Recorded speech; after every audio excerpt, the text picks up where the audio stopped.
You are watching the Vodka stream.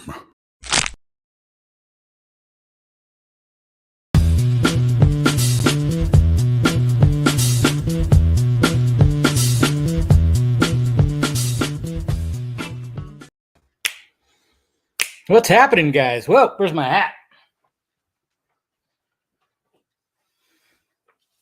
That's right. Felt a little naked right there. Jeez. I was like, wait, I didn't do my hair today. What's happening, everybody? It's Friday. I saw my TV on. I was listening to the Dyers and Giants, which, yes, I know the Giants are currently down. Dodgers are winning. I get it.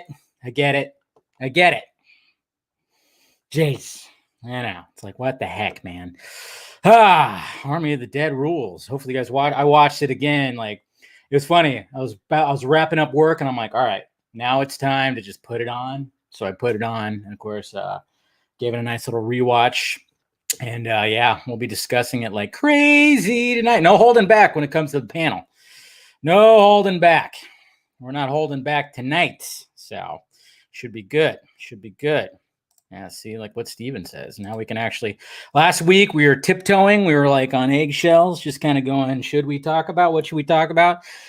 I think we did fairly well, but now that it's out there, we're just going to unleash and stuff. So we'll see who pops in.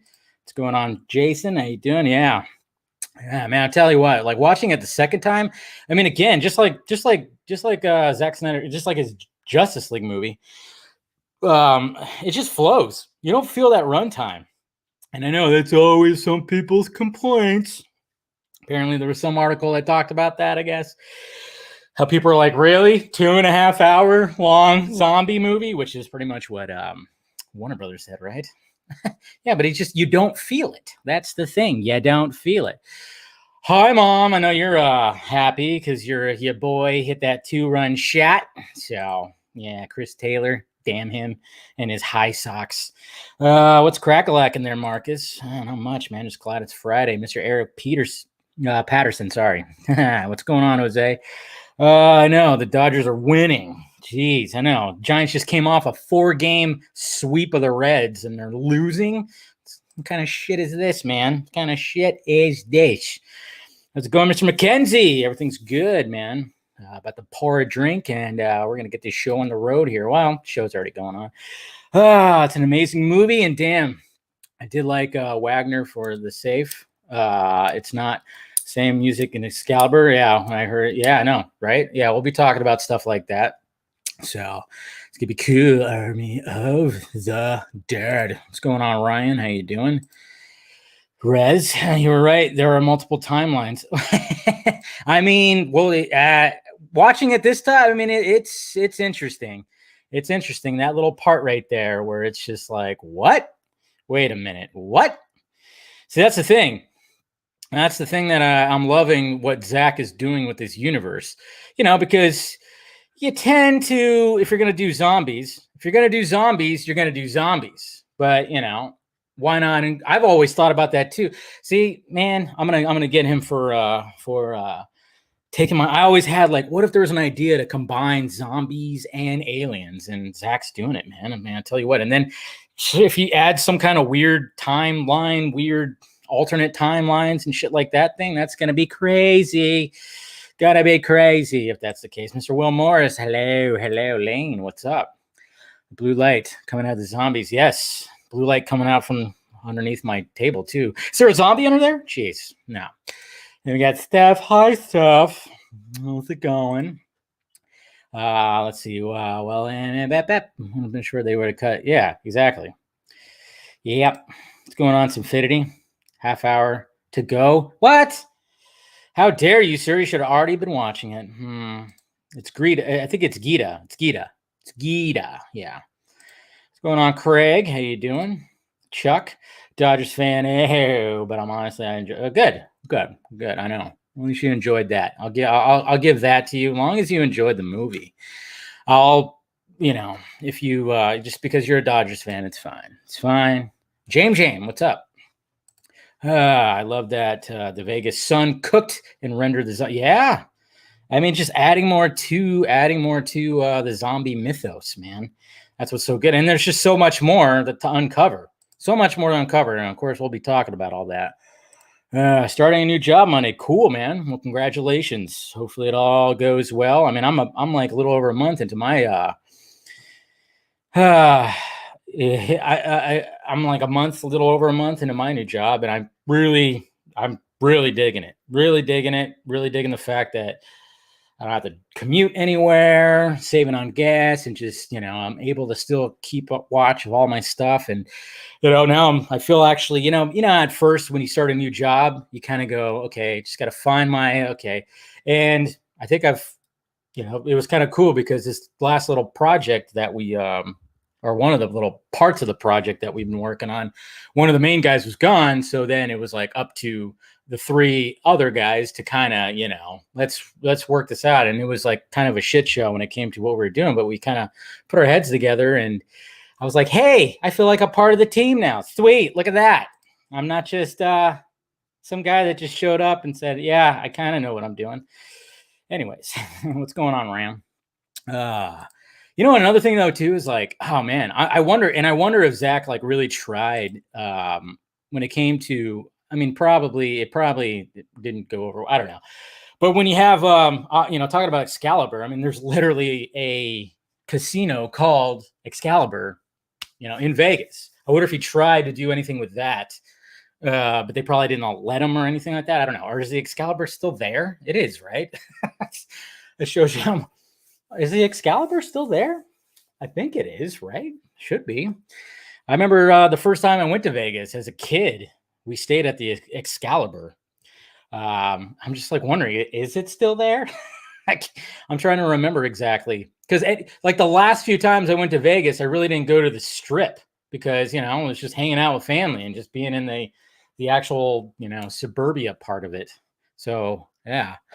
It's been a little bit since I've actually gone to the Strip. One of the funnest things is people watching. That's for damn sure. All right. I went bourbon tonight again. I went wild turkey, Matthew McKay's fucking choice for bourbon. Yeah. Just listen to that listen to some jazzy, bluesy kind of stuff and just pour yourself some wild turkey.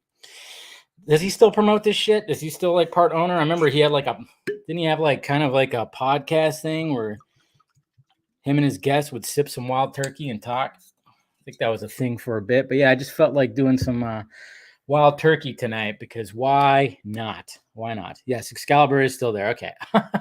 I was about to say, like, why would that go away? Because, it's something good. What the heck? Am I vibrating? Nope. Thought I was. But anyways. But yeah, I kind of wonder if like he was ever trying to do anything with that because, the whole Excalibur connection with everything. So I wonder. Yeah, Garza was great in the film. Oh, yeah. Yeah, wasn't he? Mr. Bart Cummings. He was. Anyways, cheers, guys. It is Friday. Fantastic. We made it through another week. And yeah, man. We have a second Zack Snyder movie within 2 months that's out right now. Crazy, right? And it's just awesome how much Netflix has backed them. I mean, I told you guys that they were going to back this movie more than they backed any other movie by giving it a limited 2-week release. I mean, I thought it was only going to be 1 week, but apparently it's going to be, who knows how long the theater run's going to be. Probably after this week, and it's probably going to stop. But, and then all the marketing and the interviews and the press and everything like that. I mean, they've just been backing him up like crazy, and it's been great. It's what he deserves after, Warner Brothers, for what they were, after they treated him like, redheaded stepchild. Anyways, cheers. Cheers, guys. So good. So good. Love it. And Lane. I don't know if that hashtag is actually going to ever, trend, but whatever. Spoilers. Yes, spoilers are allowed, Nate. This is totally going to be a spoiler-filled, discussion tonight because we try to refrain from it last week. as much as possible. And now this week, now that it's out there, you know, we've been sitting on it for a week. We're going to be doing it right now. So just saying right there. We're going to go spoiler crazy in a little bit when we get all the peoples in here. So let's see what happens. So hard. I know. Yeah, we got Justin. Justin will be dropping by again because because he really wanted to talk some spoilers. So he'll be joining the panel in a little bit here. So look forward to that. So much. I know. There's just so much to unpack too. Just watching it for the second time, you know, and just trying to notice more things. I mean, there's something right off the bat that I didn't notice the first time, but then people pointed it out. And then, of course, noticed it the second time. And I'm telling you what, is Zack a prophet? Is he like a prophet? I'm kind of wondering because, you know, the movie deals with slightly with pandemic-esque, you know, something. There is temperature guns, which, of course, a lot of places were using during the pandemic, temperature guns, and trying to determine whether, you know, someone's, you know, infected. And then UFOs. That's a big thing right now, UFOs.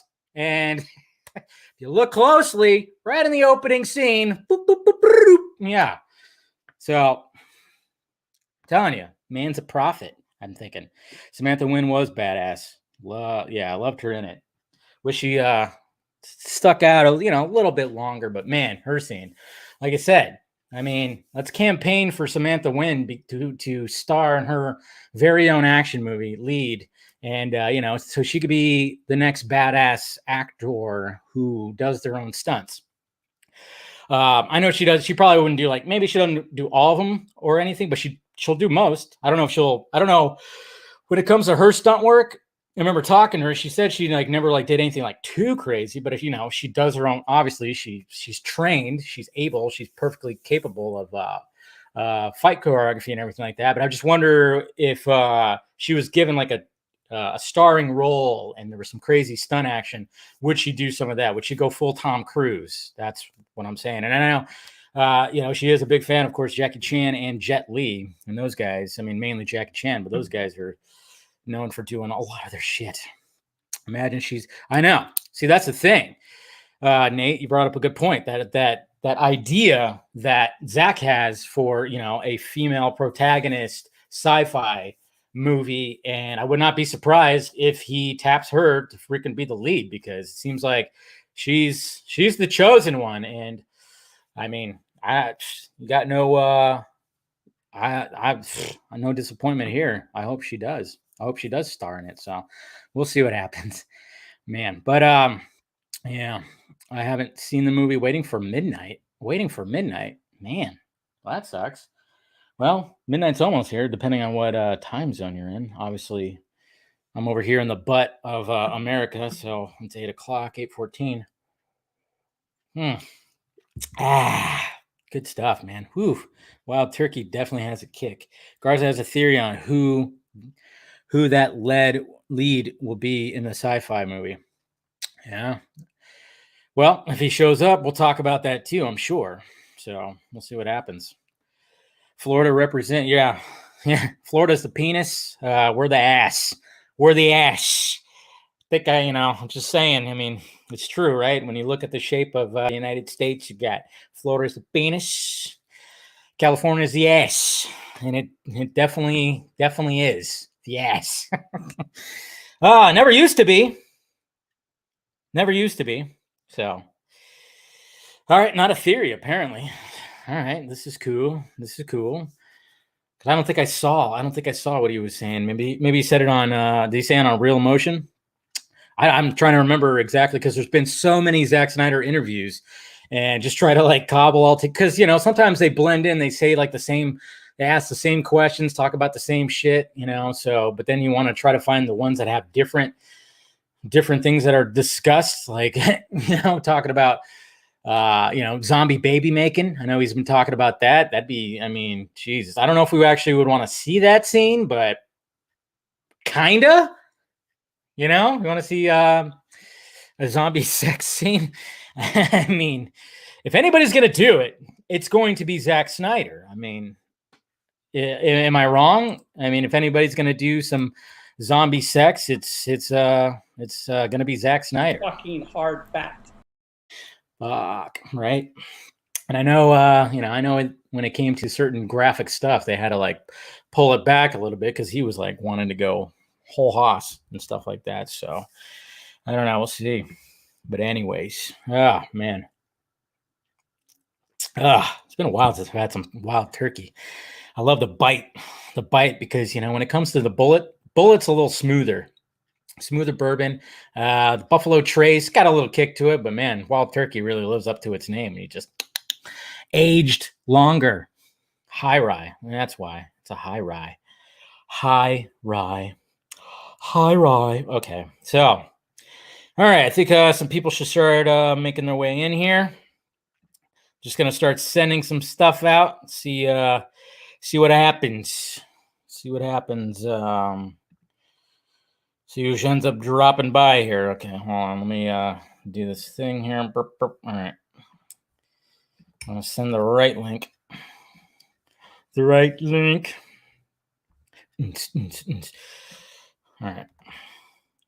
that? Yeah, that's one of them. Okay. There's that. All right. Send them out.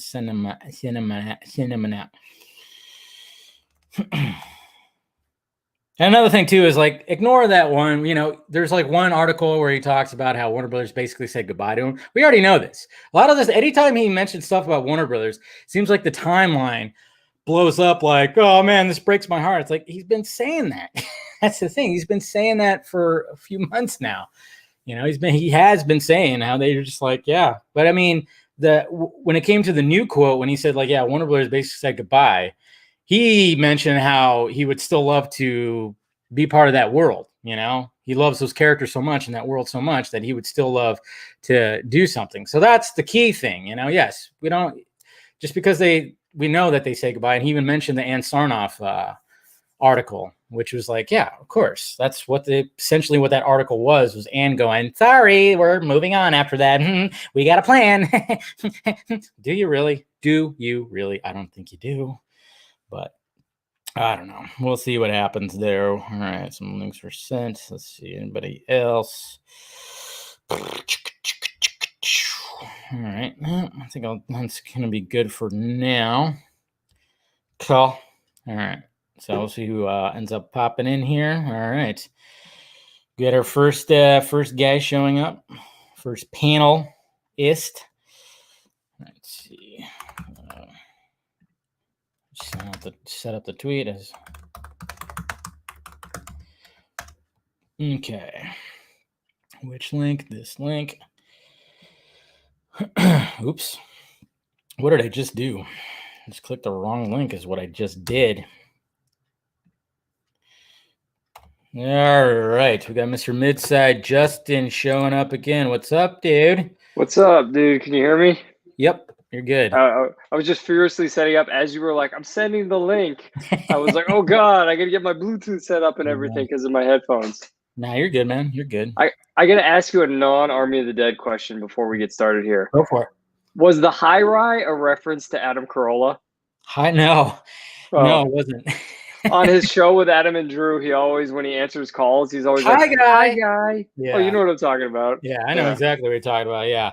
No, it wasn't that, but I think it was like one of those like subconscious things. Yeah. So I think because I listen to them all the time and he'll even say it on his show, like when somebody will just go, hi, guy. So I think it was in my head and it just naturally came out like that. So because that's immediately what I thought of. So. Yeah. No, I think it was probably exactly what happened. So how was your week? Well, it was great. I saw Army again on Wednesday night because I was like you. I thought it was only going to be in theaters for the week.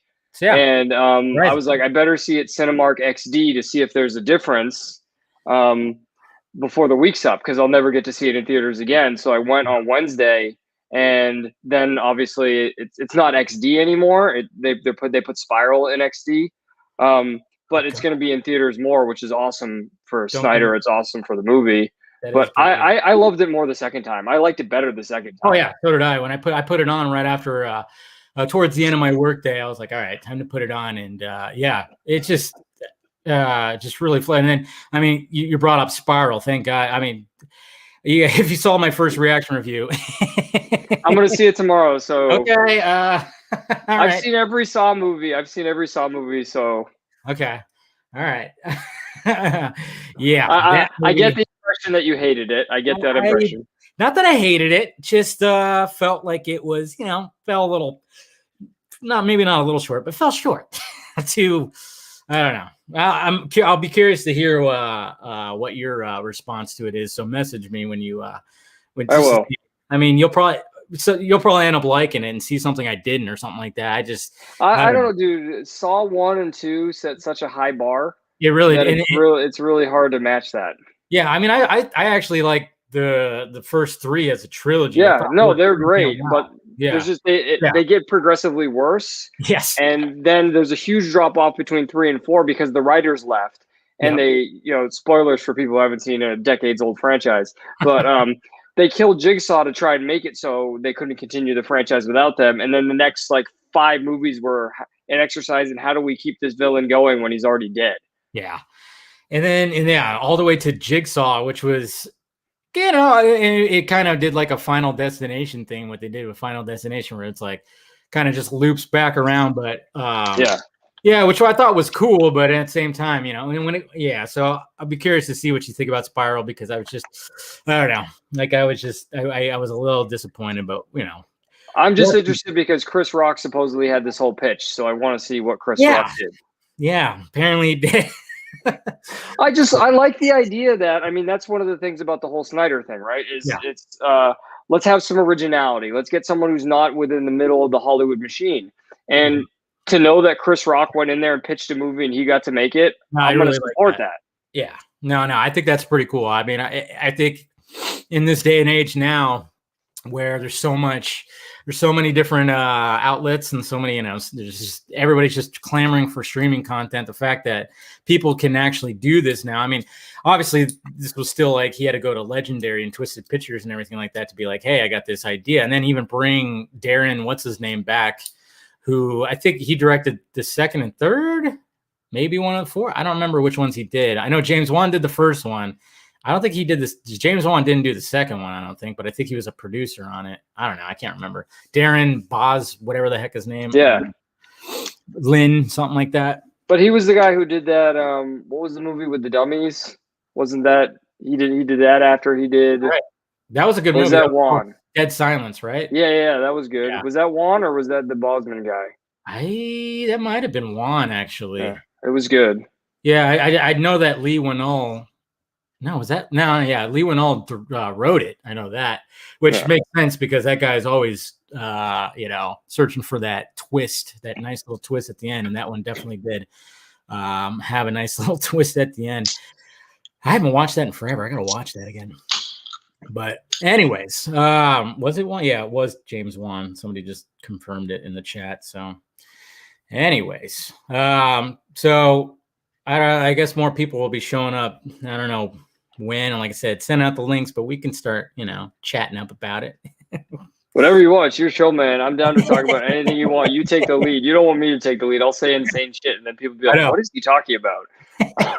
I'm like, why is Bruce Campbell? Why is Bruce Campbell like trending right now? I always get scared when that happens, but it's Bruce Campbell. People I think get confused because of Army of Darkness. True, there could be that. Because a lot of people, there's some people that, that aren't within this, like friends of mine. They're like, wait, is that like a sequel to Army of Darkness or this? And I'm like, right. Nothing to do with that. But yeah, so I think it's probably, if you click on it, it's probably a bunch of people being he's like, good. wait. He's not canceled or anything. People are just posting about him. Well, worried. They probably they click on it, and then it's a bunch of tweets that say, wait, I clicked on Army of the Dead and there's no Bruce Campbell. That's probably what all the tweets say.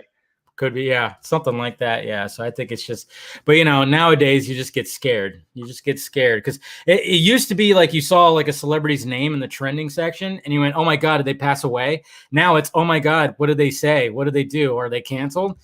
That's where we are nowadays. Damn it. I hate it. I hate it. All right. That happened to Henry Cavill earlier this week, didn't it? What? They try to cancel him? I Yeah, think it was. because of his post, or did he try to cancel everyone else? Yeah, he was reversing it. He was like, "Hey, relax, people. You're all canceled." Yes, yeah. I'm canceling you out of my timeline on Instagram and all the crap you guys are saying. Yeah, that's what it was. Yeah, it was just him just kind of going, okay, I've been seeing a lot of like bad shit sent to me. You guys need to relax. All right. Well, So even my fiance sent me the pictures of him and his girlfriend, and I was like, why do I care? like he's happy, isn't he? Yeah. That's all that matters. You know, he's in love. Good for He's him. happy. She seems okay. Life goes on. Exactly. But you know how it is when it comes to all this. It's like, I don't like it either. But we got Mr. Stephen Colbert showing up. Hey. What's up, buddy? What's up? Can you hear me? Yeah, You're but it's really low. Awesome. It's low volume. Don't hit anything though. We don't want it to like disappear again. Show the bar. Yeah. No, I think that's corrected, but we'll see how the sound goes. Do I need to talk louder, or it's just I'm low? Like it sounds like your volume's low. Yeah, it sounds low. Is that any better? Yeah, it's a little better. It's a little. Okay. Yeah. Try that. There you go. Now it's sounding good. And again, I hate you guys with your hats. I want that damn hat. Like I tried with this hat somewhat, you know. Well, Colbert got something else this week, or Colbert, sorry, got something else this week too. Oh, I know. Yeah. I got another hat. Yeah, another style hat that like perfect. I know. I was extra mad about that because when Newfound Glory did their acoustic concert recently, it was a live stream and they were drinking Liquid Death during it. So yeah, here's your Liquid Death hat. I was like, what the heck? What the hat is, but this is the the box for it. Look at that thing. Oh. I know it looks. It's got testimonials on the side. It's sleek, elegant, and dare I say, even a little sexy. A lifetime guarantee gets me very excited, says Ethel. That's great. The zombie just looked me up and down and wandered off. Dave, zombie survivor. Nice. I like that. Yeah, and I know I liked your video too. Where you just, you did a very, very quick unboxing of it. Yeah, it was difficult to move that fast without. Yeah. Unboxing by the minute, apparently. Yeah. But that's what unboxing should be. Like, isn't it annoying when you watch an unboxing video? It's like 20 minutes. It's like, just cut the thing open and show me what's in it. Exactly. Well, that's what I did initially. Is I tried to record it fast. I knew I was going to post it to Twitter, and so I was like, well, let's see if I can get it under 2 minutes, and I'll speed up some parts of it. And then as I was editing it, I was like, you know what? Nobody wants to hear me talk about the box. They just want to see what's in it. And so I just ran the whole thing fast, and I was like, yeah, that works fine. Although if you guys saw what Paul Shirey did, he went all out with his. He did like a whole short film with his son about like, that's cool. Putting on the hat to go out and fight zombies. They had like full tactical gear and guns and that's good. And blood on their faces and everything. Oh, that's pretty cool. Yeah, I'll have to check that out. But what was I gonna say? Shit, totally just left my brain what I was gonna say. Oh no. Yeah, what you were saying, Justin. This is like, my favorite part. That's the best part. What is that? It's just a brain? It's a like a brain, and it's I think they just painted it like before they sent it because it's like got a paint smelling like tacky texture. But yeah, it's a brain on a plaque.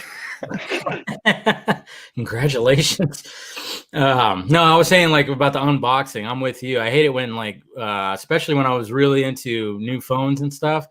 I'd always have to like jump ahead because I want to see the phone. I don't care that, yes, it has headphones. Yes, it has a charger. Yes, it has a manual and a booklet and blah, blah, blah. I want to see the device. And sometimes, when it came to that, they would just, that's all you get. It's just the unboxing. All right, well, wait till the next video or actually review the device. And it's like, oh, I just wasted like 10 minutes for you to just take things out of the box and that's it. I always Yeah, exactly. Well, and like, there's so much, like sometimes it's interesting, like sometimes they make it interesting with like they'd throw like the packaging itself. Google was always really good about that the packaging itself would be like really fun to kind of take apart.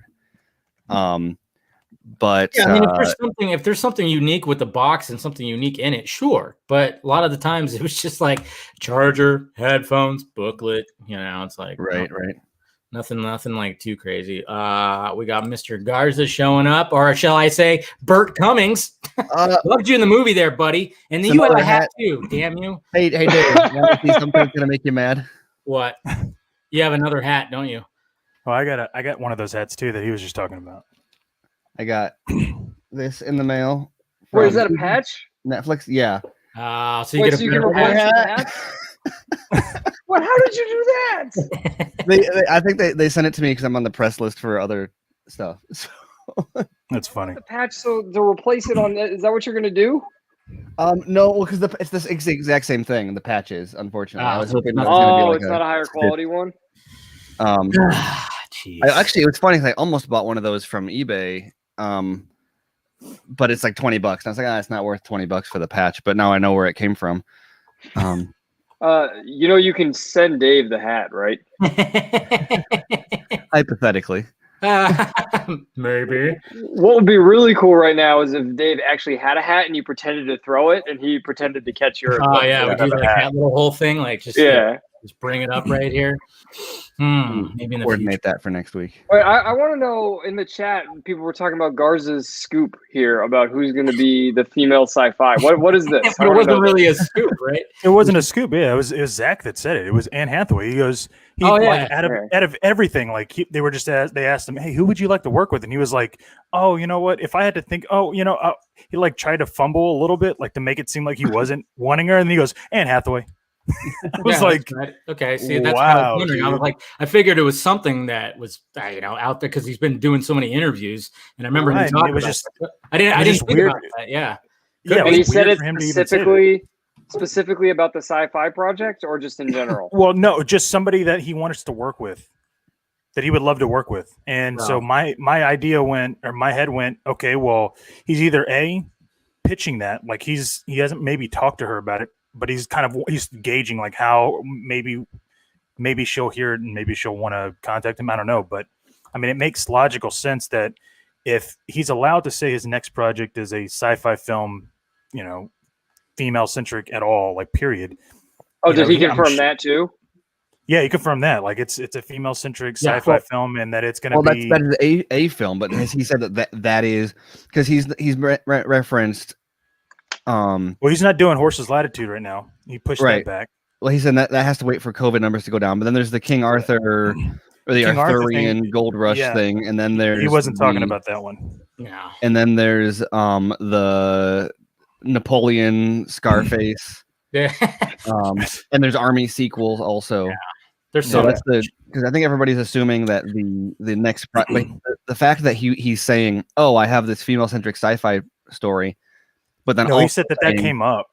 But then at the same time, he's in interviews and he's saying, "Oh, I've got another project that I'm hoping Netflix does, but I can't say anything about it yet." I'm like, I doubt that's one of the ones we know about if he's like willing to talk about it, but then not. That was a weird one for me too, because you'd think it would be that sci-fi franchise, because we caught wind of that like a while ago, and he's had it.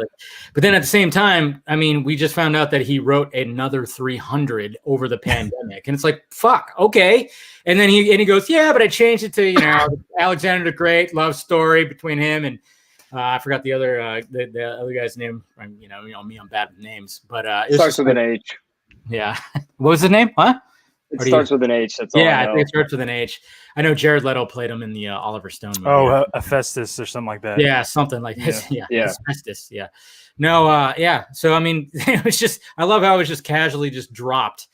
He just dropped that. Oh yeah. By the way, I wrote a third 300 movie. Warner Brothers didn't want it. It's part of his. As much as he's campaigning and marketing for this movie, he's also been on a nice little troll campaign when it comes to Warner Brothers, making them look like idiots. And I've always, or not always, but especially more recently, kind of gotten the impression that there's way more going on. Like, I think fans like to assume that they're like, because Zach has this relationship with fans, and also they're all up on everything. They're like, oh yeah, no, I know everything going on with Zach. And it's like, well, no, you know what Zach has like made public. Exactly. But there's, clearly like this 300 thing happened like summer 2020. Yeah. Right. And we're just now finding out. He's like, oh yeah, by the way, they asked for this. I pitched it. I wrote it. I changed it to something different because the script took me somewhere else. I pitched it to them. They said no. And then there's not a peep mentioned about that until now. Yeah. And so it's like, okay, what else has happened in the interim there that hasn't made it into the news cycle or that fans aren't familiar with? I know. So it could be anything. And then maybe this next person knows. Wonder Meg, do you know what he was talking about? No idea. All the time. Yeah, every day. Got him speed dial. Hello. How's What's it going? up? I feel so left out. Okay, for two reasons. Oh, I'm not wearing a hat in general. true. And I'm not wearing one of the those army cool hats. Yeah. Every didn't time I want to saw take someone mine post off now. about it, I There's got 3 so people. jealous. How do you think I feel? It's like Yeah. that's specifically like a hat that I like. I like that kind of hat. Yeah. It's okay. I'll wear my, aliens hat or alien hat, Wayland hat right here. So, but It's all right, Meg. You have nicer hair than all of us, so it that's doesn't true. matter. It's very Thank you. true. It's very true. Thank You you. don't want to cover that. So how's it going? How was your week, Meg? Good. I saw Army again, and that was cool. It sucked because after I saw it, I traveled 5 hours altogether to see it 2 times, and then yesterday I was looking at just in general movies to go see, and then one that's 20 minutes from my house was playing Army of the Dead, and I had no idea. Huh. Nice. So I'm gonna go see it again. Nice. That works. Yeah. I guess we Well, could just really start diving in. Can I just say that I was right about almost every fucking thing in this film. I don't want to throw that cast out there and just be like, yep, got it. With the army, or basically the military wanting to weaponize the zombies to Kind of a given. Well, I mean, it wouldn't be though, right? If they were an alien origin. Well, I mean, the way they I were- would. The title was Army of the Dead. Well, it is, but it doesn't pertain to the army of us. It pertains to his army, but also Does it? they were already testing on Zeus. Like, what the fuck? If they had the shit that they had, then surely they would have known what happens if it gets out in public, but they didn't. And look what happened. And that's the whole reason why they're like, oh shit, now we really do gotta capture this blood and figure it out. But then also with that Samantha Wynn shot, the only thing I was off on, because I knew that there would be some kind of tight corridor type hallway scene. The only thing I was thinking of is that it would have been like a speed ramp type thing, but I guess it probably was too taxing on Zach being the cameraman and everything. So trying to focus. A little bit. Yeah. Also the keeping those cameras in focus was a big struggle that I think we talked about that last week a little bit on while we were on the air, that and I interviewed a couple people and brought that up, and that was kind of confirmed through that. Those will be up probably over the weekend or next week, but that the nature of the kind of cinematography made them keep things a little bit more simple or like standard in order to keep it in focus, as opposed to pushing it too far and then having to deal with the focus and the speed ramping crazy. Well, camera and then back to what you were saying, guys. I mean, I think when it comes to comparing it to Aliens, I mean, obviously, you take the team, and then of course you literally have somebody who looks like Vasquez in there. But I always thought what Martin does is very much what the character Burke does in Aliens. Is hey, he wanted to sacrifice people to get a specimen. Yeah. So then you could take it back and blah blah blah. So yeah, I mean, when I saw the fuck over that he was trying to do, I was like, oh yeah, that's straight up what Paul Reiser's character Burke does in Aliens. I'm like right there, and there's some more correlation with that, which I thought was pretty damn cool. But I mean, at the same time, though, I was really sad to see Chambers get it kind of, I guess, first, huh? Well, dude, yeah, but she hadn't killed any zombies in her life. That's what's so cool. Like she was fucking mowing them down. The first time she does, my favorite moment was when she stabs her very first one, and what I noticed this time is when she stabs, she goes. She almost starts she starts dry heaving a little bit. Ugh. And I was like, I didn't notice that the first time for some reason. And then she just starts stabbing him. And then she just gives a battle cry out and just gives it a nice little last stand. Even though I thought Guzman could have went in there and just started wailing on those guys. But he's kind of, I don't know, who knows with that guy. Yeah. But I was kind of sad. I was like, no, not her. No. Oh, damn it. I wouldn't call her the first victim, though. That white guy who pussied out is the first victim. He lost his dignity. Well, He's done. Speaking of which, the thing that I wanted to talk about like the most about this movie, and that scene specifically, is how, and this, I'm probably not going to make people mad now, but like if this, like go back in time to when Zack dropped the Snyder Cut reel image. Is it real? Does it exist? Of course it does. Mm-hmm. And tell them, oh, hey, by the way, that's a movie prop for Army of the Dead. And it's not even in the real vault. It's in the imaginary vault in the flash forward. The make-believe vault. And even watching the first trailer where you see that shot of everybody just shooting, you kind of go, is that really going to happen in the movie or is that for the trailer? Because it was such like a shot and it pans over real quick. And like even Samantha Wynn does like a hair flip thing. And I'm like, is that? And then of course, when you watch the movie, it's like, oh, okay. Yeah. They're talking about what they're going to do. I thought that was genius because it threw everything. Yeah. Because I was like, oh shit. Then I don't know how they get there. Yeah. Because I was like, this is going very quickly. The helicopter flying away in one of the first trailers. Yes, to the sunset. And he even said, I was like, why would you show that? And then it turns out it's because it's like the idealistic version. But see, what I mean, like I said, it's like it is brilliant because how perfect is it to like have those awesome shots, and then people going, well, wait a minute, it seems like this is some crazy like music video or something like that. But then when you watch, you go like, yeah, well, this is not really what is going to happen. When you actually see them actually get to the vault, it's actually more okay. Yeah, it's actually better the way that they get through all the little booby traps and shit too, which I thought was great. Yeah, I just love the fact that like even in the movie where the Snyder Cut is presented as this relic locked away in the vault, it's still it's an imaginary. Like that's the type of thing people would have been like, I don't know. You go back in a time machine and try to put that on Twitter, and when that image first showed up, and just see how people would try to crucify you. Who was your favorite? Who was your favorite character, Meg? Tig, obviously. I love Tig. Okay. I think we all. But then, other than that, I'd probably say Chambers. She was so badass. I loved it. Yeah, I know. There needs to be like a spinoff. I'm campaigning for Sam Wynn to get starred in her own. I guess Zach can possibly do it, but I think Justin and I were like saying Vander was how do you say his whole name? They always just call him Vander. I'm like Vander Rowe. They say Vander Rowe. Vander Rowe, right? Okay.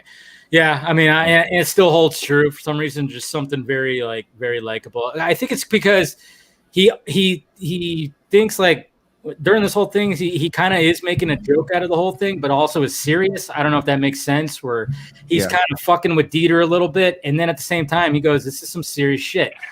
And he kind of, I mean, I love the fact that he goes up in the elevator and brings down zombies. Well, his acting in that.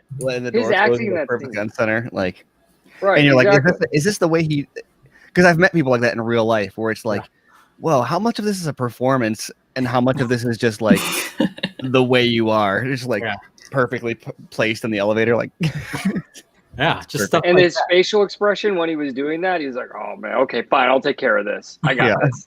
Yeah, it just seemed like his character was much like that. And then there's, I mean, the dude that played that zombie was great too. I love that dude that played the booby trap zombie. Oh, the first one. He was like a chef, right? Or the chef. Yeah, the guy that he turned around right before he got smashed in the. Okay. Yeah, where he microwaves a hand and it's all about heat. Another little thing too about these zombies. Another little tidbit that I really didn't catch at first is zombies attracted to heat as opposed to seeing a living, breathing thing they want to eat. Attracted to heat, and this is what's interesting about what he's doing with these zombies is the fact that they don't just die; they hibernate. And when they when the coyote is saying, when Lily is saying, you should see what happens when it rains. I'm wondering, are we going to see something like that? That's going to be horrifying. You see, that's got to be in the prequel. It's got to be in the prequel. Oh yeah, that could be it. Oh, that would look pretty good, like anime style too, where they're just like stiff, and then all of a sudden they just start. I mean, that's gonna be horrifying, man. That's because presumably there was an event beforehand where they Yes. saw that happen. So there will probably be a Coyote episode or something That's where true. she's bringing someone in and that happens. Ooh, I like that because I liked her a lot. She was Yeah. Yeah. See, yeah. Even though she wasn't nice to you, Garza or Cummings or Garza. Sorry. Yeah. How many times have you gotten that though? I mean, you do look like Theo. I mean, I don't know. It's weird to me. Like I've never gotten that in person. Like nobody's ever been like. I think it's funny because you're both from Austin, also. But it's funny that like it took this movie to release for people to be like, because you've had that profile picture where in the car forever, and like legitimately, I had confused that for Theo Rossi on Twitter because I follow both of you guys, and so I'd seen that and thought that like you were him or he was you and vice versa just by like glancing at the profile picture. And so it was funny that it took until like a week ago for people to be like, oh, it looks like Garza. Yeah. Like, oh, okay. Well, hey, that's cool, man. Like, I don't listen, he's got a hot wife, so I don't if that's cool, I guess. Maybe that's cool. I don't know. He's like a huge Zack fan too. I mean, when anyone that's like read the interview from the set visit, the whole time he's just like comparing him to Scorsese and Spike Lee and you know the masters. He's like, and Zack's totally up. He's one of them, and the way he composes a shot, nobody else does anything like that. It's just the best in the game. Sounds to me like he wants to be cast in the next Zack Snyder movie. I'm just saying, right? Yeah, little bit. And let's see. Yeah, we didn't actually see. Yeah, okay, that's another thing. We don't actually see Dieter die. Yeah. I looked for that this time. But I mean, but it's like, how does he actually survive? Right. I think Justin and I were getting at that last time too, where we were like, well, we can't say it because it's spoilers. But he's like the only one where there's no blood, there's no like, and the fact that Zeus was pulling him away, and we know that Zeus would sometimes stalk people away without actually killing them. The only thing is like, if you weren't on that helicopter, you didn't get out of the city. So, well, but even then though, we still didn't see Gita's. Still. We didn't see Gita's body either. I mean, that's granted, true. I'm pretty sure she died, but I paid close attention to that on rewatch because I lost track of her. I was like, wait, was she even on the helicopter? Yeah, she's in the front seat, and that like, well, the blade got Peters. Yeah, Blade's sticking right in Peters, but I mean, you don't really see Gita, but at the same time, like, she probably died. Like in that fucking wreck. No, yeah, she's at least messed up. And I just got to point this out. I love the fact that all our little windows are the way they are. Look at how Justin. It's like your head is the zombie prince or right there. It's like you were at a carnival and you're in one of those little stand-in things. I just noticed that right now. Sorry, I don't know. I was like, wait, look at that. My eyes are up here, Dave. My eyes are up here. Sorry, I was looking at your boobies. You have nice boobies there, Justin. I'm just That's saying. funny. Nice tight stomach. You've been doing that Pilates and stuff. So good. I think Dieter though, like, I mean, is he alive? I mean, as you guys said, how do you survive? We hope. But I think there's a more interesting question that will hopefully be answered in his movie. It's why is he even there? And what I mean by that is the descriptions for Army of Thieves seems to say this is going on while there's a zombie outbreak in Las Vegas. Now, I don't know about you guys, but if I'm in Europe and there's a zombie outbreak in the United States in Las Vegas, why would I go to the US and why would I go to the epicenter? So there's got to be a reason he is there, and it can't be coincidental. So there might be more going on. That earlier. And I can't remember if it was in the press notes from Netflix or if it was in an interview with Snyder. But it's the safe specifically. Yeah. That he goes on this like safe cracking quest in Army of Thieves, and it's a series of 4 or 5. They're all thematically like Wagner safes or something like that. Yeah. This I think he said that at Justice Con, didn't he? Was that when he said? He might have said that also, but the one in Vegas is the last one, and I think. But he also doesn't know about that one though. Well, he knows it exists, and I think he knows it's in Vegas, but he doesn't know where. The impression that I got from when I read it, and I wish I knew where it was so I could say like, here's the link and you can see it, but it said something along the lines of like he found out that it's in Vegas, and so I think he was in the vicinity like until it was found so that he could crack it. Because for whatever reason, whatever it is about these safes, he's like drawn to. He wants to complete the cycle, right? Yeah, I mean that makes sense. But I think then there's somebody pulling the strings because somebody put him there because they needed him for. Could be that too. Yeah. Yeah, it Well, is. I mean, It is convenient. Bly. Who knows what this guy? I mean, we don't know that much about him. I mean, we see him show up to where Scott's at. He talks about what they're gonna do, and then we see him at the very end. It's like, what exactly is happening with him? How does he? Well, do you think? I'm pretty sure we'll get an explanation. Like we'll see him actually sending another team in, so that we'll know. Yeah, there was another team that got sent in. And that's why. Is there another team? Or is there actually a time loop? No, I don't. No, because watching it this time, I mean, at first you kind of go, okay, is Van just fucking with Dieter? And then we're just seeing that like another imaginative like perspective kind of thing. But then I noticed this time that Dieter's literally looking at these dead bodies before Van starts talking. And there's clearly somebody that has that key necklace like that's on, what's her name, Maria? Yeah. And I did a really close side-by-side comparison of all those things earlier, and they're not identical. So the scarf is just like a plain red scarf and doesn't have the same design as Batista's did. The key has like the 3 rings, but the so it's slightly different. But the metal is like way thicker on the one that she wears. It's like very similar. And then like the Hawaiian shirt and the necklaces, it's a different pattern on the shirt, but it's all obviously intended to evoke a similarity. I personally think Van was just fucking with Dieter though, because of the way he delivered the whole thing was very like, especially punctuating it with the boom. It felt like, I don't know.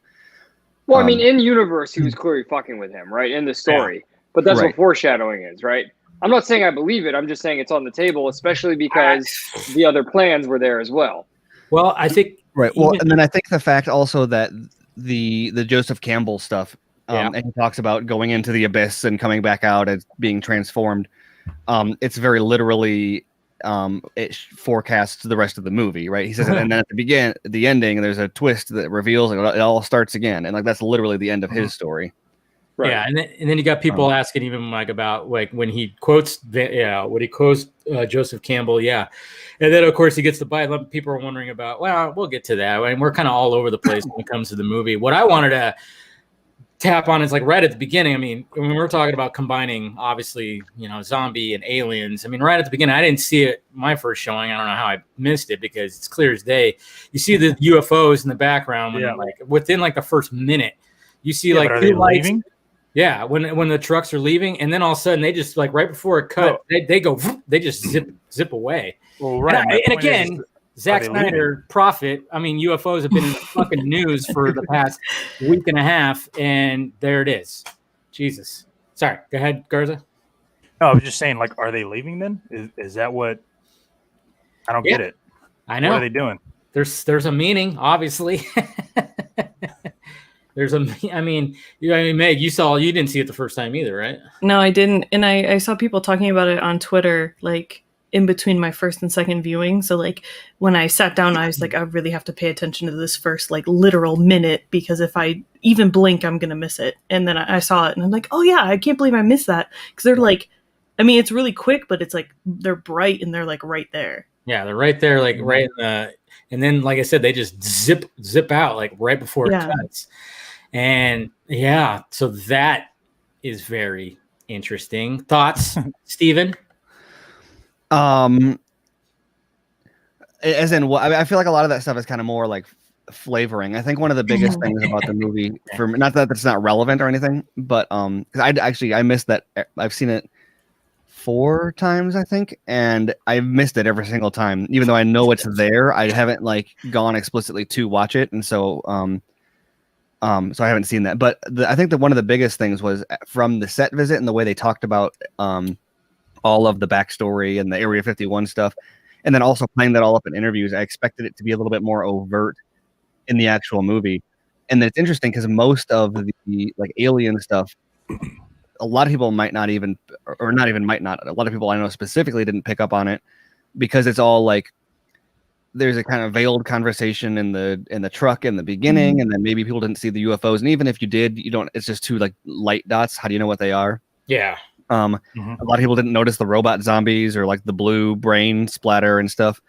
And so was there more than one place? I always saw one robot zombie. Was there another one? there are There's a two. few, Well, yeah. there's a you couple. see multiple eyes light up in the pool scene, but then Yep. Guzman shoots one in the basement, Right, that's the one I saw. and then one on the one is shot Scott. by Batista on the show, Batista shoots one. Yeah. on the gambling floor when they leave the when But they I don't leave even the get elevator. how do those work? Are those like sentient fucking AI? See, Like, that's what the fuck is thing, it? man. That's what. when Snyder teased it, Oh, he says, is that some sort of alien thing, or is it the government keeping tabs on what's going on? We don't know.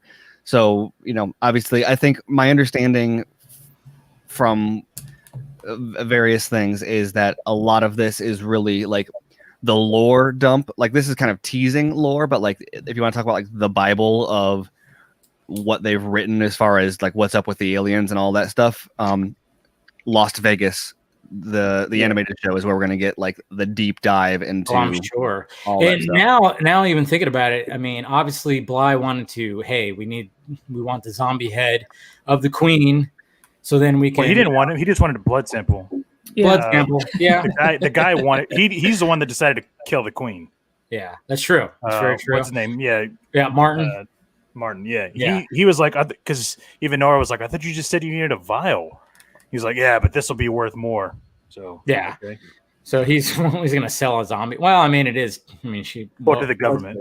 Yeah. But I was just kind of like, well, does Bly know something? Like, hey, America has made these crazy fucking killing robots. I'm going to like make zombie soldiers now and wage a war. Well, Bly was in the room with all the representatives of the U.S. military, so he knows something. Yeah. So, yeah, I'm just kind of wondering. I mean, we don't know a lot about him. So maybe it was just like, for all we know, he's a good guy. And we just was like, fuck, I just need to get this because some shit's about to go down. And that's what, I guess now it's partially confirmed at least, but my theory, or what I wanted to see from the sequel, is like, my thought was, okay, I don't think Zack would really be all about the idea of let's do a zombie outbreak in Mexico City movie. Like, that feels like a step backwards as opposed to a step forwards, like this movie was. And my idea was, what if Vanderhoof, there's something different about his transformation. It takes way longer. He was exposed to some level of radiation. Yeah. He had that confrontation with Zeus. He's like the most physically, other than Batista, he's like very physically capable. And so I was like, what if he is like another level of alpha? And then also, how does the alpha power work? Is that something that's biologically Zeus's, or is that like a hierarchy? Like if you kill a queen bee or like a queen ant,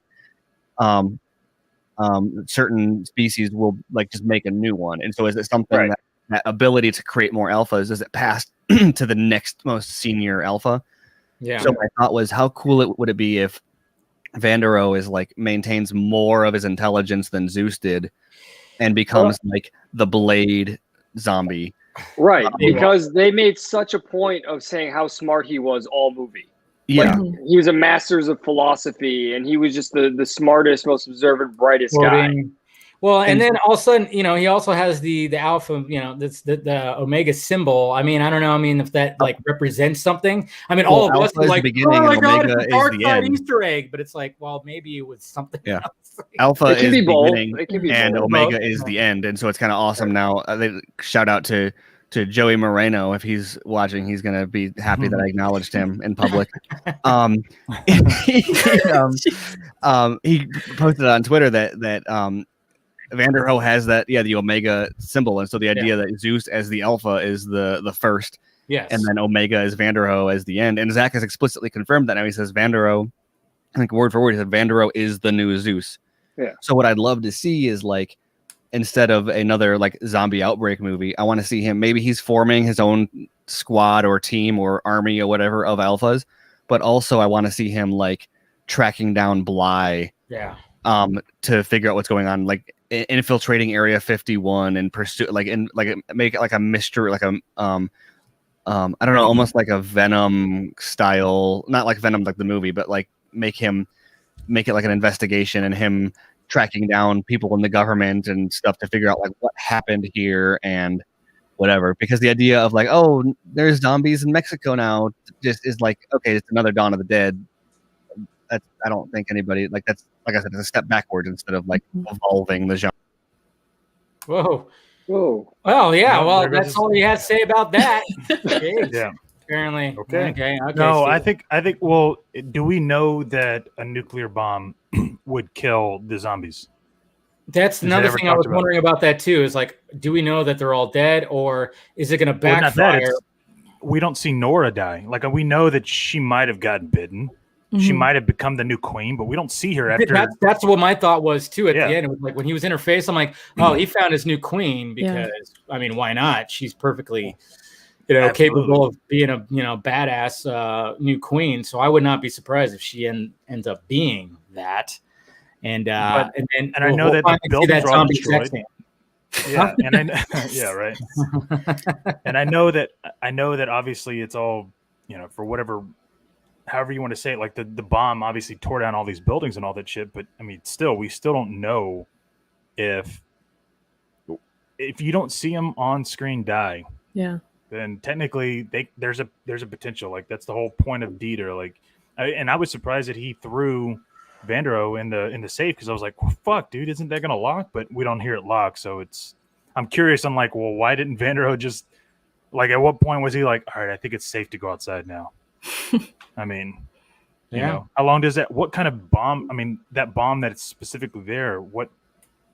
How long is the radioactive stuff active? Yeah, that is curious too, because I think they even explain kind of like, well, They it's not say the type of bomb. Yeah, because it's not going to blow up. Like, obviously, it's going to contain itself within the city. It's not going to go so crazy where it's going to start wiping out the entire, West Coast or something like that. Well, they explained that by saying they tested plenty of bombs in the Nevada desert. True. Right. That was how they said that.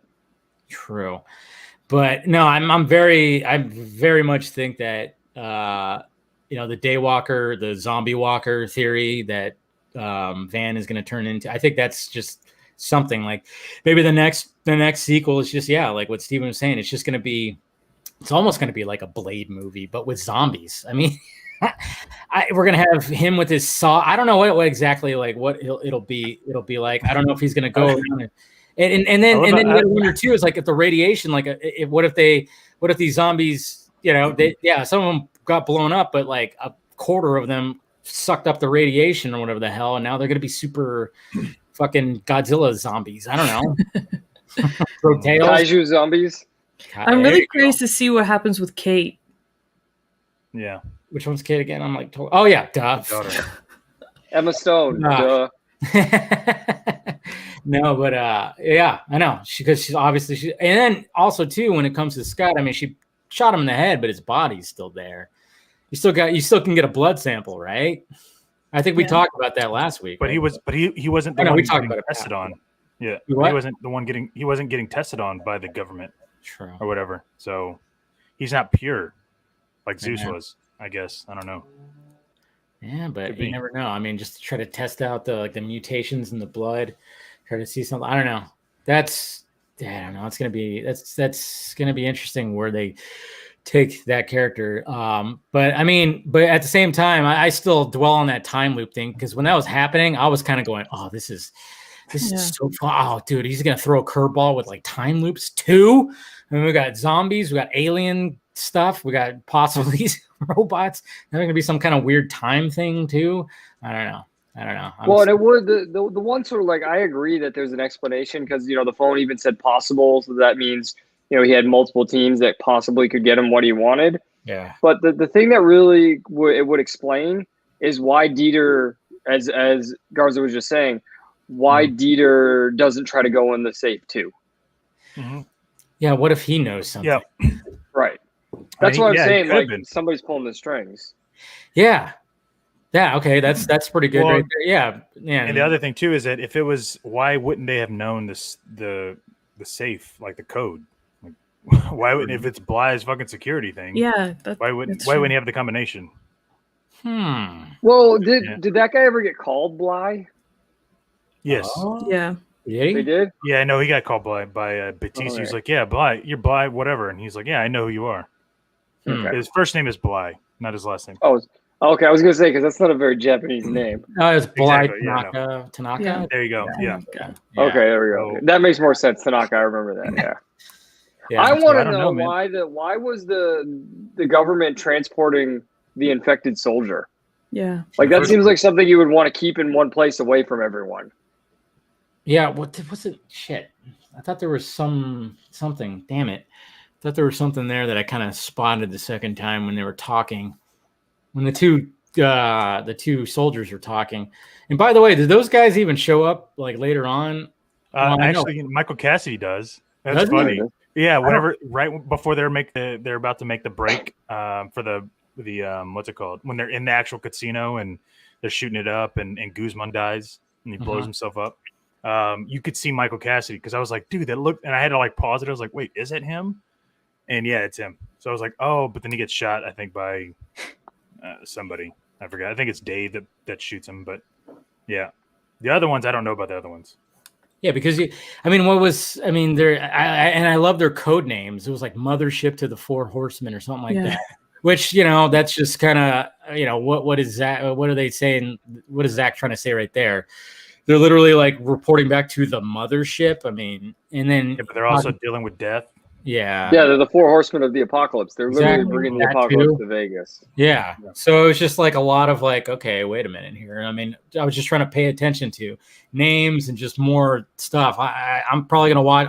Definitely gonna watch it probably tomorrow again, just to try to pick up more things and try to look for any Easter eggs. Because I'm sure there's stuff scattered around in there that maybe Zach will take a deep dive into and be like, oh yeah, by the way, there's a number on the crate right there in the distance. You know what that means? It's like, Yeah. What? Oh, well, it means, it's just going to be something. I mean, like they said, the only biggest Easter egg, Larry, Fong is magic. I mean, that's what just stands out, obviously. Of course, he wanted it to. And I love the fact that Larry Fong, I think he tweeted it out today, too. Yeah. Yeah. Dave, not really an Easter egg, but something you'll appreciate of having. You've done the drive to Vegas, right? Yes. Yeah, I thought it was hilarious how correct everything was. Like having when they walked through the city, they having the Interstate 15 sign, and how they had the Clark County barriers. They actually said Clark County on them, and then how they were like, we don't want to get stuck in Barstow because you get stuck in Barstow if there's a lot of traffic, and nobody wants to get stuck in Barstow. Barstow sucks. Barstow's good for stopping by before you go to Vegas. On your way to Vegas, you stop by, take a piss. Get some, either get In and Out or something like that. I mean, that was always the big thing, was like getting In and Out burger and on your way there. But now it's like grown. Now there's like a lot of restaurants there. But yeah, it's not a place that you exactly live. But people do. But it's just right in the middle of nowhere, like big time.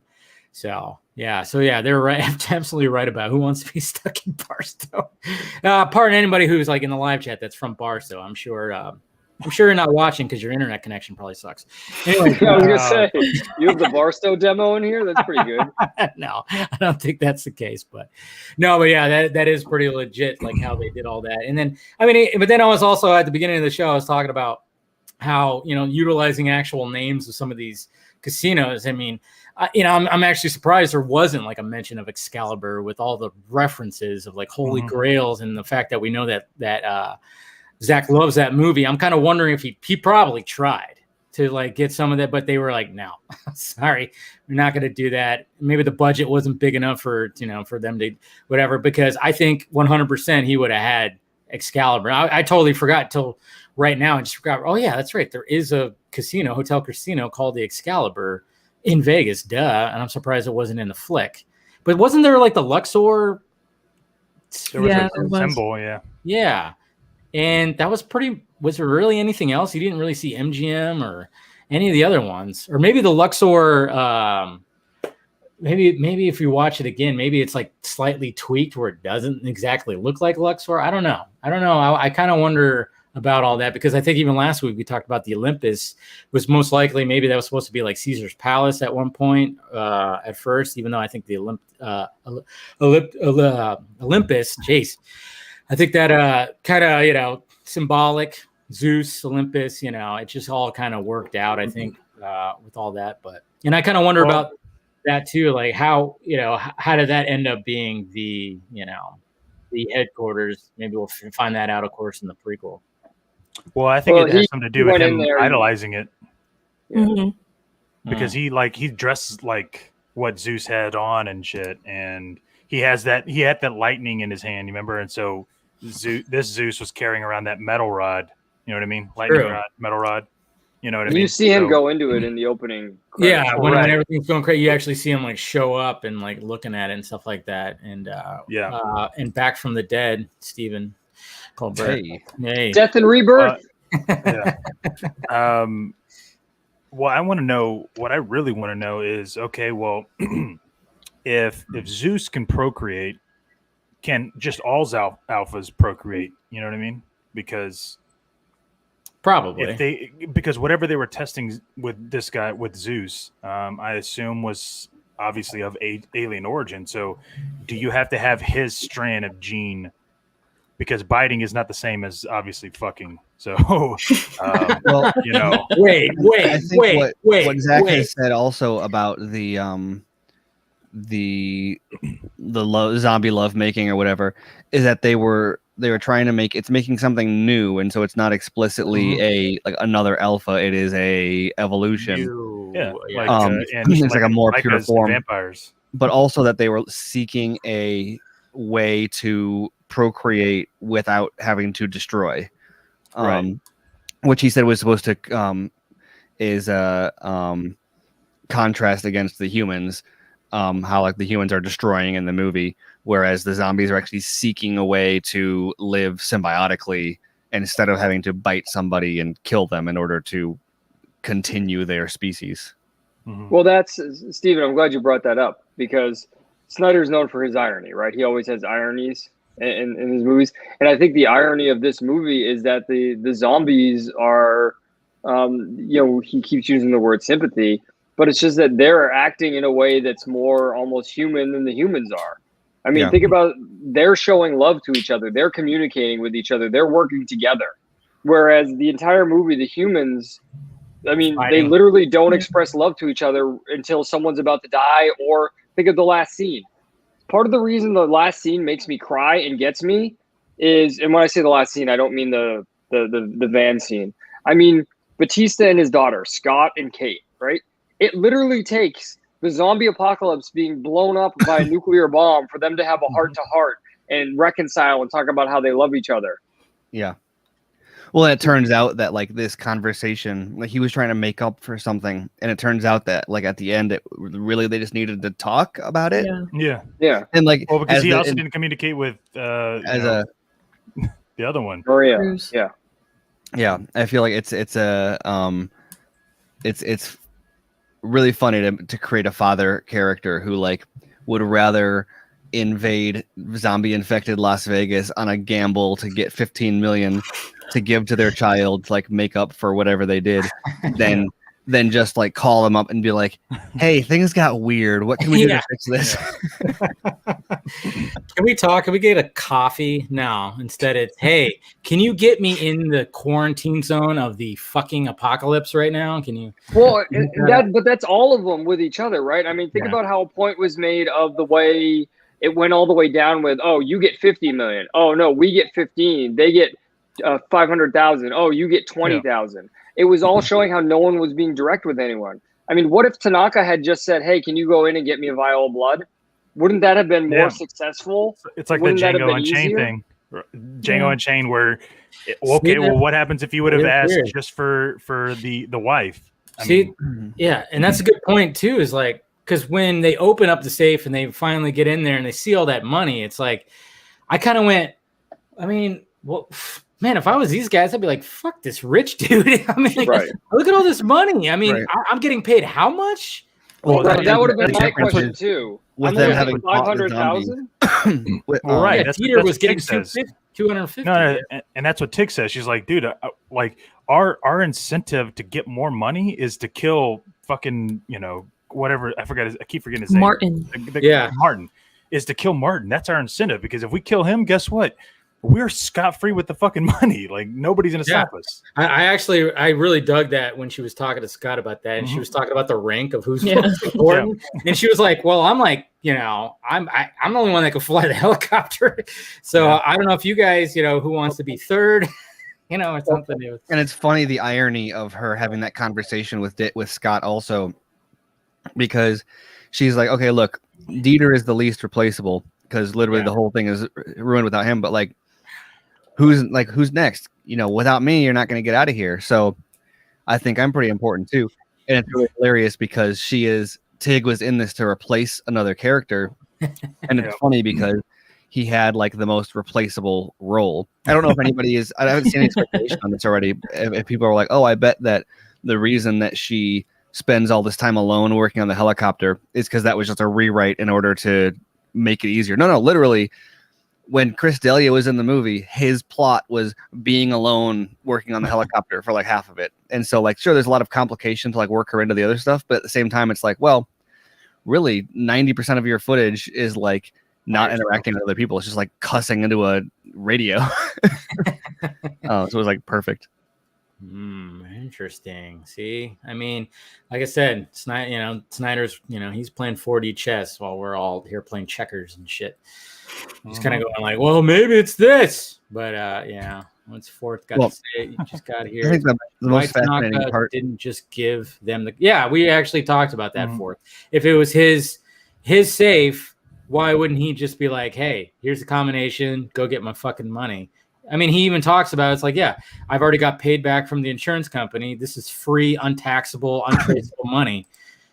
I caught that the second time where you kind of like went into detail. Like, I mean, literally the money is like fucking. Well, listen, maybe that's the reason why all of these, that should have been the first thing Scott should have said, like, well, why don't you know the combo? Like, if he would have asked that, what is Tanaka going to say? Yeah. You know what I mean? Like, I think probably it's likely he doesn't. Oh. It's because it's the casino's money, right? It's like legally he can't just like pocket it. Oh, that's true. Yeah. He may not have the info himself. It may have been on a server or maybe there's a what do you call it? A double blind thing going on. And so, but from losing Vegas and power going out and whatever, it's also possible that like a safe like that would have this probably should have been in the I think it might have been made sense for some of this to be explained, but a safe like that, considering all of the backup security measures it has, I bet if the power gets cut, it goes into a manual mode or something like that as a precaution against being like against a heist. But Dieter also says that he beat me to it, man. That's what I'm just gonna say.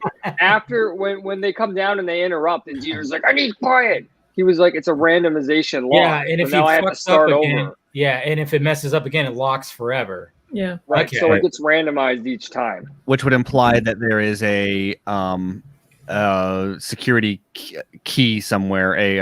What do you call it? Like a two-factor. Two-factor authentication. You plug it into a formula, and it'll say, "Okay, here's the randomized code." And so my assumption is they lost that in the process of all the craziness that went on. Or he didn't want to tell them because he wanted them to die. So they're going to they're going to go to the vault and they're going to get killed while the other guy's getting the blood and getting out. True. Notice that the second the safe opened was when Martin left. Martin was like, "Okay, peace, I'm out of here." And then he said he was gonna kill them and then just tell Peters he was just gonna be like, "Oh yeah, they died. Let's get out of here." Yeah. Well, he said he was going to kill Peters and fly the helicopter himself. Yeah. Oh yeah, true.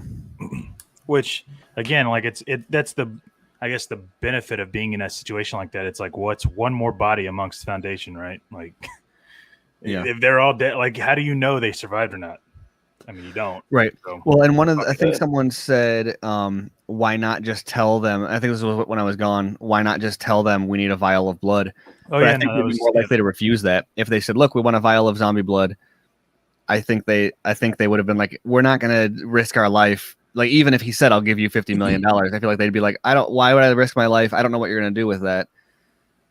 Whereas saying like, hey, there's $50 million, it's untraceable, go get it, is it's easier to get a buy-in from that.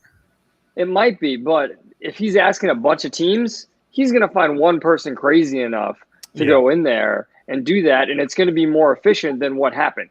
That was my point. Yeah. God, so many theories.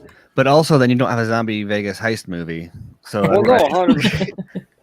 No, 100%. That's a- what I'm saying. My point is the intent was to design it so that the humans didn't communicate well, because that's the conflict. right. To me, that's the whole point is, it's a horror movie, right? It has to end in tragedy. Everybody's going to die, right? But there has to be, in a good horror movie, some internal reason that they all die. And what I'm positing is the internal reason in this movie is that none of them can communicate and show any appreciation or love for each other. And because of that, they all get fucked up. I mean, even think of Chambers, right?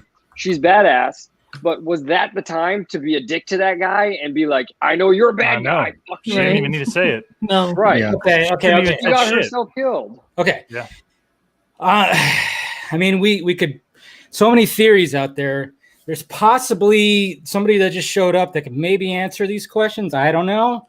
Zach, can you have you been hearing us talk or anything like that? Our theories? Yeah. Fair. Fair enough. Fair. What's up? How's it going, Hey. man?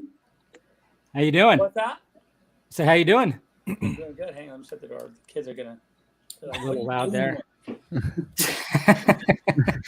Kids are loud. What are you doing? What are you doing in the back room? Why y'all? What are you? Who are you talking to? Talking about people that are talking about my movie. Come on. Yeah, exactly. I gotta. It's like me with my kids. What are you screaming about?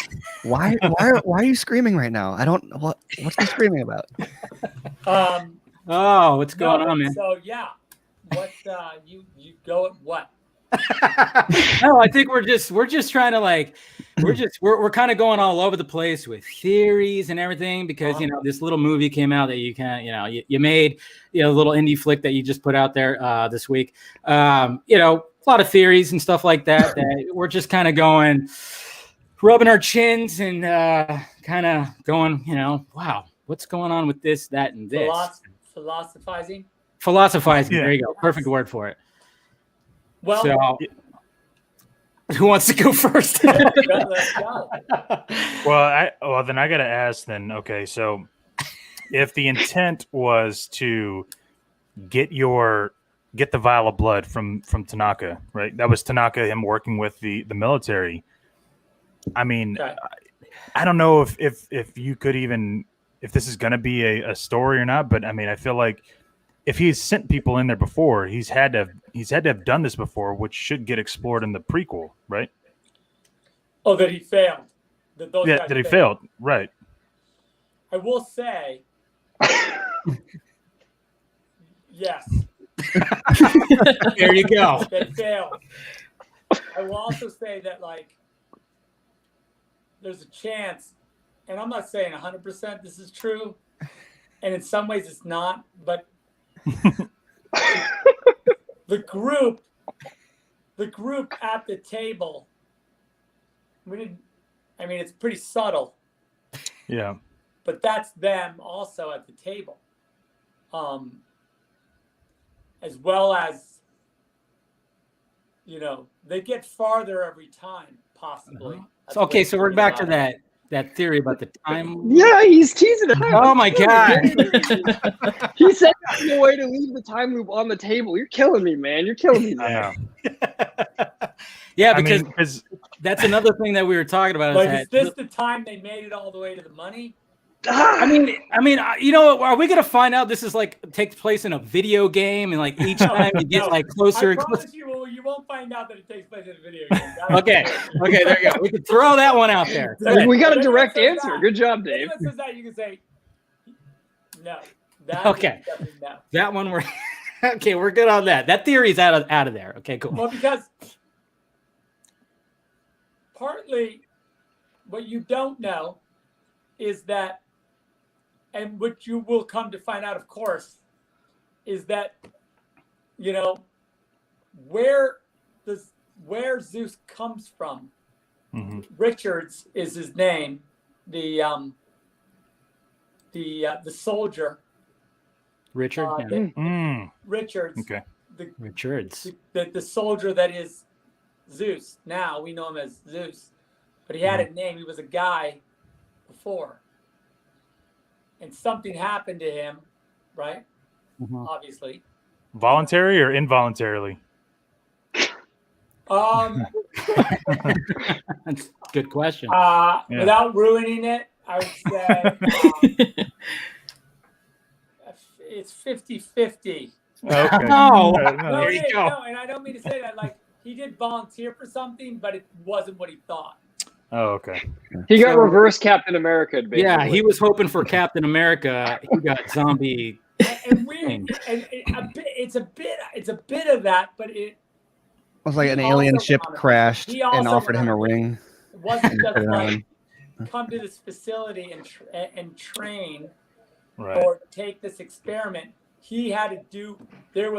He went on a quest of his own and came back this thing. So Okay. No, I want to see that movie. Yeah. Well, hey, yeah, it's hopefully keep watching, coming. and maybe you will. That's very true. See, keep streaming it, guys. We're gonna ask ours. Keep streaming it, and yeah. there's a chance someone's gonna call me and go, "Hey, okay, go." Let's roll. Yeah, I mean, That's how that works. that's how that works. I mean, there's Weirdly how it works. I know it seems like there'd be more to it, but honestly, there's not. Well, then, It's so a then lot how less does- straightforward than the movie. that's funny. So then two things then, right? One, go. I'm guessing that Dieter lives. Is that correct? Oh, somebody. In Yes, some that's form. I gotta say that because it's Somebody's. I mean, does Dieter live? Well, we don't see him die. That's we all don't I'm see him saying. die. Which We don't see him die. That's true. That's fair. That's one of Yes, the. that's Yeah. fair. You would say in a horror movie, if we don't see you die, yeah. See? by the There you rules go. of horror. Now the second question, because you just basically confirmed that yes, he's alive. So I appreciate it, but without confirming it. No, I'm just kidding. So then the second Hard fact. stupid. So then the second question would be, okay, the procreation aspect of it. Mm-hmm. Does it have to be from Zeus because he was the one that was getting tested on, or could it be involved with all alphas? They just don't know it yet.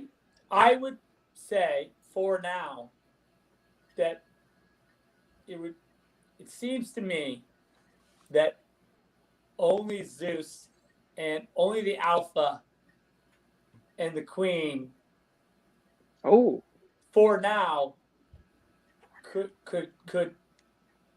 procreate. Mm.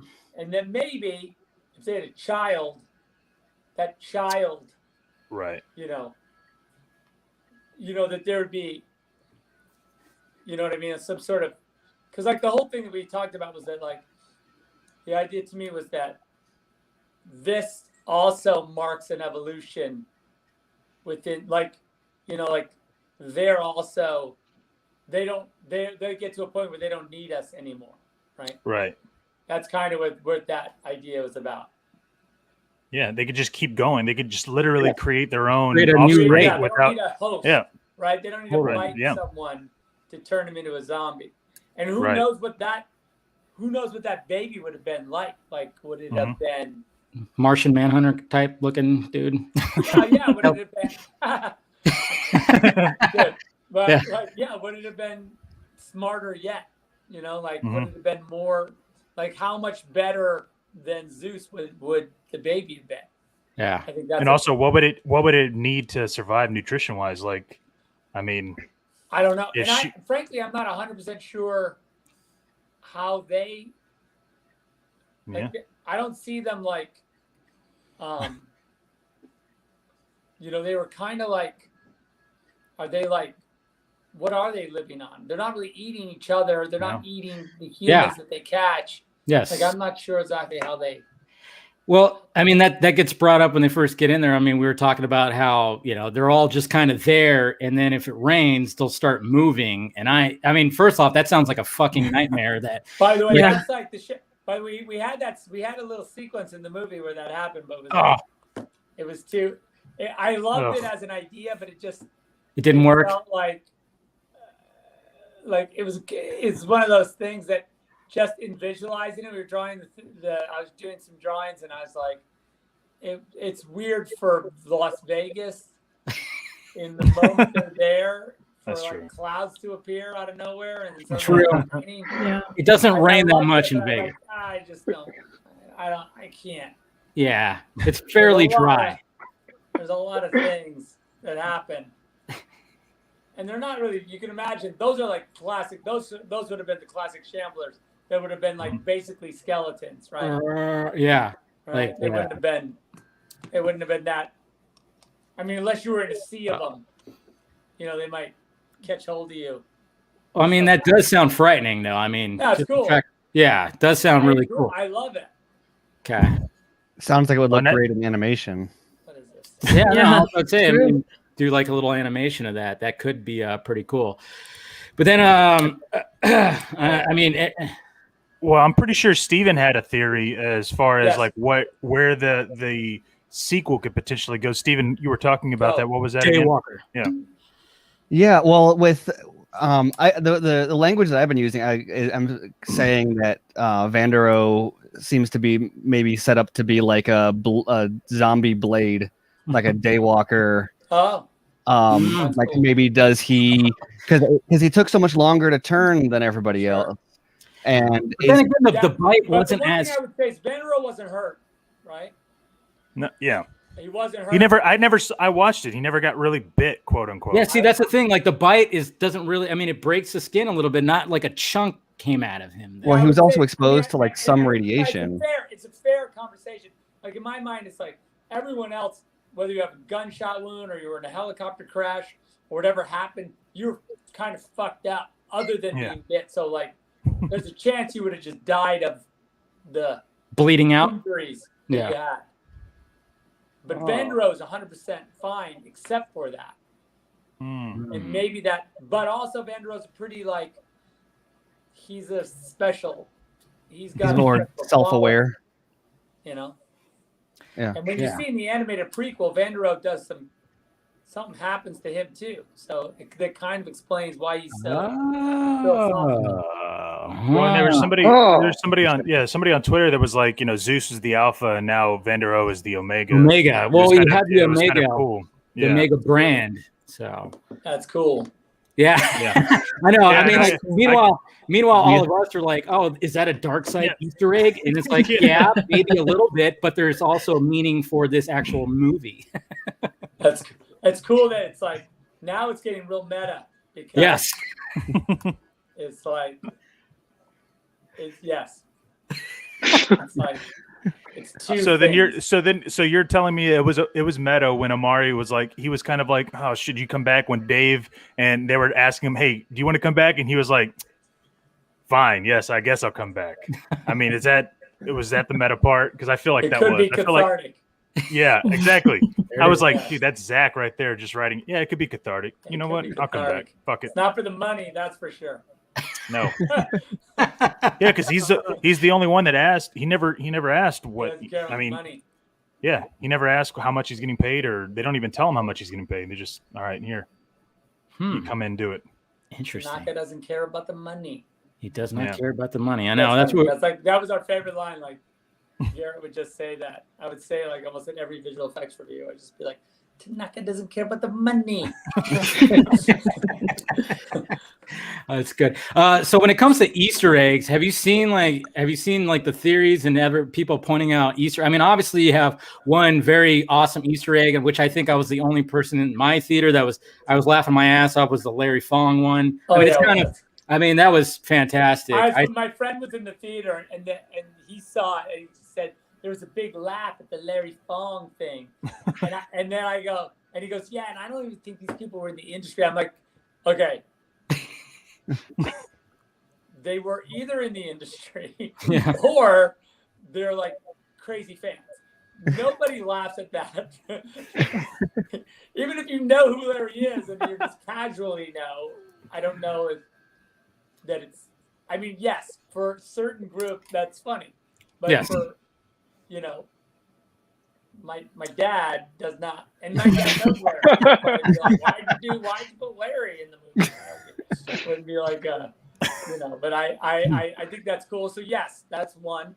Yeah. That's pretty fun. I liked and by how the way, one cool thing is, Larry shot the picture. Oh. I said, Larry, I need a picture of you with like some playing cards. He was like, what? And I was like, just because I want to put it in the thing I'm doing. And he was like, okay. But yeah, so that was cool. That is awesome. No, but so when it comes to like any other Easter eggs that people have pointed out, is there a bunch that we still haven't found? We got to watch. We're gonna have to watch it. Probably like. Well, I mean, like, what has people found? Like that one. That's the thing. There's more. Yeah, I mean, is anybody? I mean, like I said, I watched it the second time. I was trying to look. I was trying to scan, but I don't know if there's like certain numbers that are on like a crate or a license plate, or is there like something scribbled in the dirt? I'm like looking at trying to everything. What's the deal with killing Michael Cassidy in the desert in the beginning of the movie? I love that. Yeah, Michael's always gonna die in the desert in the first 15 minutes. Yeah, exactly. Michael's like, also the funny thing about that is like Michael's amazing, right? And I'm like, Michael, I have this. There's like the beginning of the movie, there's like this really amazing part, and I really need a great actor because he's kind of like there's a little bit of comedy, and he's kind of got to be serious, and it's like, there's what I mean? There's like it's like sophisticated part, and I just need the right guy. And I go, would you do it? It's only a week of work and whatever. He was like, okay, I'll do it for you. I'll do it or whatever. Like, that's amazing. So he comes out to shoot. And because of the weather and the way I wanted to shoot it, it was 5 days. You stay out there for 6 weeks, right? Oh because my God. we, I just kept delaying. And I'd be like, oh, shit. Like, we had a thunderstorm. I don't know what happened, but a ton of things. Like, I kept going, I think we got a lot of it, but not all of it. And like, on and on. And he was like, my God, are you kidding me? Like, by the very end, he was like, this better be awesome. But yeah, he was a sport, but it was pretty funny. Good guy. Well, what about because I was confused because I wasn't sure if that was a homage to, the Long Night or, Game of Thrones, but the robots that were there and the blue eyes. I mean, what is that sentient like robots? Like what? I don't get it. Because obviously if they could be turned, then that would mean that they would have some sentient, right? I would imagine that has a little bit to do with like whether or not, at what level, this is just me, at what level the director, the government involved in the like either the surveilling, the direct assistance, something in that realm, like these, because I would say not all of the zombies are robots, obviously, right? Just a certain small percentage, and so they are. That's funny. Like that. But it's funny, a little bit. Yeah, so I think that again, in the animated series, it's very clear what's happening with those guys. You find out. I mean, I really can't wait for you to see it because it's hilarious. And like, it's funny because like even just doing the animated series is really interesting because it's 2 hours of material, right? Mm-hmm. And so you realize like that's like another movie, really. Mm-hmm. And I take it super seriously. I direct, but I kind of like, I'm involved in every episode pretty intensely, but I directed the first and the last episodes myself. And then Jay is doing the second episode and the second to last. And then we got a couple other guys doing the middle ones. But yeah, it's fun because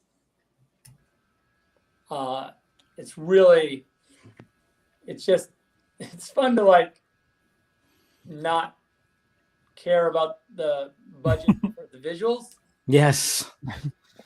I'm sure. So And then, like, yeah, scale is not an issue.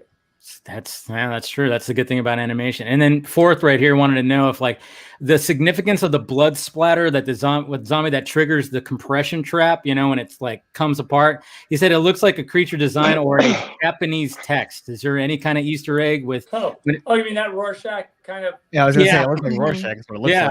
like. Whatever you want it to be. What about pretty clouds? Or that. It would be pretty clouds. Like, yeah, when you look up to the sky and he's like, "How that cloud looks like, you know, a pirate ship or something." Could just be that, guys. Could just be that. Could be that. So, like, when it came to the very beginning, I mean, you didn't hold back right away because I didn't even spot it the first time when I actually saw it on the big screen, which I'm disappointed in myself because I usually see it. But obviously, there's two little lights in the sky they see, and then all of a sudden they go. Pfft. And I must say, I mean, again, I don't know if you're like, are you just a prophet? Because when it comes to like, you know, temperature guns, which of course we were using a lot this past year, talk about that. And then we've been talking about UFOs for the past, you know, 2 fucking weeks, you know, and and then all of a sudden, like in the opening of your movie, there's 2 little UFOs that just kind of do that. Cool. Yes. Well, yeah, I don't know. I'm not involved with the secret government or anything. I promise. I'm sure you're not. Anyway, we have. It is fun. Yes, that is definitely you know, part of like, you know, I guess for me, and even just talking about that opening bit, like the whole. What's funny is the container has is being sent. If you look at it has Arabic writing on it, right? So it's being sent to Iran. And I think it's an address in Iran. Like it's some sort of like, you know, that probably some sort of rogue part of the government is trying to start a war or like do something crazy. I knew there was a reason. I told you guys there had to be. But why couldn't they have picked a route around major cities? Like, why did they were like, hey, let's take this. I don't know that they were trying to go straight to Vegas. I think that they just got, because, you know, Zeus kind of just ended up going over that fictional hill. That was always funny. I was like, you know, he looks down on Vegas, and we're like, from where? And I'm like, from that awesome hill that all the, like, you know, you go and make out with your girlfriend and look down on it's the same hill that's in E.T. Cars. Yeah, there you go. Every movie has that hill that looks over that city. There's got to be a hill, but there's always a hill.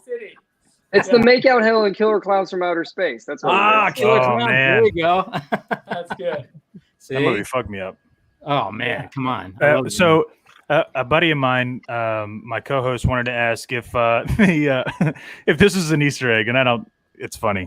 If the snap neck was an Easter egg to Zod's snap neck back in Man of Steel. You know, like tell that to, you know. Is it an Easter egg or is it just an extreme? Exactly, it's an extreme version. Yeah, I was about to say, I'm like, I don't remember the bone coming out of Zod's neck. Was that the way I wanted to shoot it? God, that'd have been funny. Like PG-13 version. Yeah. Yes. Jesus. It is. Clearly, it's the non-PG-13 version. It's really upsetting too that Anna, when we were talking about that, like, you can't see it necessarily, but like, I had this idea that, like, you know, her head gets twisted around, and then I wanted her to reach out for him. But, oh no! But she reaches the wrong way because her head she reaches backwards. Oh, that's so mean. Oh my god, that's twisted. That's twisted. Yeah, literally fucking twisted. No, that scene fucked me up because I wasn't expecting that. I was like, okay, you know, they just shared that sweet moment. All right, cool. And then all of a sudden, that just happened, and I was like, fuck. All right, shit. Oh, dude. By the way, Batista does a great job in that scene because he's just like, what? Even like me, I'm a badass, and I've been fighting zombies a lot, but like that shit was fucked up. Like it was fucked up. not dude, cool. the entire theater that when I saw it, man, everybody went. I mean, there was like a tire gap that happened where it was just like that was probably one of the most top 3 shocking moments of the entire flick because the whole theater was like and then with the bone just going popping out perfect. It was like, oh my god. Yeah, I know that's crazy. And also loved it. Watched it in the theaters and watched it again this morning. And as I'm like, we're reaching the end, and I'm just all of a sudden like tears are pouring down my face. Like, well That's done. good. I don't know how you make a zombie movie that makes me cry. I apologize, and I kind of don't. So it's don't apologize. It was great. It's like you want that. You want that, but you don't want people to feel sad. But you want that. Yeah, you want that reaction. Yeah. Exactly. I want it to be real for you, but I don't want it to not. Also, yeah. I came home from the theater and told Steven right away. Oh yeah. I immediately like drew a lot of connections that I think you were aiming for when I saw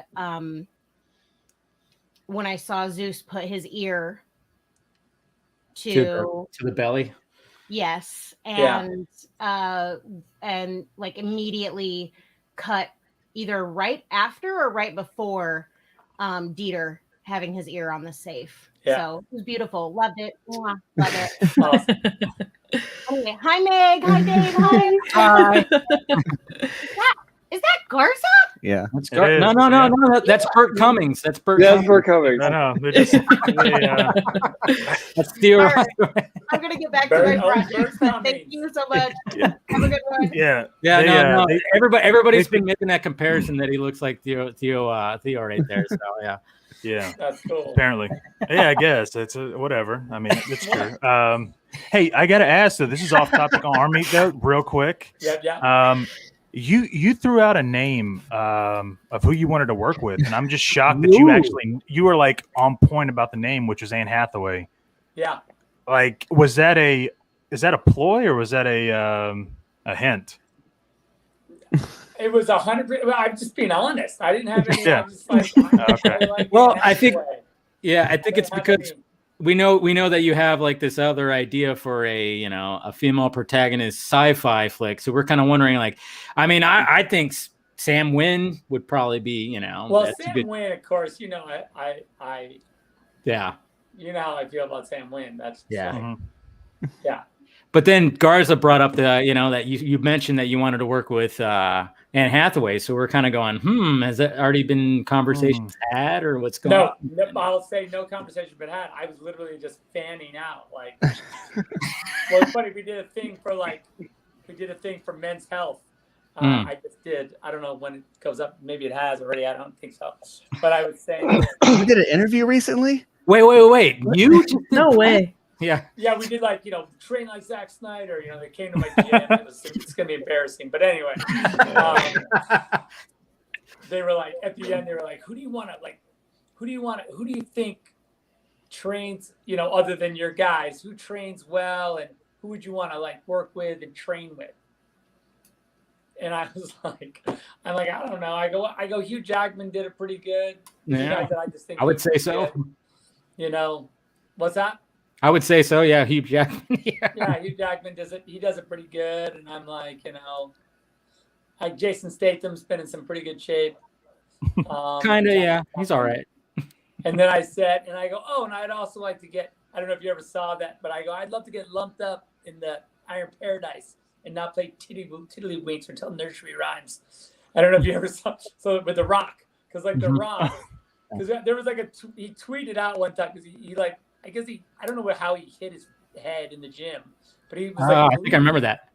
And he goes, sometimes we get lumped up in the Iron Paradise, right? and I was like, I want to get lumped up. And the lady was like, we were doing the interview, and she goes, what is that? What are you talking about? Do you not work for the health mag, the Men's Health? Don't you know when the Rock tweets about working out? That's great. Oh, it's Sage. Yeah. Hi. Hey. What are you Hi. doing? They're dancing. Adorable. That's no, nice. but so somebody in the chat actually wanted to ask. Hey, there she is. Somebody in the chat wanted to ask: is Zeus basically zombie Leonidas? Yeah. Well. After what he did to the coyote and pretty much convinced me. The spear, kind of like a spear. Yeah. Well, it's a piece of rebar, but yeah. It works like a spear, clearly. Yeah, that's cool. That is, he does have a cape, right? He has a red cape. Fine. He has a red cape, not just a cape. Well, I was going to say, so he's got the red cape, but he's also got the mask that comes down halfway down his face.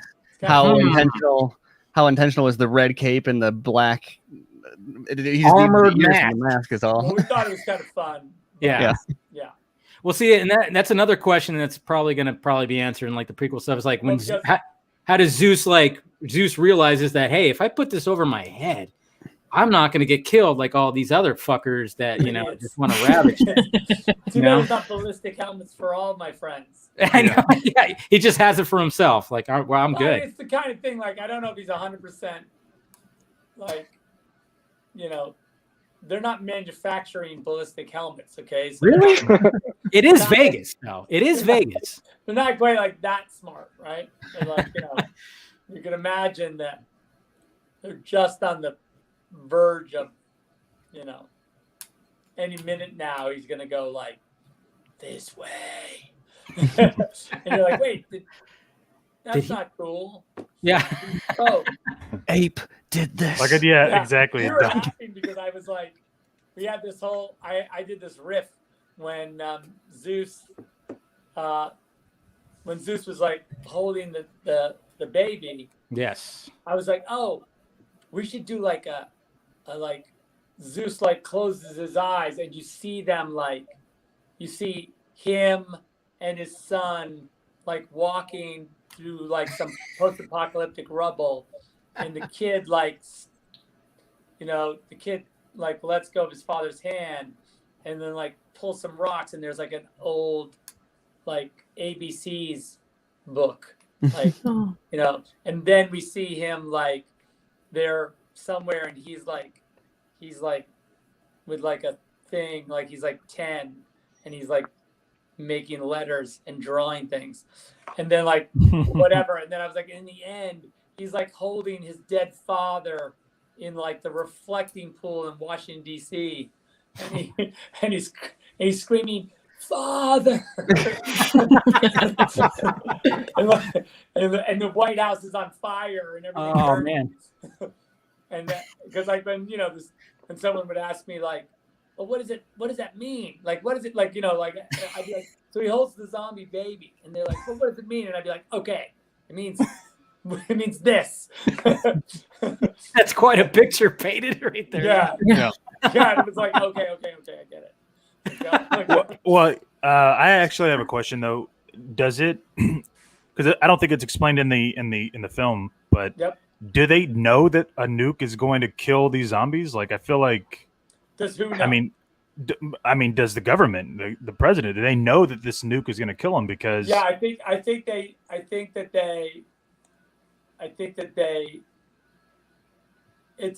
at that point it's a cover up in case enough has been. They're scared enough at this point. There might be something else happening, but somewhere else that they need to stop this now. So like Christian Slater is in the animated series. He plays this guy Torrance, who's really responsible in a lot. He's a government guy who's. You find this out like in the first 5 minutes of the animated series, so I'm not really ruining it. He's the guy. He's tip of the spear for the whole thing. And that in the animated series, Harry Lennox weirdly plays the Secretary of Defense. What? What are you talking about? I think he's being typecasted. I know. And he's on his way. He's on his way to Vegas to like arrest Torrance. Interesting. Okay. So that means that Nora wouldn't be the queen and survive this blast, because we didn't see her die either. We just see her get sniffed and. Wow, but by the way, we don't know. What we don't know is, what their, where anybody is at the time of the blast. Yeah, and that's Vandero clearly was in a spot. I mean, he's probably in the best place. Yeah. Well, last time we saw Dieter, he was close to the best place. Yeah, it's very true. Anyway. So, hey, somebody was asking, what was your favorite death? What was your favorite death in the movie? Well, someone also asked about Sucker Punch too. Sorry. Two very different questions. Sorry. Martin. Yes. Oh, that was so disgusting. I loved Martin bite is so. When that came in, I couldn't stop laughing. I mean, was that modeled after the Revenant? I mean, like, was that the whole idea? Was it modeled after the Revenant? I mean, we talked about the Revenant, because there's not a lot of movie reference for like a tiger tossing that person around for 3 or 4 minutes, and clawing him and biting him and then just chewing his face off. Like, we didn't really have a lot of I was like, well, what? So I would say well, it should be sort of like the Revenant, but our version. Way worse. Yeah. Yeah. And I love the fact that with the zombie tiger, there's a spot where all the zombies are closing in on them. The tiger literally just lays down on top of the hood of the car and yawns and yawns. The tiger yawns too, because I was like, I want to make sure that you don't think, because I knew that Valentine was going to kill Martin, and I knew by then we would hate Martin. Yeah. And I wanted you to not hate the tiger too much. So I was like, let's do something. I go, maybe you just make him sit down kind of like a cat or a dog. Yeah, that's what it was like. Like, you look at him and you're like, oh, he seems, that's kind of. Yeah. I kind of want to pet him. Yeah. I want him here by my fireplace, curled up on his favorite bed. Yeah. I mean, he's not so bad. Nah. So No, I'm sorry, Jessica. So it wasn't the tiger that attacked Roy then? It's not the same tiger? That was a joke. Roy? Yes, exactly. That would have been I don't. Well, that leads me to my second. In the greatest taste, but it would have been. That's why this tiger, we made sure that its name was Valentine, so that it had a very particular history. Well, is there going to be? Is there a history explored? Is that Yeah. Is there a history explored with Valentine in the prequels? We do see Valentine become Valentine. Ooh, there it is. There it is. Meg, did you have anything? What questions did you have? Oh, I wanted to ask about the Queen stuff, but Garza kind of hit on that about Coyote, if she becomes the new queen or what happens with her. Kind of wondering about that. Yeah. But no, I love the movie, and Martin's death was I gagged. It was disgusting. I loved it. That's good. Yeah. I took my mom. She hates this stuff, and she absolutely loved it. See, that's because the movie is also, it's more of a, I mean, there's some creepy things in it, but it's not like a super scary movie. Right. It's not really a scary movie at all. It's not it's not really in that. It's more of it's literally it's a mission movie, more than anything else, right? Yeah. The whole concept of, going over the wall or going into enemy territory is very much was the thing that we modeled pretty heavily, whether it be Dirty Dozen or whatever, where they have to, just even making the truce, the temporary deal. Yeah. And then going back on the deal. Yeah. Which I really always loved. And I I really love that scene. Yeah. And then even like when it comes to the Martin character, I mean, one of the things I took away from it when you said, you know, obviously there's inspirations from Aliens, and obviously you got the group dynamic, and even Chambers kind of is like a Vasquez looking, you know, type character. But at the same time, I like the fact that Martin was kind of like in Aliens, there's Burke, Paul Reiser's character, who kind of tries to fuck over the group just to get a specimen back. Because he wants to get that specimen. He was kind of hired on. He was like that team member that's like, I got to get a specimen, something back, so we can do something with something. So that kind of reminded me of that little parallel with that character, which I thought was pretty cool. Sure. But also, I think Martin's funny because he's very much like, you know, of course, you know, Lily is his, like, you know, I mean, Lily gets him in the end. Yeah. You know, by switching out the heads.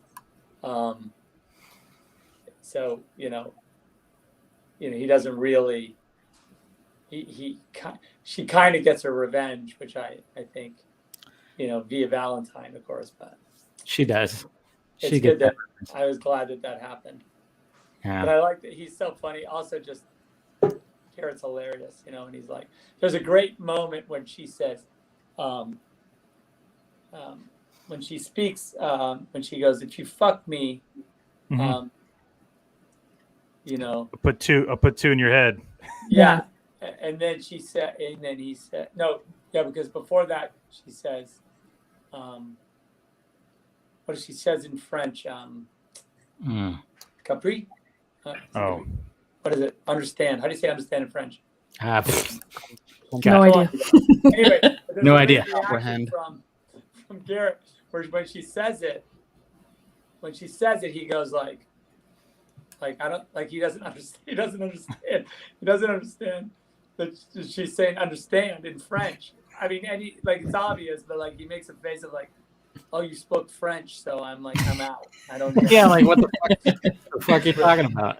It's a hilarious reaction. It's pretty funny. And then when he says to her like moron, he's funny. I what's that? He's like, I got you twice. That's right. Yeah. And then I also like when Lily was holding up the head, you know, and she's got the gun up to it. I forgot exactly what she said. Blow her head off. Yeah. Again. Like, well, I'll blow it off again. More off. There it is. Yes. Yeah, that was a great line. I just started laughing my ass off because like she's literally holding a severed head, even though it's moving, and she's threatening to kill it again. I guess you could say. Really cool. Well, we did that bit. We had two. We had a radio controlled head. Nice. You know, for the wides, but for anything else, you know, it was just like Athena sitting on the dolly. Mm-hmm. And just kind of and if you look, she just like there's a lot of discipline to not like you know move your head a little bit because she had to act she basically like you know she does a ton of like she's kind of pleading with her eyes. It's really strong. Well, that actually leads me to another question is two things. How come when the head exploded there was no blue whatever, but yet the baby had the blue stuff, right? I mean, is that significant? Yeah, I think that. I mean, just saying that, like, right. I think that he passed it on, but it wasn't inherent. It wasn't. Okay, and then the other thing is, she's not a direct. Like that would have been a direct. The baby would have been a direct descendant of Zeus. Got it. Not so. Is that line? Athena's like she was special, and I think she was cool, and she was clearly strong, but not his level. Is that line like severed whatever then, or could Vanderhoof hypothetically pick up where he left off? I think theoretically, yes. I want to say theoretically yes, because you know there can only be one alpha at a time. Mm-hmm. I think, but. Mm-hmm. Well, so if her head was still movable, right? Would that mean that if she was somehow conjoined back to her body, is that even possible? I don't. Ooh. We always thought it'd be cool to put her head on Valentine's body. Oh. It's just a cool. Cool. There's an idea. Like, like if Valentine went to sleep, you laid the head there, and in the morning when you come back, It just morphed. somehow, Just latched on. I don't know. It'd be like the Body thing. snatchers. Yeah, like Body the John snatchers. Carpenter's The Thing. Yeah, something. Ooh, Yeah. That's interesting. You've been watching too much Rick and Morty, I think. Oh, I know. That's what it sounded like. Is that even possible? Nope. You could binge watch that all the time. Needs to be alive. No. One thing I wanted to ask you, Zach, was with the Dream Lens, which I thought created like this great aesthetic with the whole film, and I thought it was great, especially on the big screen. But I wanted to ask about when it came to putting Tig into the film. Did that having the Dream Lens did that make it harder or easier to put her into the film? It made it. I think it was a combo, but like by then Marcus had figured out the lenses a little bit. Mm-hmm. So we kind of know how they work. So in some ways, there's more out of focus, right? Because of that. So, it's slightly forgiving, but it's also trickier because the depth of field is really short. So in the close-up stuff, it's really tricky. Yeah. But it worked out. I mean, there's a lot of if you look, here's the thing to look for. When Tig walks up to the fence to talk to Anna and Dave, we put in her glasses in the reflection is Anna and Dave. That's cool. Because they weren't there, Yeah. Like, oh, that's Gotta cool. put that. Nice. Wow. It's those little details. I mean, Yeah. my God. I mean, I thought it was pretty seamless. I mean, obviously, since we kind of knew what the deal was, I'm sitting there looking for any little, I got my jeweler's loop out and trying to look, but I mean, it was pretty seamless. I mean, and I know it took 2 weeks to shoot Tig. Yeah. And when that had to happen, I mean, did you kind of just go, you know what, this is going to be fun to see if I could pull this off? Did you kind of I didn't say that necessarily. Okay. I was wondering. I'm like, did you take it on? Yeah. I was nervous, but it was a little bit exciting. The challenge was a little bit exciting. Well, I mean, the loading dock scene was really the hardest. Which one? And then, by the way, I'm the most proud of it because it came out so good. The triage scene. Oh yeah. Because I was wondering about that. It literally looked like she was right there. Yeah.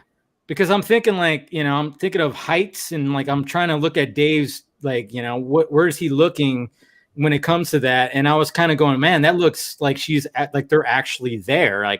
That spot particularly was pretty damn 100% seamless. I didn't spot. Yeah, that was pretty cool.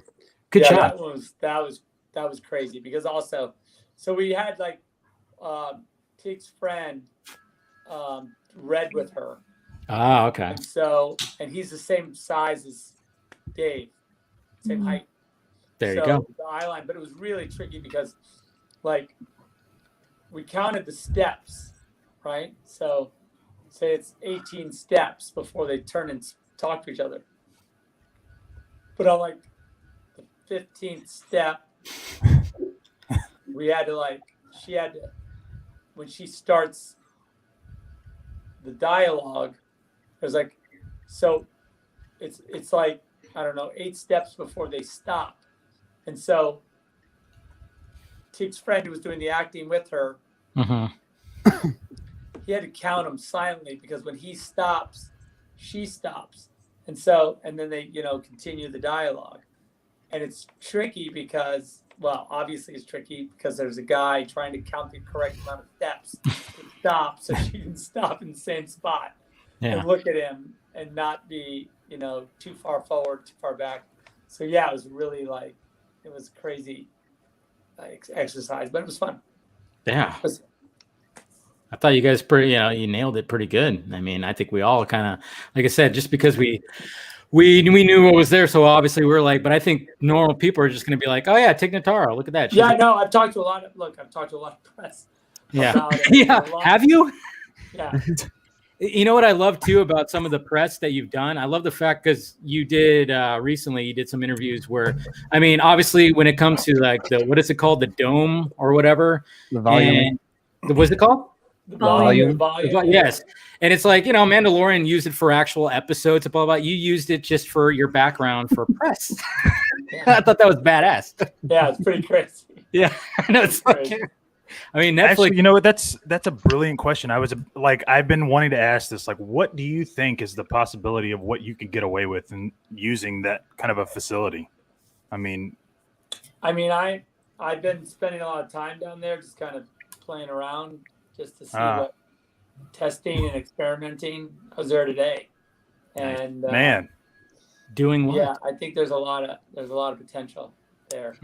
It's just funny because I said the same exact, like literally almost word for word, same thing. And Steven over there in the corner, he gave me shit for it. He was like, "No, I'm just not. I'm not a fan of it because of the certain things." And I was like, words in my mouth. Yeah, no, I'm gaslighting. It's okay. I'm gaslighting.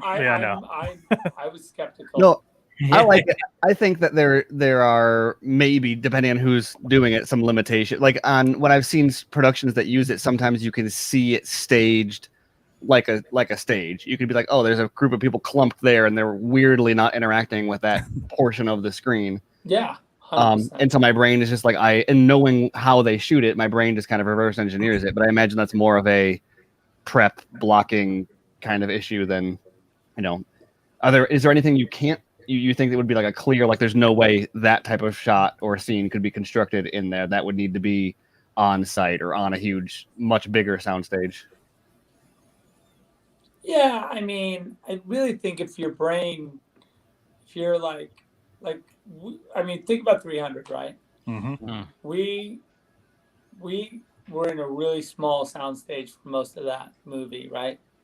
You'd be shocked. I mean, we only had 25.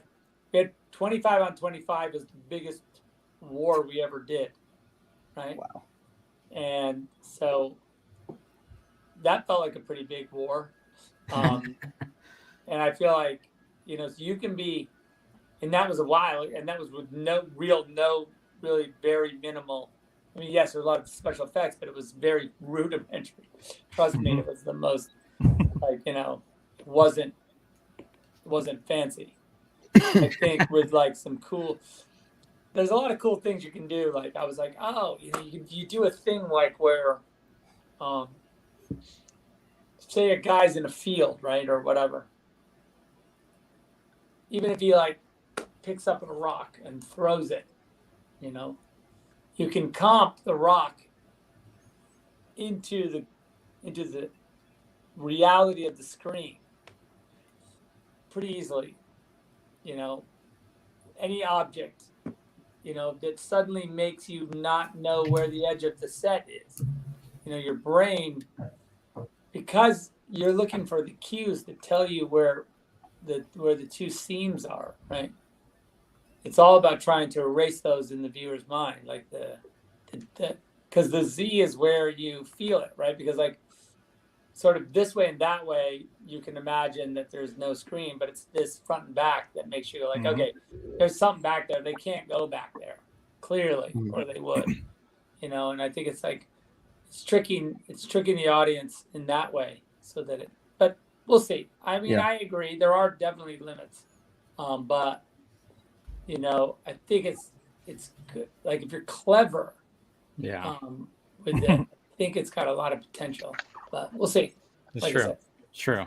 Well, and it's because you could also use film too in it, right? Have you been doing film, or you also been doing digital? You can definitely use film. Yeah. But I've been doing. I mean, I would just have my cameras and I was just playing around.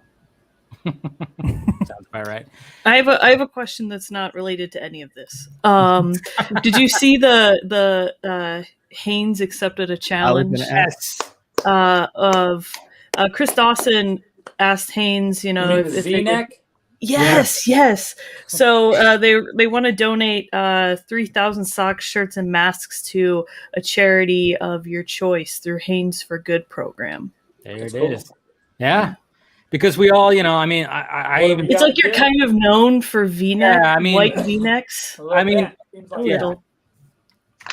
Yeah, I think it's kind of when it comes to superhero costumes, we're all like, yeah, we like Batman's, we like the black suit Superman, Wonder Woman, and we also like your superhero costume, which is the V-neck. I mean, I figured you had like a bat cave full of, just right there, and you just pull them down. But you have a stack, right? I do have I have a double stack right now. It's Yes. like this and this. I'll send you their tweet so you can see it. It's really cool. I did see it. It's cool. Yeah. I mean, what do we have to do? Do I have to do something? Do I go? I need to. I don't know. They already did it. Retweet it. Yeah. They wanted it retweeted 3,000 times or something, and it was done in a couple hours. Oh, we did it. Oh. It got done so easily. Already done, yeah. You guys, Yeah. You just got to name your charity. Wait a minute, it was 3,000? Yeah. I think so. That's like a joke. Yeah. Right. True. It happened real quick. 300,000. That's something. Yeah. Like You got to pump those numbers up. Challenge. Yeah. You got to pump or 1.5 million. Yeah. I'll thank them. Yes. Do that. Please do that. Thank And you, you know where I live. Yeah. Justin, do you have anything else? I'm good. Okay. Well, I was gonna ask also, like, I'm kind of interested because I feel like there's been like an exponential curve of not really talking about the differences between studios as far as Netflix and Warner Brothers, but I think it's become abundantly clear that Netflix is maybe the right place for you guys, for you and your wife Deb.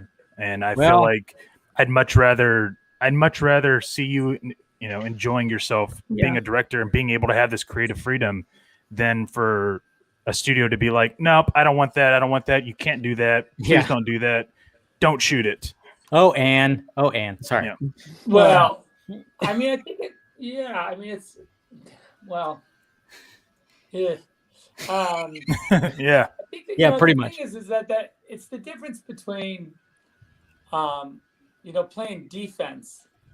It's like, I feel like a lot of the sort of WB decisions were like defensive, trying to protect something rather than being aggressively like, let's just fucking go for it. Like, what do you like, this is entertainment. Like, how do we, what can we do to offer the audience an experience? And I just don't know that that's like a conversation that really happens, and I think that, I don't know. I like, as you guys know, I had a great time making this movie, and sort of even just like the opportunities that we've gotten to expand it and kind of, that's been really amazing. And I think that, I don't know, it's real fun. It's like I said, it's been a good time. Yeah, and I liken it to basically like if you got into a new relationship with somebody, a significant other, and you're having the best of times, and your ex is like, they were the toxic one, in the relationship, and you were just kind of like going through it, and all of a sudden people are like, hey, how come you're not with your ex though? And you're like, I'm in a new relationship. Why are we even bringing that up? I'm having a good time with this new person. So why not have a good time? It's true. Sure. One thing I wanted to ask you to just for the new relationship doesn't doesn't try to tell you what to do. No, the new relationship's not even it's not asking you, well, what happened with you and your ex though? Yeah. What happened with that? No, it's like, hey, look, we're in a new relationship. Like, I'm not bringing anything up. Let's go. Do what you want. Yeah. What do you want to do? And one of the things actually I was going to bring up. It's like a Darman video or something.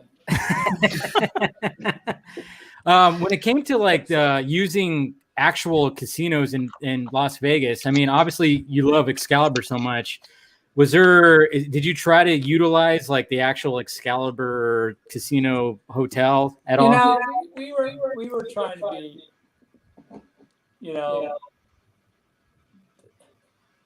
you have to kind of like if you're going to use the strip, you have to kind of use everybody kind of in the same level.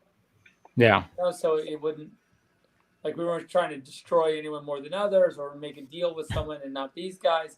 Because there's, it's just like we wanted to just treat. That's why we created our own casinos. Yeah. Because it just felt like, a way not to have these guys get mad because those guys got included. And then even if they said no, now I see these guys did yes. And so now I'm mad that you guys, you know what I mean? Yeah. Just like Vegas.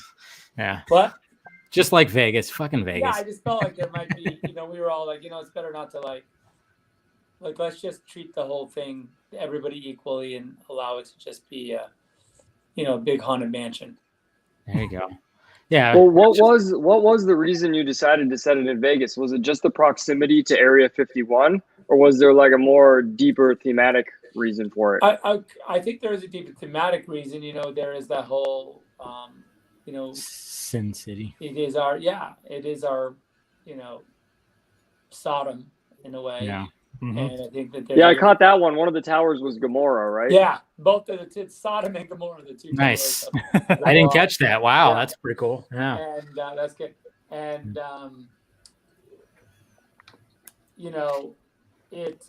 Tanaka says it. And I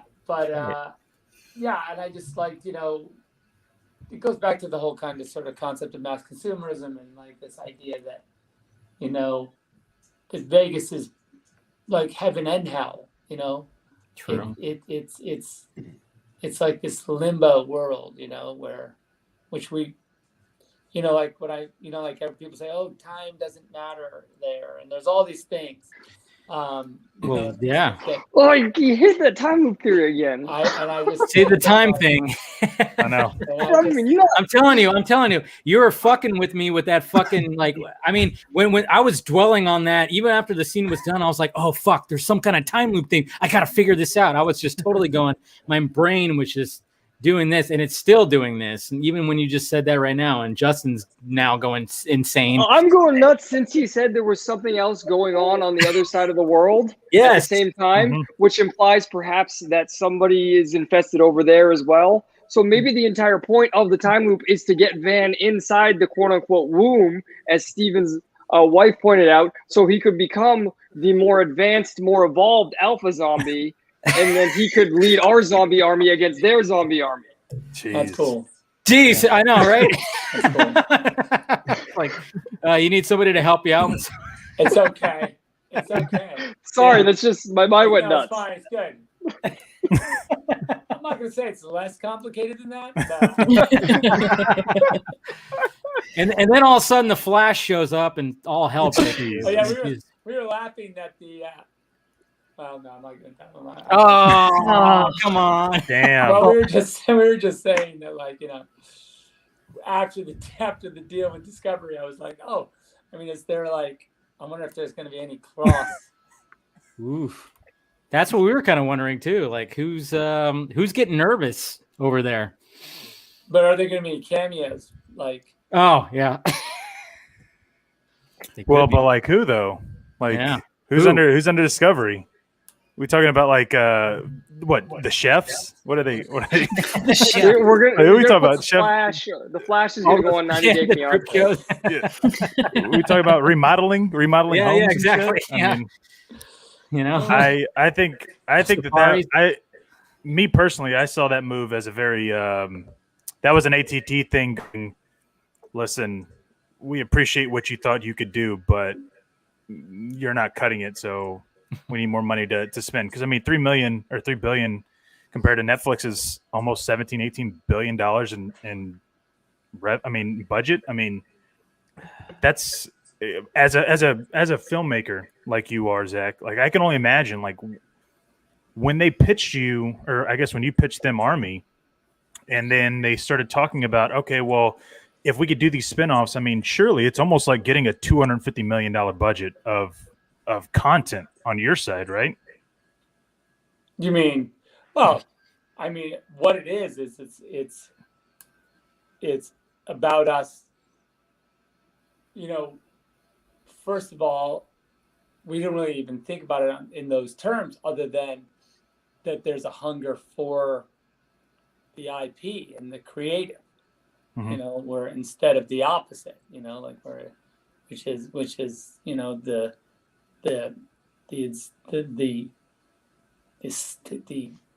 restraining, I guess, of the content.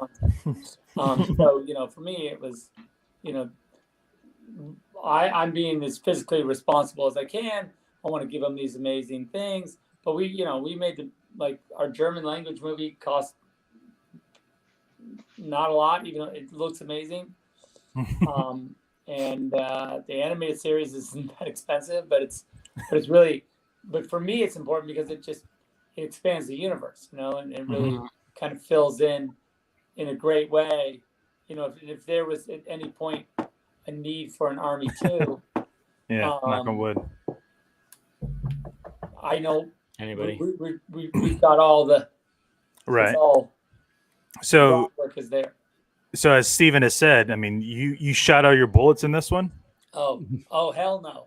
I was about to say. I thought I did. Plenty of bullets were shot. Yeah. Shit. I had a whole belt. Put on and... you just realized you had a minigun, and you're like, wow. Yeah, no, it's good. Yeah, no. I mean, I did try and shoot him. I really did. But Shay kept visiting, so it was. Shay kept coming out because we were working on we started working on the animated series while we were shooting, and we at least writing the scripts and concepting, and same with Army of Thieves. We had it all so we had just finished shooting. I was like, yes. And meanwhile, I'm like, oh God, really? That's true. That's cool. All right, that's good. So it was a little bit of that. So, but it's exciting. The effort at the creative, at the highest, at our sort of most creative, we thought the gun was dry, but we tried to. We really did. Try to. Well, is there a reason why Mexico City was the? I mean, does that have to do with the Mayans? I mean, I'm kind of. Well, I mean, you can think about it in a couple ways, but you can imagine if there was a zombie outbreak in Mexico City, ain't nobody building a wall around that place. No, no, I know. There it is.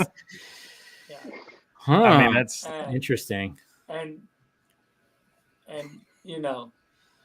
as goes Mexico City, so goes the world, as they say. Wow, didn't know that was a saying. I don't know. I just. Hey, that sounds like a tagline for the fucking poster right there, the movie poster right there. I'm just saying for the sequel. Well, on this continent at least, I mean, Europe would be okay, because I mean, from all we could, obviously they need water to survive, but can they swim? We don't know. That's a long swim for anybody. Yep. Well, and also the pool's dried out in the Olympus, so I'm not down with that walking on the bottom of the ocean thing.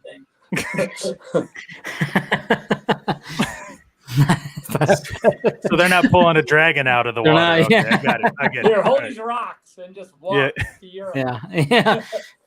Hell, I'm sink down on the Mariana Trench. Hey, there's Aquaman. Whoa, yeah, there's a lot. Watch that drop off. That's a doozy. Watch that step. Yeah. By the way, I loved your comment about the Snyder v people or the Snyder v Warner Brothers and the Lights Camera podcast or Popcorn podcast when they were talking about this is a rule now with the Snyder Cut and how it's become its own thing, its own name. Yeah, its own name where it's to the point where it's like this, like you said, Army of the Dead is the Snyder Cut. It's like right. And how they were if you went into a coma 10 years from now, or you woke up 10 years later and they're like, hey, whatever happened to Justice League? And they're like, oh, you know what? The Snyder Cut law. That was the old, that's what happened. Sorry. Unfortunately, the Snyder Cut that kind of took it out and it didn't happen. And so it's like those laws, those mandated laws now. And it's kind of I feel like that's the same thing now. I mean, essentially everybody's asking for a sort of, hey, is this your cut? Is this your Everybody questions it now, where it's like, hey, is there a JJ cut? Is there a Watts cut? There's so many it's so mainstream now where everybody questions is like, was this what the director wanted? Mm-hmm. Or a sports game will go back and they'll be like, oh, I'm going to need a Snyder cut of that game to make sure that you get the full thing that you're looking for, because right. we don't like it when it could be cooler. Yeah, which we kind of found out in March. Yeah.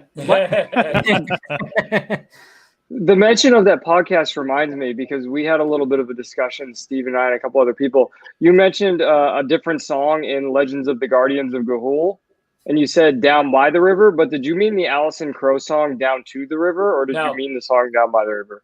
It's the who's it by? It's you're making me have a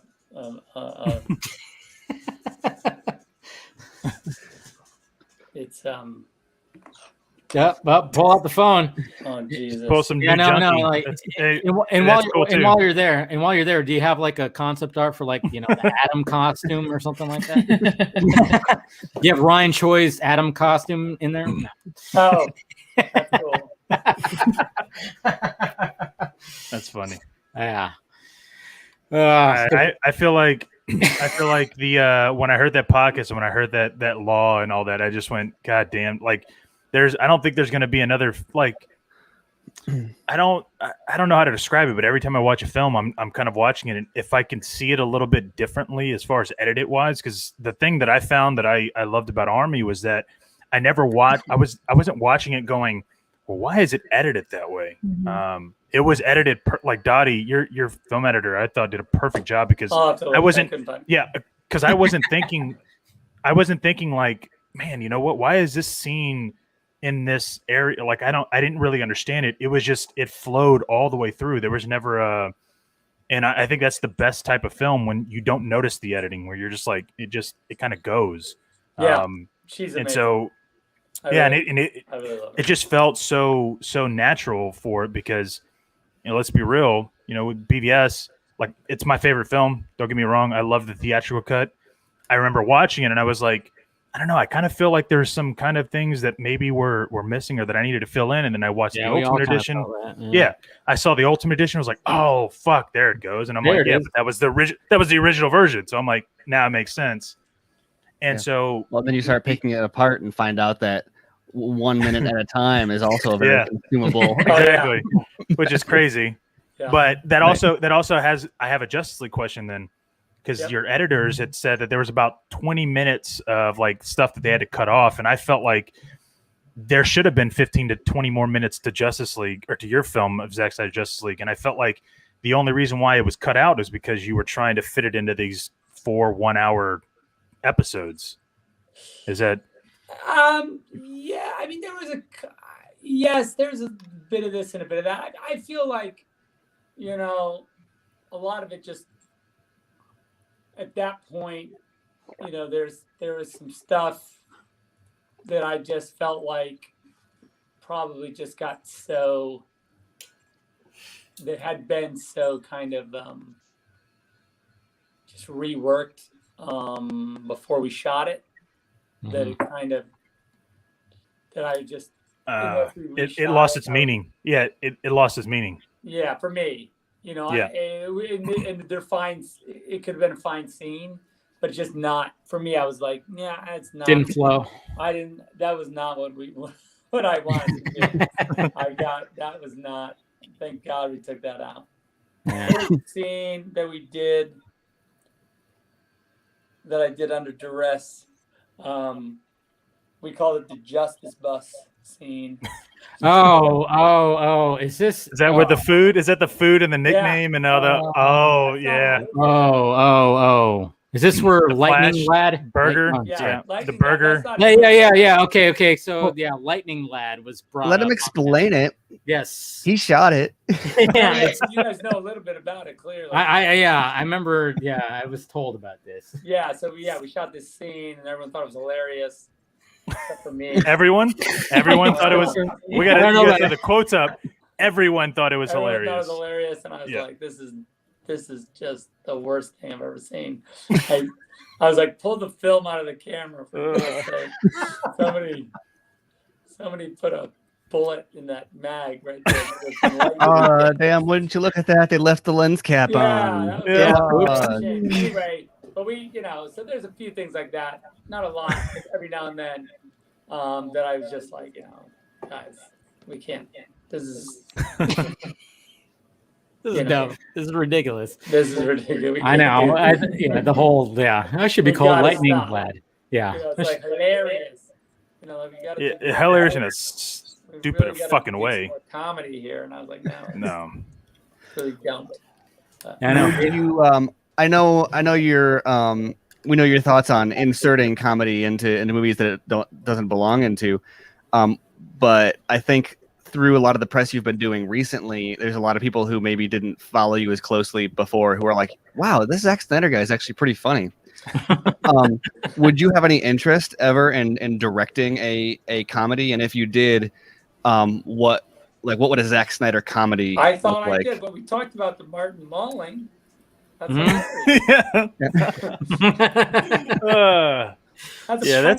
that's pretty funny. How about Anna's neck break?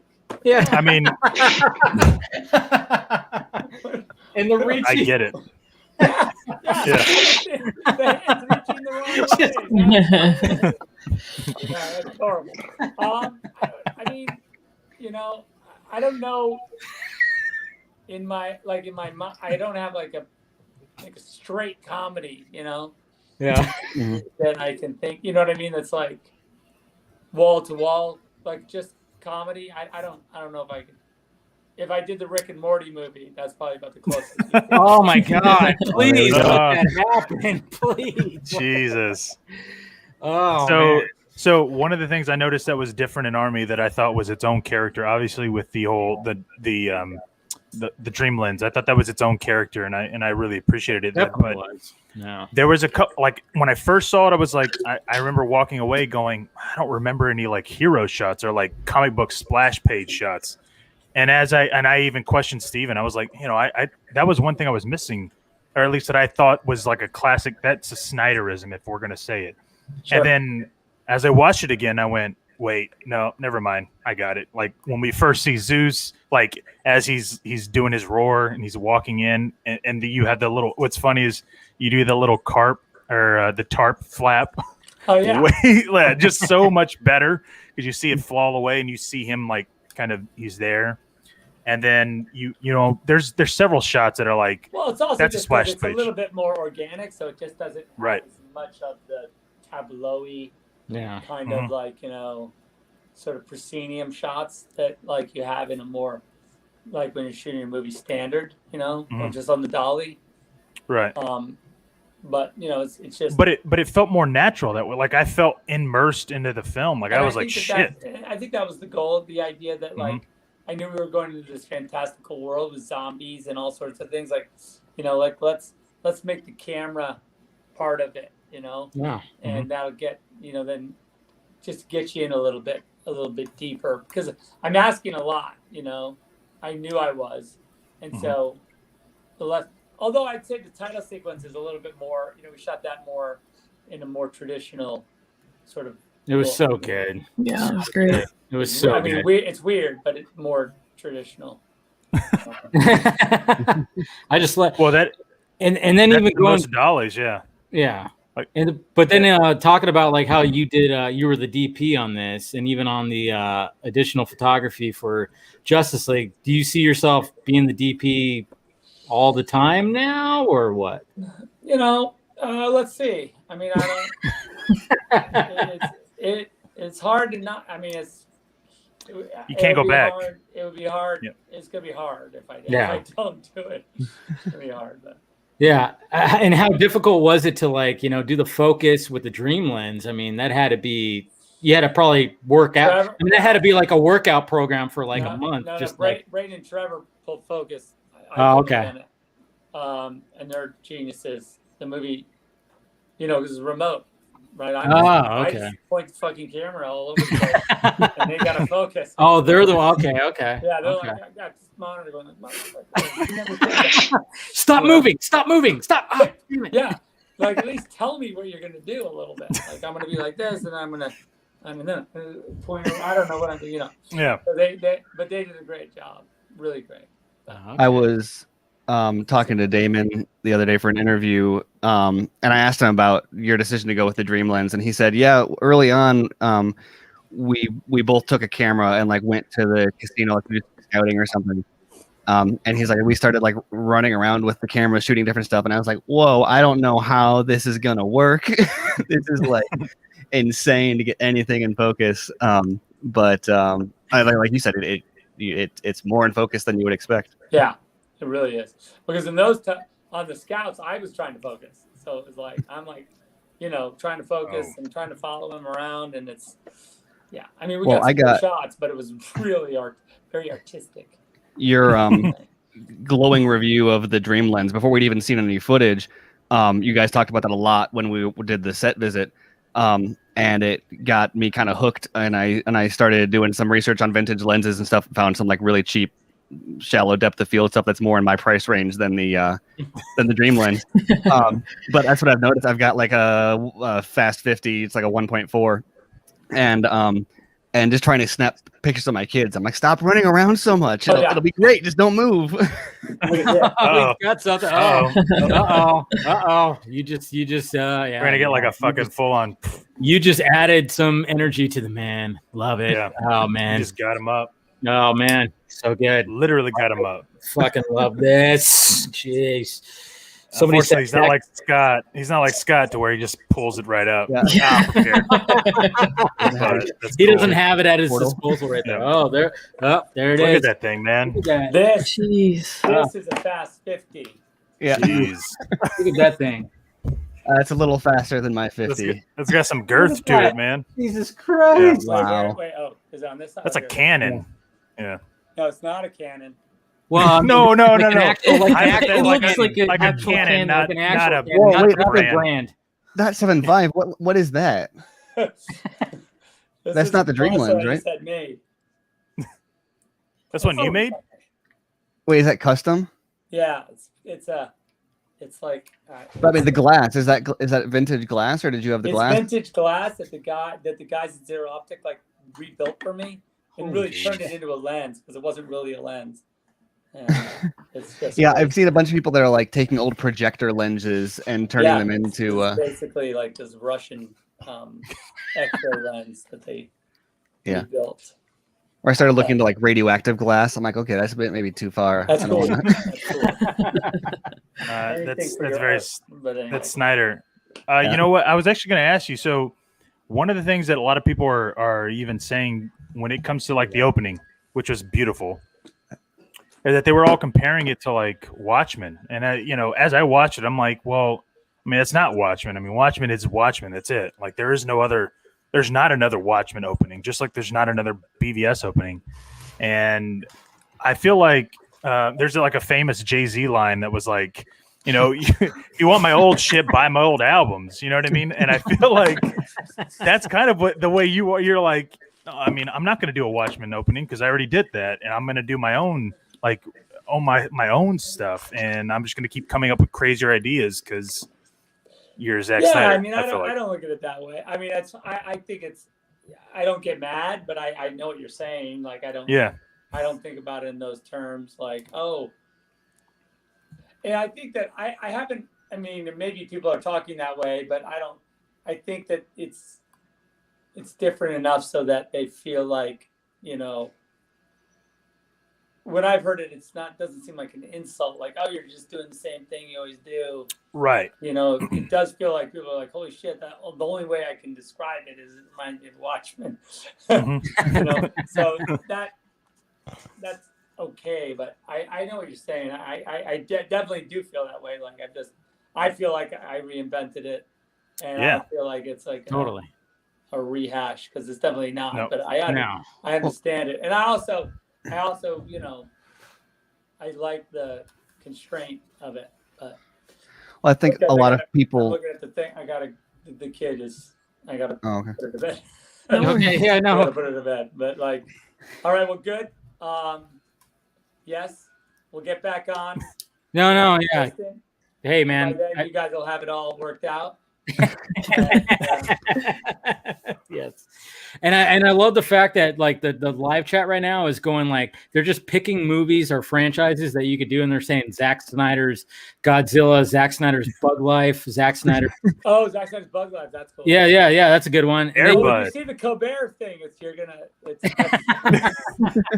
I think it's on next week. I think it's on. Yeah, that's right. You shot with Colbert. That's right. Yeah, we did this crazy skit. Yeah. It's hilarious. Okay. I have to do a lot of acting. Oh, look at you. No, you. I'm Zack Snyder actor. Well, come on. Were you in New York to do your Simpsons voiceover as well, or yes, is that like? I was doing that. Yes, but I was in New York and I did it with him. You know, we were on.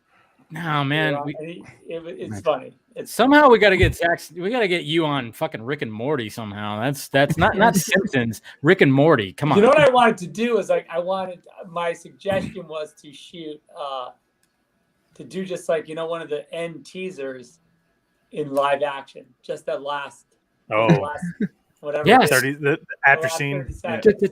Yes. Yeah.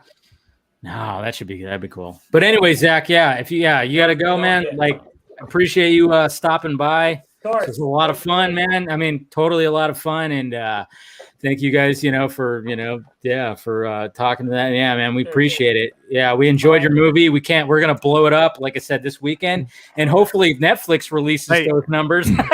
Sorry. And also, I know you picked the awesome trailer of, The Gambler, but I was always imagining it with with Running Scared from Roy Orbison. So I'm making that trailer. That's good. I know. So I'm making that trailer. So I'll post it and so you'll see it. So yeah. All right. Cheers, guys. All right, Zach. Appreciate it, man. You're the best. Talk to you guys. Talk to you later, man. All right. See you. Woo! There it is. Oh man, it happened.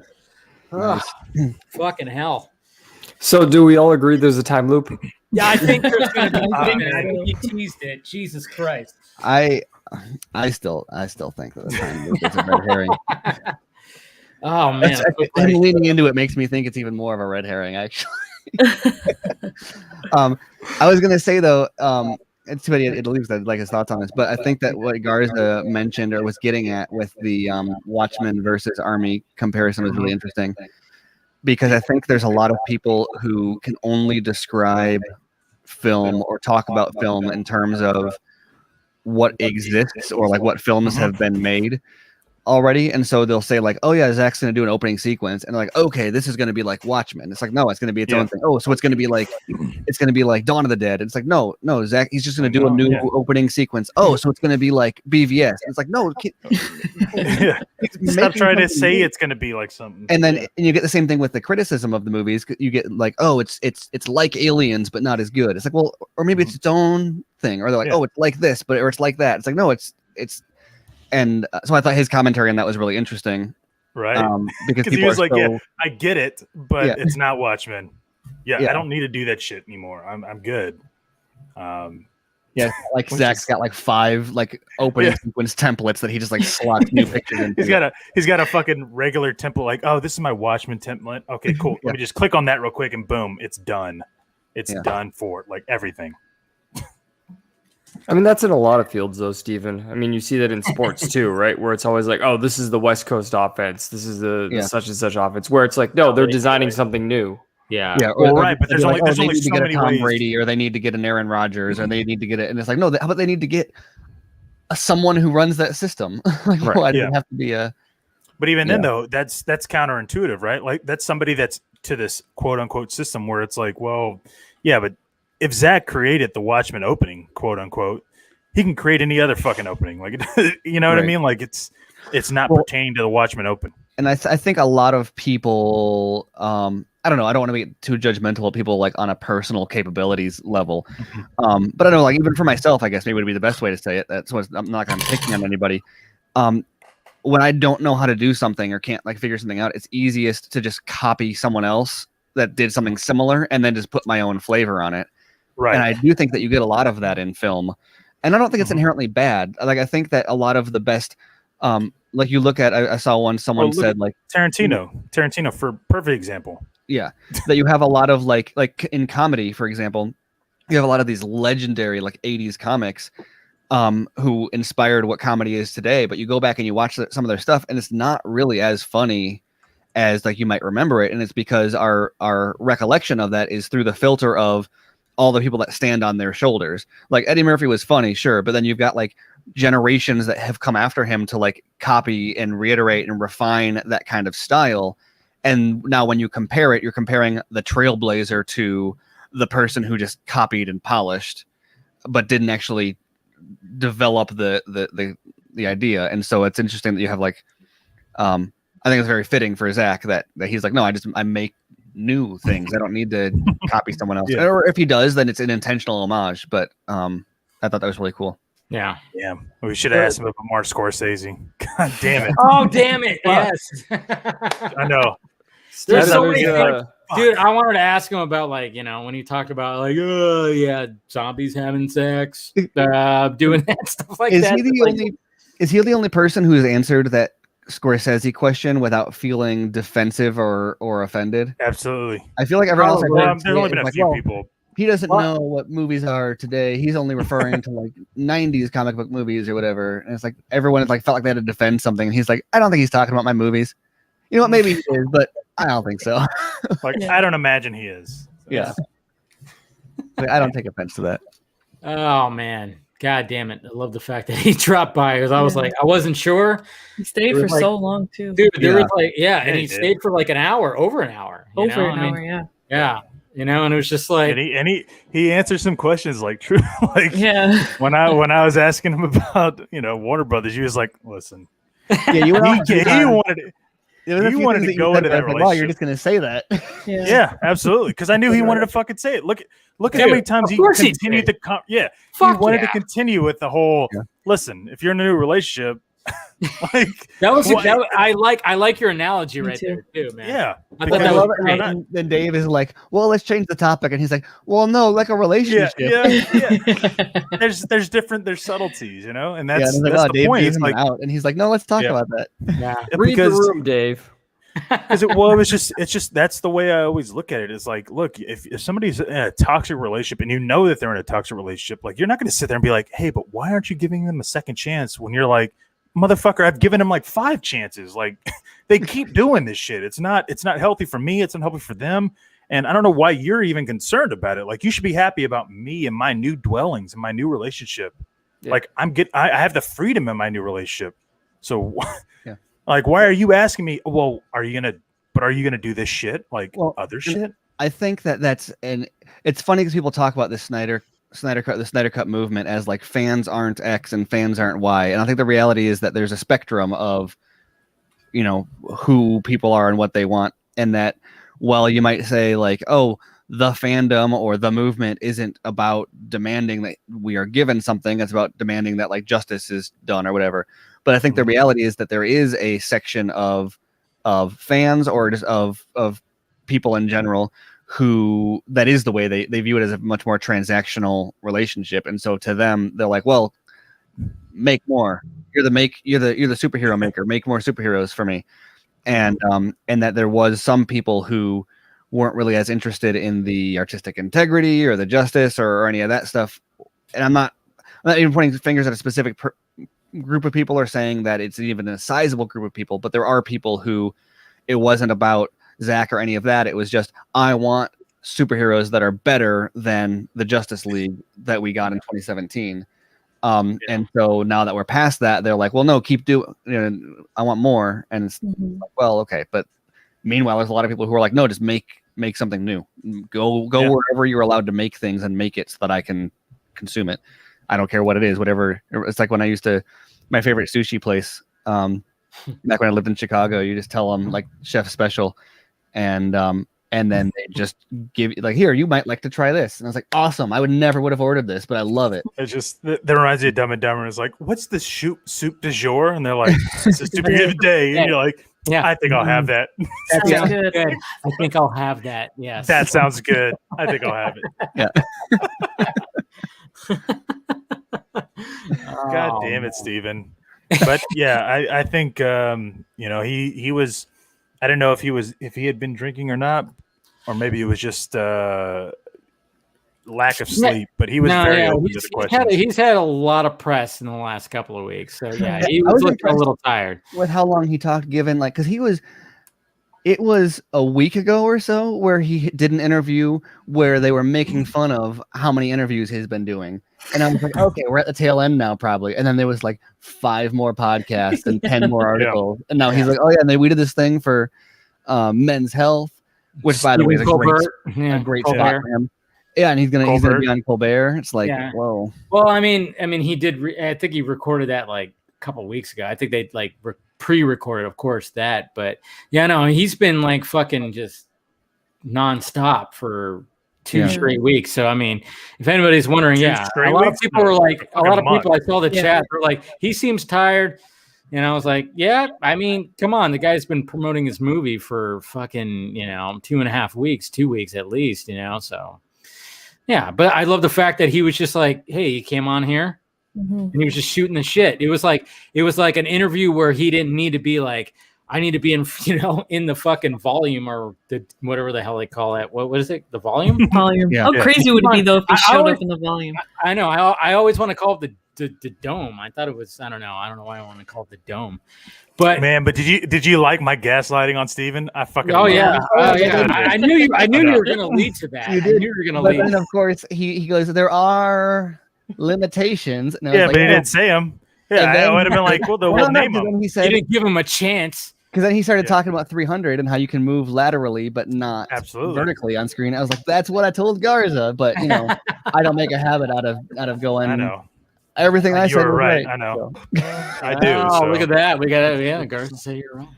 Right. No, I wasn't. I wasn't wrong. I never said that there was no limitations. I said, like he could do more things than anybody else, is what I said. What I love is the fact that he embraces the new technology. That's the thing. He even said, I was there today.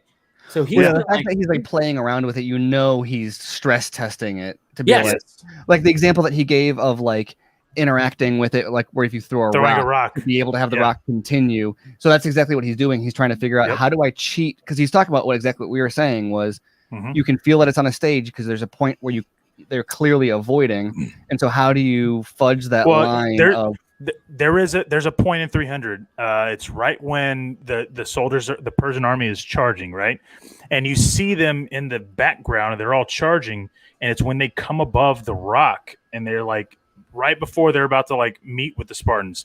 When they come above the rock, that when you see them on the rock, you could tell, and there is a difference. Yeah, you're like, those look real. The people in the back do not, and that you can see the like background. I know what he's talking about. Yeah. There's a shot like that in Sucker Punch too, when they're storming the castle, and it's like a flat courtyard, and they're coming down a ramp or something, and it's not egregious at all, but you can tell that everything else is at like a different angle slightly. Like you can tell it's there's a surface as opposed to, and so it's interesting to kind of how they continue to try to find ways to fudge that perspective as technology kind of improves and evolves. And it goes back to showing with Zack specifically how, especially when you look at something like the volume, how much he could benefit from that in the sense of any good like VFX artist will tell you that like shot design is like the number one thing. Because if the VFX artist and the director are on the same page about what the final product is going to look like, then they are both making the same thing. Whereas if the director is like, here's something we shot in front of the blue screen, put some like stuff in the background, it's not going to mesh as well as if you're like, here's the drawing I made, make it like this. So it's, I don't know. It's cool. Yeah. You're welcome. No, you're welcome. I mean, no, yeah, exactly. No, thank you. But thank you for letting me overpower Steven. That's all I get. No, Garza, you had good questions, man. I mean, that's what it's all about. I mean, that's what I love, that he can just pop in and just be like, hey, let me just shoot the shit while like, at the end of the day and blah, blah, blah. And then we could just like go, hey, let's ask these questions. You've been answering all these questions for a bit. Now we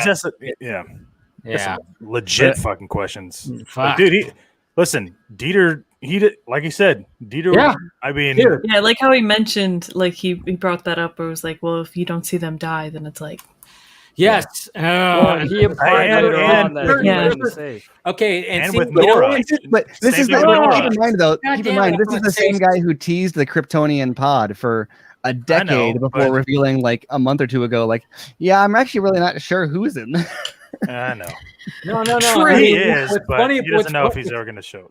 What's funny about that too is like, I mean, he brought up a very good point when it comes to like, if you don't see, and I was like, Yep. yes, there's something that I watched recently where I was like, huh, I didn't see, and I was like, and I totally guessed, and I'm like, yes, all right, what you just said totally makes sense because of something I just saw. I was like, oh man. Well, And I same was thing like, with the Nora. You know, Yeah. I was like, hey, what about Nora? And he's like, well, we don't see where she's at, where certain people are at when the bomb drops. Right. So basically, Nora's the new queen. I don't know, maybe. I'm assuming basically, I agree. because Zombie because we tiger don't. with the queen's head. Yeah, Right. because we don't see her die. We don't see, you know, well, obviously Vander is different, but we don't have Dieter. Like, there's reasons why he didn't show those deaths. If they were to die, they would be dying in gruesome deaths. exactly. Did they ever show like? I know that Zeus gets his like head blown off, Yeah. but like, do we ever see his body after that? Like after the No. crash or anything? No. What do you think happens with that? Does it like evaporate? Well, we see the head just split up. I mean, Yeah, but like, what do you else. think happens to his You see the body? blue, and that's another thing. know I what? was gonna ask about the blue too. Shit. No, well, I did ask him about the blue, but I almost wanted to Yeah. ask. There was like a line underneath his eyeball that was like I was almost gonna go. Was that like a Kryptonian like language, like with Joseph Campbell, like under his eyelid? Because it looked like, you know, the suit. How the suit has the S, but it has a middle line with Kryptonian with Joseph Campbell, like the quote. You know what I'm talking about? You guys know, on the Superman suit, right? Yeah. Yeah, that's- right. Yeah, You know how that's all. Right. Okay, I think I Well, know what you're talking about. Yeah. there's a shot of Zeus where it's like you look at his eye and like right here, and it's kind of like it Yeah. goes in a curve. It looks like it's in that script or something like that. And I'm like, Wow. did he put like did he I'll have put to like check that out again. some kind of I'm gonna like watch it again script tomorrow. in his skin? I don't know. I wasn't sure. I also love how he specified the difference between characters that get bitten and then die from some other cause, like being shot or whatever, versus Vanderhoof has no other injuries outside of the bite or, you know, the partial teeth imprints or whatever. I see where Steven's going here. What? Oh, well, it changes how he's infected. Right, yeah, or like he can fight it off a little bit more, and so maybe Right. And we don't know how Zeus came to be infected, and how that's different, or like if he died. Like, I mean, no, he- well, he sort of he implied said it. that. He said he literally volunteered, kind of, but not Right. really for that. Well, and but he we was don't know never. we don't know if he was killed and then revived, or if he was infected while he was alive, like Vanderhoof was. Right. Well, I mean, if he was killed when he was alive, like, how was he killed? Like suffocation? Because there's no wounds on him when he first emerges, right? I mean, which that shot from the inside of the tank, and you see like it looks like bars on the top and bottom, and it just like expands, and you're like, "Fuck, that shot, man! Is so." That was a good shot. Okay, and then it's funny because Carrie just was like, "Hey, what was that lightning lad part that we were like that confused me?" I'm like, I mean, he was talking about there was like a bus scene that they actually like when it came to Justice League, something that was cut out is like you literally see them driving. Oh, yeah, but apparently see who driving on a bus. Well, I mean, you know, because obviously we see like when they go to the cemetery, they took like a little bus. Okay. Yeah, a little. No, they were in the car though. Yeah, whatever the fuck it was. I mean, I guess a van or like a van or a bus. Yeah. I don't know. I think he called it a bus. But no, I guess there was actually footage shot. There was footage shot on the drive. I don't know if it was to or fro. And I think that's why, like, you know, why it got confusing, because I was like, oh fuck, is this where the lightning lad thing came? No, that's where the whole he's eating a burger and he's like, who, you know, what should your name be? Yes, and exactly. They're going back and forth, and that's when they come up with like the Flash or whatever. Yeah, because the Flash is not the Flash yet. So what you know, Toby and Geoff were like feeding him was like, hey, he should say something like, I should be called, you're Aquaman, I should be called Lightning Lad or something like that. Yeah. And it's just a horrible fucking line. My understanding is most of the dialogue revisions, particularly the jokes, were John Berg. Oh, it was Berg. Yeah, maybe. I don't know. I mean, I'm sure it could be anyone, but who it was. It was just those assholes. Yeah, trying to feed him like lines to make it funnier. And he would just be like, oh, what the fuck? What? Okay, I'll shoot that, but I'm also going to, you know, luckily he shot some of the things himself. And it was just like, Jesus Christ, man. So yeah, Carrie, that's what it was. Barry literally says, I should be called Lightning Lad or something like that. So terrible. Dude, terrible. That lens he brought out was an f 0.75 lens. That's the Dream lens is a 0.95, and like 1.2 is like the lowest that like typical like higher end focal like consumer lenses that you can get are. And so that's why I was like, where did you get the glass for that? And so I need to know what that is, because he said it wasn't even supposed to be a camera lens. They use that's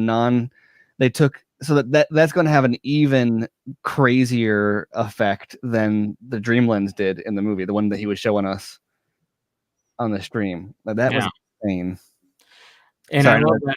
No, I love that, because it was like how he just got up real quick and grabbed it, and then all of a sudden it was just like, what the fuck is that? I mean, and the fact that he said it was vintage lenses or something, like you pointed that out, right? Well, so Zero Optic is a company that will rehouse. They'll take the components of a lens, like the Dream lens, for example. It comes in, it's, you know, whatever Canon originally made it in. Zero Optic will take that and convert it into like a new housing, so it'll have a mount that'll fit. Different lenses have different mounts for like different brand cameras, and so they'll put up whatever mount he needs to put it on the cameras that he's using, or they'll the focus ring, for example, a lot of times will change because it can be really stiff, and so especially if you're doing video, you want to design a new focus ring on that so that you can have a smoother focus change, or do it quicker. Like that's why it's so big around the outside. Mm-hmm. And different stuff like that. And so the glass itself, he says, is vintage, but it comes from something that's not a camera. It's a 50 millimeter something. I know a lot of people will use projector lenses, or I'm trying to figure out what because that was a big piece of glass. But it's even faster than the Dream lenses, though, which just means that depth of field is like, it's like you could focus on like you could put the eyes in focus and the tip of the nose will be out of focus, probably on like a close up. Wow. Like that's going to be how razor thin something like that is. Jesus Christ, man. That's crazy. Insane. And I love the fact that he actually answered the question of like, he didn't have to do the focusing. So we were wondering, like, is he like fucking going as he's like doing? No, it was all somebody off, obviously off camera going with remote. That's pretty fucking crazy. I would have thought it was him, just like he had to like train himself how to fucking do the Dream lens with the red camera. Like, Jesus Christ. I mean, that's got to be insane. First off, I mean, I love that interview where he said it's like old tech with new tech, because the Dream lens technology has been around forever, been around for decades, and then it's like, it's been in photography, when it comes, but then you like incorporate it with these like new sophisticated red cameras. I mean, Jesus Christ. The guy just has an eye for this fucking thing. But the fact that it wasn't him doing the focusing, I mean, I would have thought like he's like fucking sitting there just going, But it kind of makes sense that somebody else is kind of going, hey, I got you. You just fucking move around with that shit on your shoulder right now, you know? I don't know. Man, Anybody else? Well, part of the rehousings on those are often because, like I was saying, the act of changing focus on video and like in motion is a lot more difficult. And also, if it's on the end and you're twisting like that, you can twist the framing or it's open to more jostle. And so they'll usually have there's a phrase for it and I can't remember now, but they can either be done by remote or be done as an extension. And so I don't know how typical or common it is, but I know that that is a focus puller is a role that exists, is fairly common on film production. They were just like way more actively needed on this than maybe on a normal probably, yeah. Like as somebody that has shot like on with things and I had the control in my hand to be able to like focus pull and like choose when I was trying to get the right angle, I was just like at the same time I was also looking at the like roller rather than looking at the camera or the screen. So I was like, fuck. So I kept messing up because I was trying to get it in focus, but I was like, wait, did I go too much? And I didn't want to look at the camera or at least the screen where I was looking at the like actual, at the whether I was pulling in focus or not. And it was tough to like get the hang of it. So I can only imagine on a big ass camera where you're having both your hands having to hold it. Yeah. What would like if you had to use one hand and then the other hand to kind of focus, that'd be fucking tough, dude.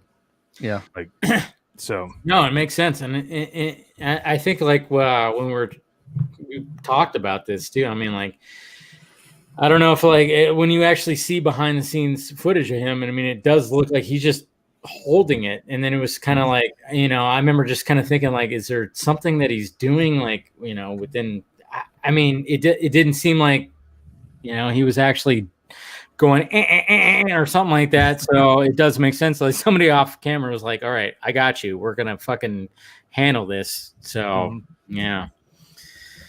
It's got to be difficult though. But I love the fact that, when he answered the question about Tig, like injecting Tig into the movie, it's like using the Dreamlines, was that harder or easier? And he kind of said, well, both, because, it was like some shots, yes, it was easy, but some shots, maybe not, and that made sense. And I love how he brought up the fucking, the triage part, where she interacts with Scott, where it's like, they literally are right there. That had to be super difficult. And I mean, I thought that was like, that shot right there was like 100% seamless. There was nothing. The only time I saw that it looked a little wonky was like the wide shots where there was a whole group. That was the only time where I was like, oh yeah, you could kind of see it. It's a little weird right there, but that's it. But when it came to those coverage shots, perfectly fine. So. Yeah, well, and that was a thing that I thought was funny from the fuck you, Jose. Sorry. From when we were on the yes, I know. Because they were talking all about how everything was natural light and he was doing the shooting himself and all this stuff. And so it wasn't part of the actual interview, but we were at the monitors watching them shoot. It would have been the scene there's two different scenes. The one where they're looking at the TVs after they get the power on for the first time. And then also when they come up out of the elevator and they look and there's a bank of slot machines. We were like on the other side of that was where the monitors were. So he'd be shooting and he came over and was like looking at the monitors with us. And I said, so does that make it like way easier? Is that way more efficient if you don't need to worry about lighting and you're, just kind of, you're doing all the shooting yourself? Does that save you a lot of time? And he just goes, well, that's the idea at least. And so it's funny then seeing him talk about all the technical side of getting the TIG stuff worked out, because the blending the organic and like supposed to be easier, like shooting in natural light. He shot all this stuff in a completely organic environment, and then now has to go back and while he was avoiding using lights and avoiding using sound stages. Now he's on a sound stage and has to replicate the organic lighting with artificial lighting to match it. And it's really funny, but I think shows the breadth of his talent though, that he was able to pull that off, because he's showing he can do both the guerrilla, like no lighting, just like give me a camera and I'll make something look great, and he's showing the but then put me in a sterile environment and I will match that look in give me a sound stage and some lights and I'll make it look like I'm in a casino with just talking about like how, you know, who Tig was reading towards, and it was like a friend of hers that was, I mean, I guess as tall or almost as tall as Dave Bautista. I mean, the fact that, like, you know, the counting of the steps, there's so many fucking details that they had to do in those 2 weeks. That's why I wanted to ask him. I'm like, I mean, obviously, yes, when you have to do that, it's like, fuck. And that's what he said. It was like, yeah, it was like, but at the same time, it's like taking on that challenge and trying to pull it off and doing it as well as he did. I mean, that's got to be when you see the final product. I mean, obviously, he probably sees more, more the the flaws. He sees the flaws. I mean, obviously, I mean, anybody who creates content, you know, video or whatever, we always go, fuck, and nobody else sees it, but he probably sees way more than we do, obviously. But it's just the fact that it still had to be satisfying after 2 weeks of just fucking trying to do that. He must have just like just to see the final product, he must have been like, all right, you know what, even though I could see the little, you know, a little bit of the inserting, I'm still pretty damn satisfied. And specifically that scene where it was coverage on Scott and then Tig's character. It was just, yeah, I thought that was, watching it again on Netflix, I was like, Jesus Christ, I don't know, like how it's pretty fucking awesome how they pulled that off. Yeah. Yeah, there's only one scene where it's like really, really bad. Yeah. And when they all come into the city, it's a big shot, right? Right, and she steps it literally into the pile. Yeah, and and it's a little wonky. You could see it. Yeah, her leg goes into the pile, like in a CG way. And I only even know that because my fiance pointed it out. And in the middle of her first viewing, she goes, "Is this CGI?" Yeah. And I was like, "Oh God, I can't get into this story right now. I'm trying to watch this movie." So that was the first thing I had to tell her about after the movie. It's funny because I spotted that too, but my brain's first reaction was, "Oh, that's like a CGI set. That's weird." And then it caught up and it goes, "Oh no, wait, Tig's not there." And so it was a really funny, like, I don't know. That to me, that's how I kind of encapsulate the whole thing. Is there's only one time when my brain says that was wrong, and what my brain assumed was the problem before it caught up with my rational brain was not what the problem actually was. That's interesting because for me, I agree with Dave that triage scene was tremendous because it was like she was right there. But there was a bunch of other shots where she was like on the fringe and stuff. So like when she takes the helicopter and puts it back on top of the model and she's on the side there. And like when she randomly shoots a zombie when they first go in the casino, to me, it felt like those were shots that were reminding us she was still there. Otherwise, it was like, because she wasn't in the group. But then you get into the very end where all of a sudden she's like the whole bomb goes off and you're like, oh yeah, that was great. You're like, she's like struggling to keep it, afloat. And you're like, dude, like it's seamless at that point. Go ahead. No, just the shot of like when Zeus like gets in there and Scott's in, and then all of a sudden he like shoots the gun and it shoots her. I mean, that was like you knew that was going to happen. I mean, it was like, oh fuck, she's going to get a bullet. Well, no, at first I thought he was going to shoot. I thought he was going to shoot Kate at first. I was like, oh, get the fuck out of here, dude. Like, no, he's not going to shoot. No, she ducked. Like, she ducked. I know, but still, that was my thought, like, though. Oh. But then that was a beautiful shot too when she just like, and she goes right the window, because with her blood and whatever the fuck, and she sees the nuclear bomb. I thought that was actually like, wow, that's a beautiful shot. I mean, yeah. But after they crashed at the very end, I'm pretty sure there's a shot of the body in the helicopter, because it's all dark and there's a couple different shots. Crystalia. Yeah. Did you see that too? Yeah. I was looking for it, but you know what? It's like that's just because I was looking for it. I mean, that's the thing. Well, I mean, it's one of those, if you watch stuff enough, like when I watch Scott Pilgrim now, I can see the shots that are Michael Cera's stunt double fighting. Oh yeah. Rather than him. Oh, 100%. Yeah. Yeah. There's a lot of that. Yeah. Especially in the final act. Yeah.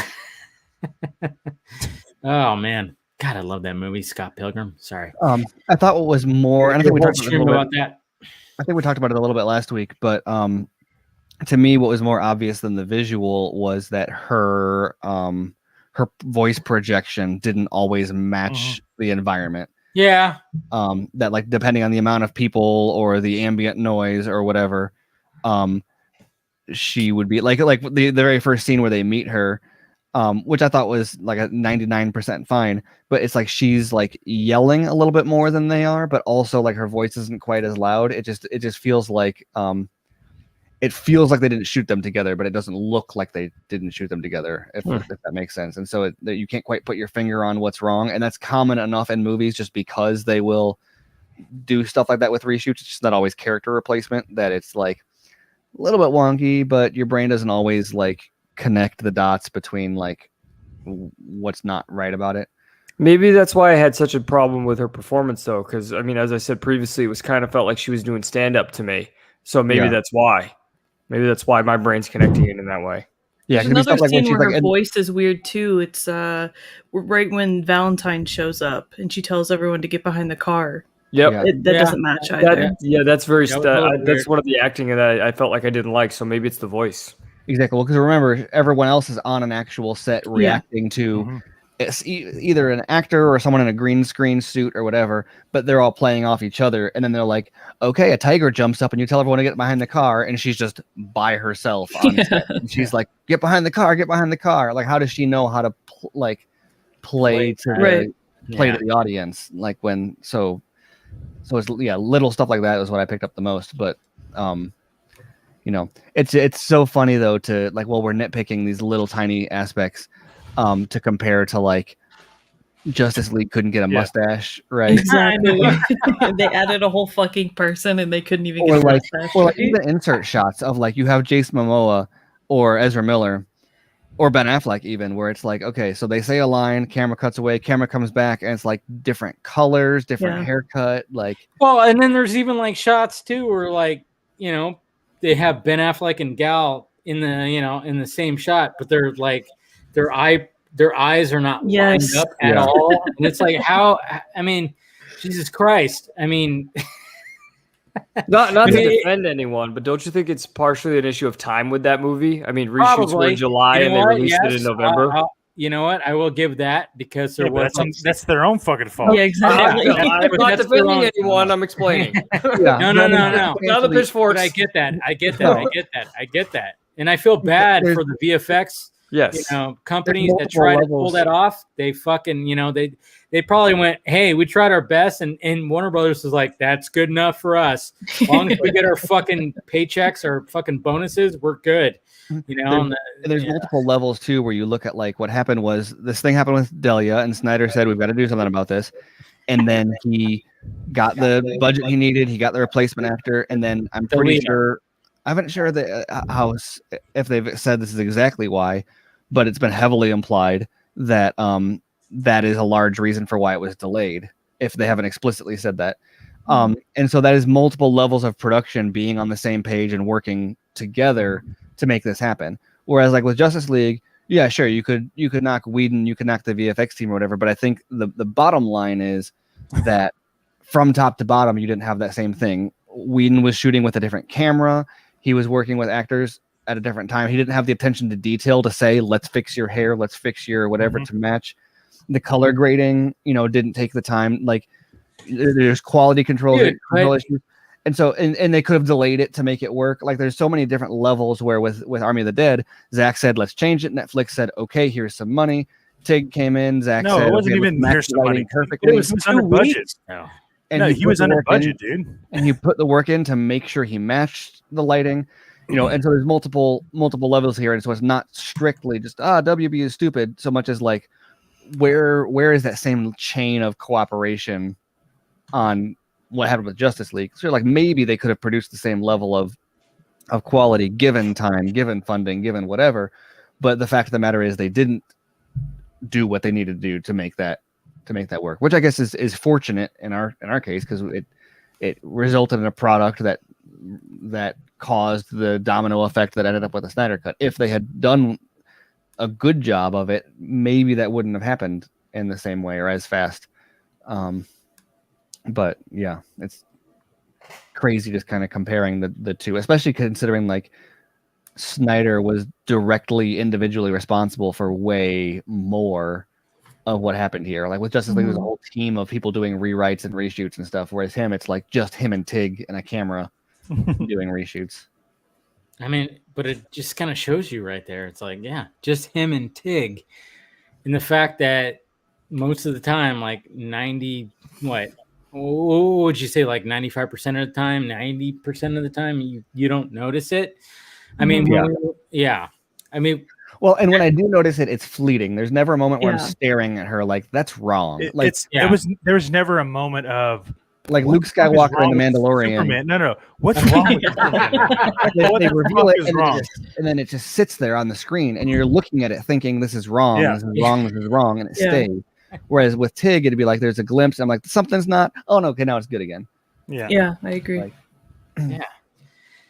I mean, even when, and like you said, Steven, it's like the character is mainly just working on the helicopter. So it's kind of just like worked out for the best almost. It was like, all right, let's just get her. Yeah. And then she's going to be working on a helicopter. Blah, blah, blah. But I mean, yeah, when it came to the helicopter sequence, everything was very flawless when it came to that. I was like pretty surprised. Like, I love that shot of Dave pulling the gun up.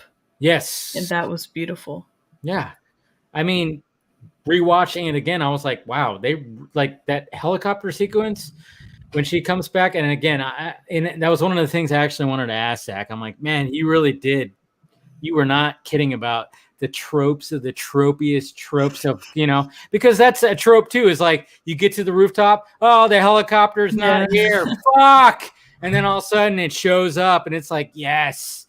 And then there's even the shot where like they get to like the wall part, and you're like, "Oh, the helicopter crashed." No, it didn't. Like, yes, you fucking went all out with the tropes, man. I think that's a funny thing from and this was apparent from the reviews before I'd seen it too, where you get this total dichotomy of people saying like it's awesome, it worked, and people saying it's dumb and it didn't work, and it's not just like people are seeing the same thing and describing it differently or responding to it differently, but there's a level of like, it's just whether or not they give Zach the benefit of the doubt, where they'll see something like that and they'll say like, oh, it was predictable. And it's like, well, that's the joke, right? Or like, or they'll say like, oh, it was too tropey. It's like, well, that was and they just assume like, oh, this was tropey, or this was like too played into genre expectations too much.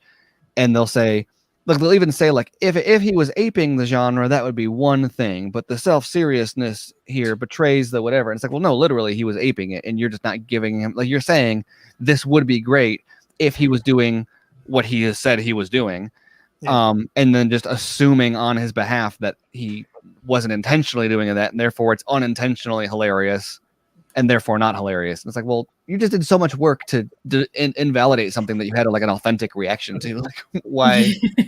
So the reviews for this movie are the same as all the reviews of his movies. Yeah, exactly. Where it's like the review, you can always just tell that it comes from, and it's the same as his interview quotes, even, right? Someone looks at an interview quote from him, and you can either assume bad intent or balanced or good intent, and it's always obvious because he could be like, oh, we need to save the world and be good to people, and some people will be like, oh yeah, that's a good thing to do in general, right? And then you have other people who are like, oh yeah, he would say that, clearly he's not valuing animals enough or whatever. And it's like, why? I don't know what, and it all comes from whether or not people just choose to not believe that he actually means what he says, which is a weird way to conduct yourself in the world. Well, and Steven, when you were talking about them talking about not understanding the tropes that were intentional, it made me think of Sucker Punch, where it's like everyone's like, "Oh man, this is just a fantasy, blah blah." It's playing to the audience, and it's like, you don't get that he was doing that on purpose, right? And it seems like you're saying I love his response to that. Is like he's like, well, like yeah. You made these women wear these costumes because why? It's all well because of you. Yeah. So because you guys, stereotype this shit. That's what this movie is about. Hello, and it's just like it is funny. Well, it's weird to me though because even when I've never like sure, Sucker Punch is like hot women in clothes in like sailor outfits or whatever, but at the same time, it's so there's not a single shot in the movie that I think the camera like leers. No, it doesn't. Does like a cheeky shot or like a down blouse shot or like any of that. Like it's very respectful in the way that it frames everyone. It's just the fact that it's like the costume. Like girls in sailor outfits that like people then and that's what's so funny about it is people being like, oh, it's just lewd shots of whatever, and it's like not at all. Actually, if you saw that is more on you than on the camera. Yeah. Like, literally, there's not a single shot of like baby doll where I'm like, you know what, that feels wrong. Yeah, you don't see like the bottom of her butt cheeks out of the skirt or anything like that. Dave, I was trying to be respectful. Oh, damn it! Yeah. Yeah, I mean, I think it's partially people who can't distinguish between someone who's good looking and sexualizing that person, right? Like you can look at women and be like, or look at men and be like, oh, that person's very good looking. But that doesn't mean there's any sort of sexual feeling towards that person. Like for me personally, there needs to be a certain context for me in order to have a sexual feeling towards someone. And I think for some people, there might not be that. And, when you're teenagers, everyone has that all the time. So, well, and you see this play out in like the professional world sometimes where I've heard stories of like a boss will like fire or reprimand or whatever an employee for like their Instagram or not their Instagram, their LinkedIn photo. And she'll be like, oh, it was just like a professional headshot I had done. And he'll be like, yeah, but it didn't have to be so sexy. And she's like, well, what do you mean? And he's like, well, like you chose to wear that shirt and do your hair up. And it's not like, she's like, it's not wearing, like, I'm wearing like a suit. Like it's a professional attire. This is it's not revealing. It's not tight. It's not whatever.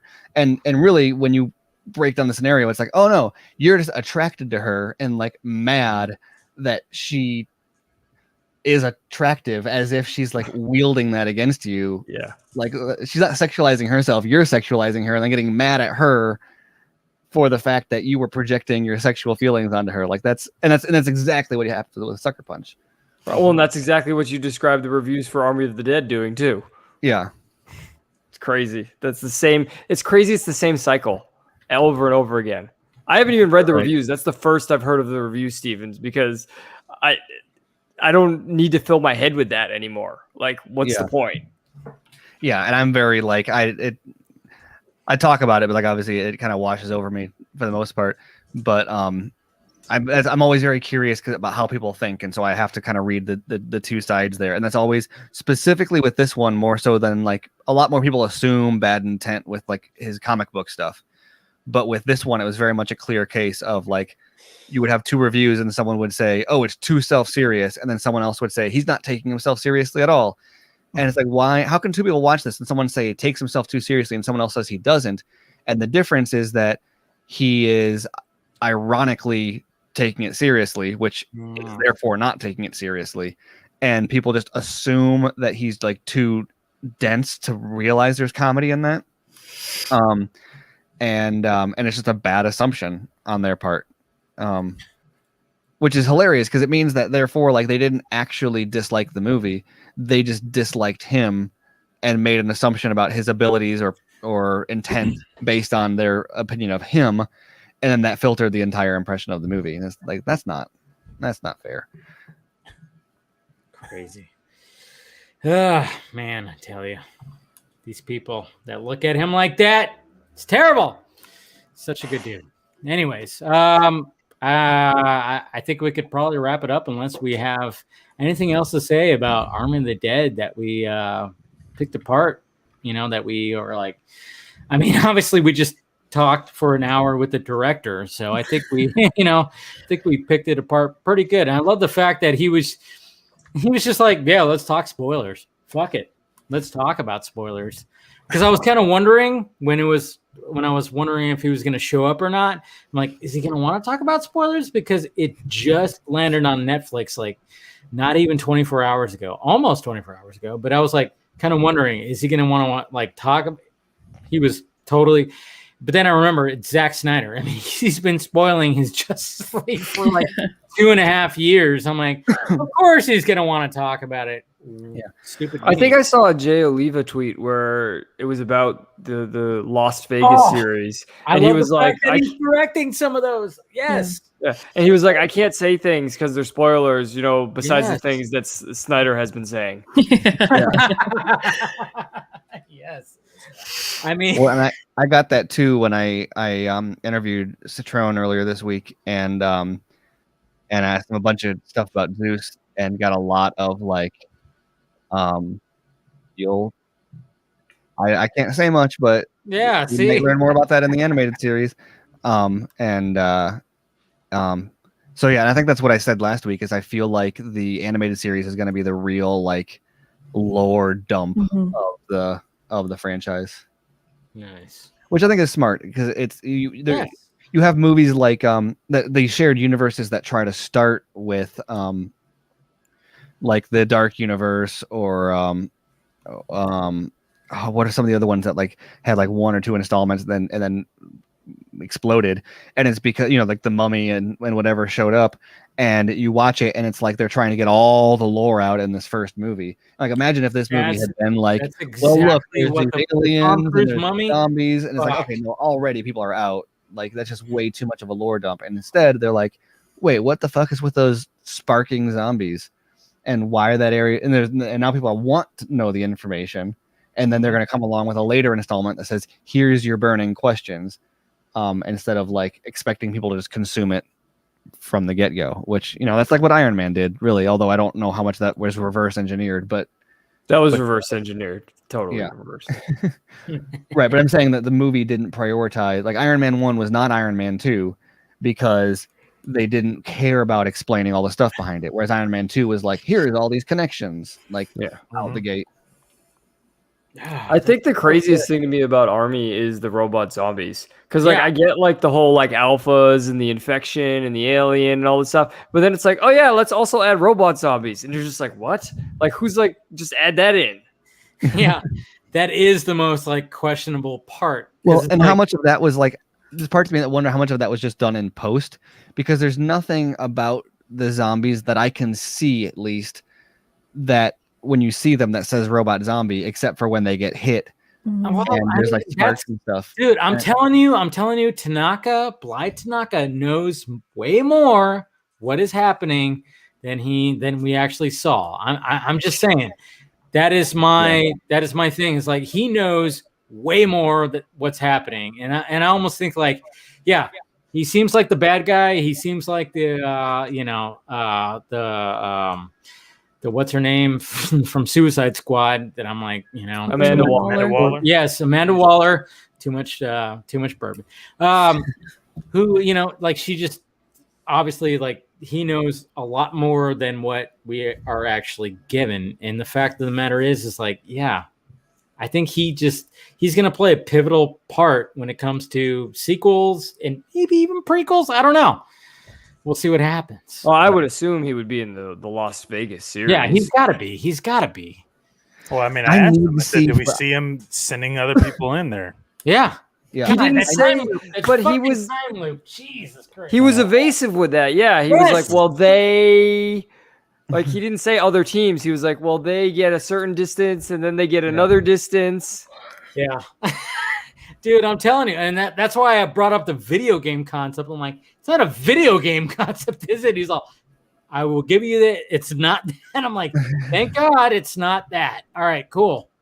But yeah, there's something weird going on with that. Like that scene, as much as we want to believe that it came out of nowhere, people, but it's just something.